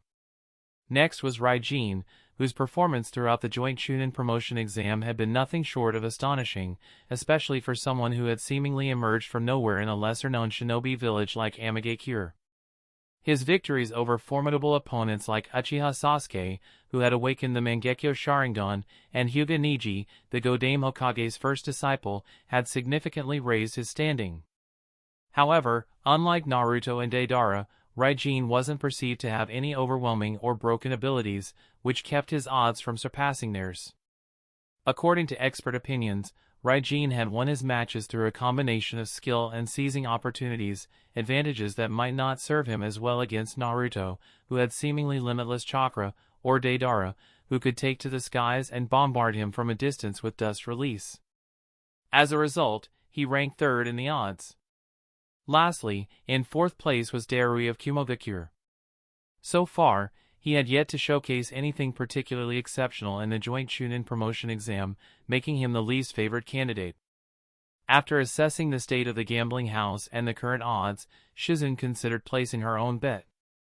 She hesitated, thinking to herself, Tsunade-sama wants to bet on Naruto, but as a kunoichi of Kanagakur, Shizen naturally wanted to believe that Naruto would emerge victorious.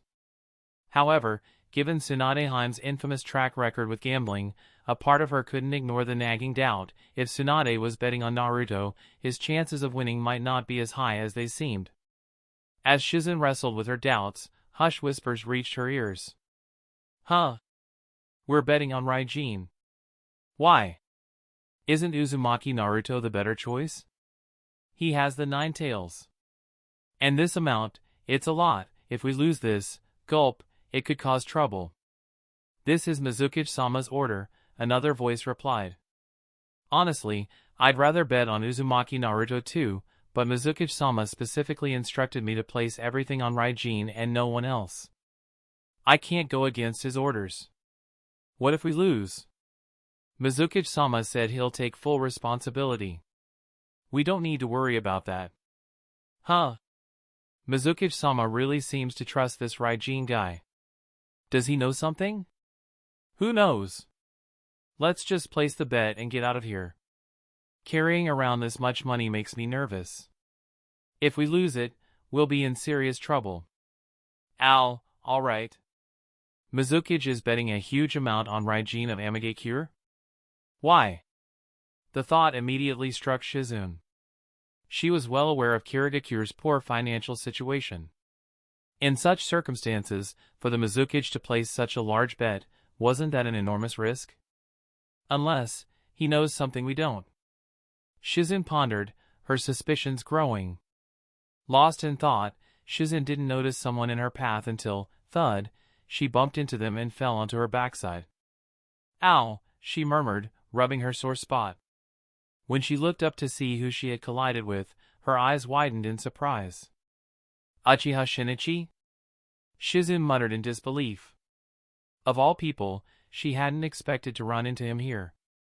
I'm sorry, Shinichi quickly apologized, offering her a hand. He helped her back to her feet before picking up the small booklet that had fallen with her and handing it back. Here, you dropped this. Shizen reacted in panic, snatching the booklet from his hand and clutching it tightly as if her life depended on it. She let out a nervous laugh. Ha ha ha, funny running into the deputy captain of the Konoha military police force here. Internally, however, she was thinking hundreds of millions of Rios could have been lost. Shinichi shrugged, unfazed by her reaction. Why? Can't an Uchiha gamble? That's not what I meant. Shizen waved her hands hurriedly, trying to clear up any misunderstanding. But then her eyes landed on the ticket in Shinichi's hand, and her words trailed off. You bet on Raijin of Amagakure?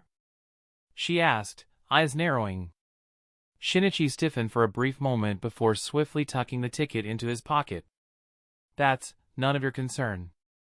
Without another word, he turned and walked away, leaving behind a puzzled and increasingly suspicious Shizen. Not only the Mizukichi but even Uchiha Shinichi is betting on Raijin of Amagakure, Shizen thought, her suspicion growing.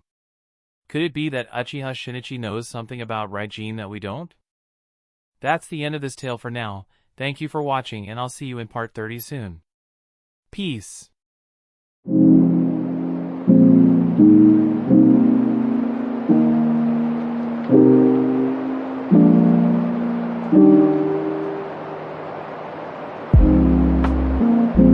You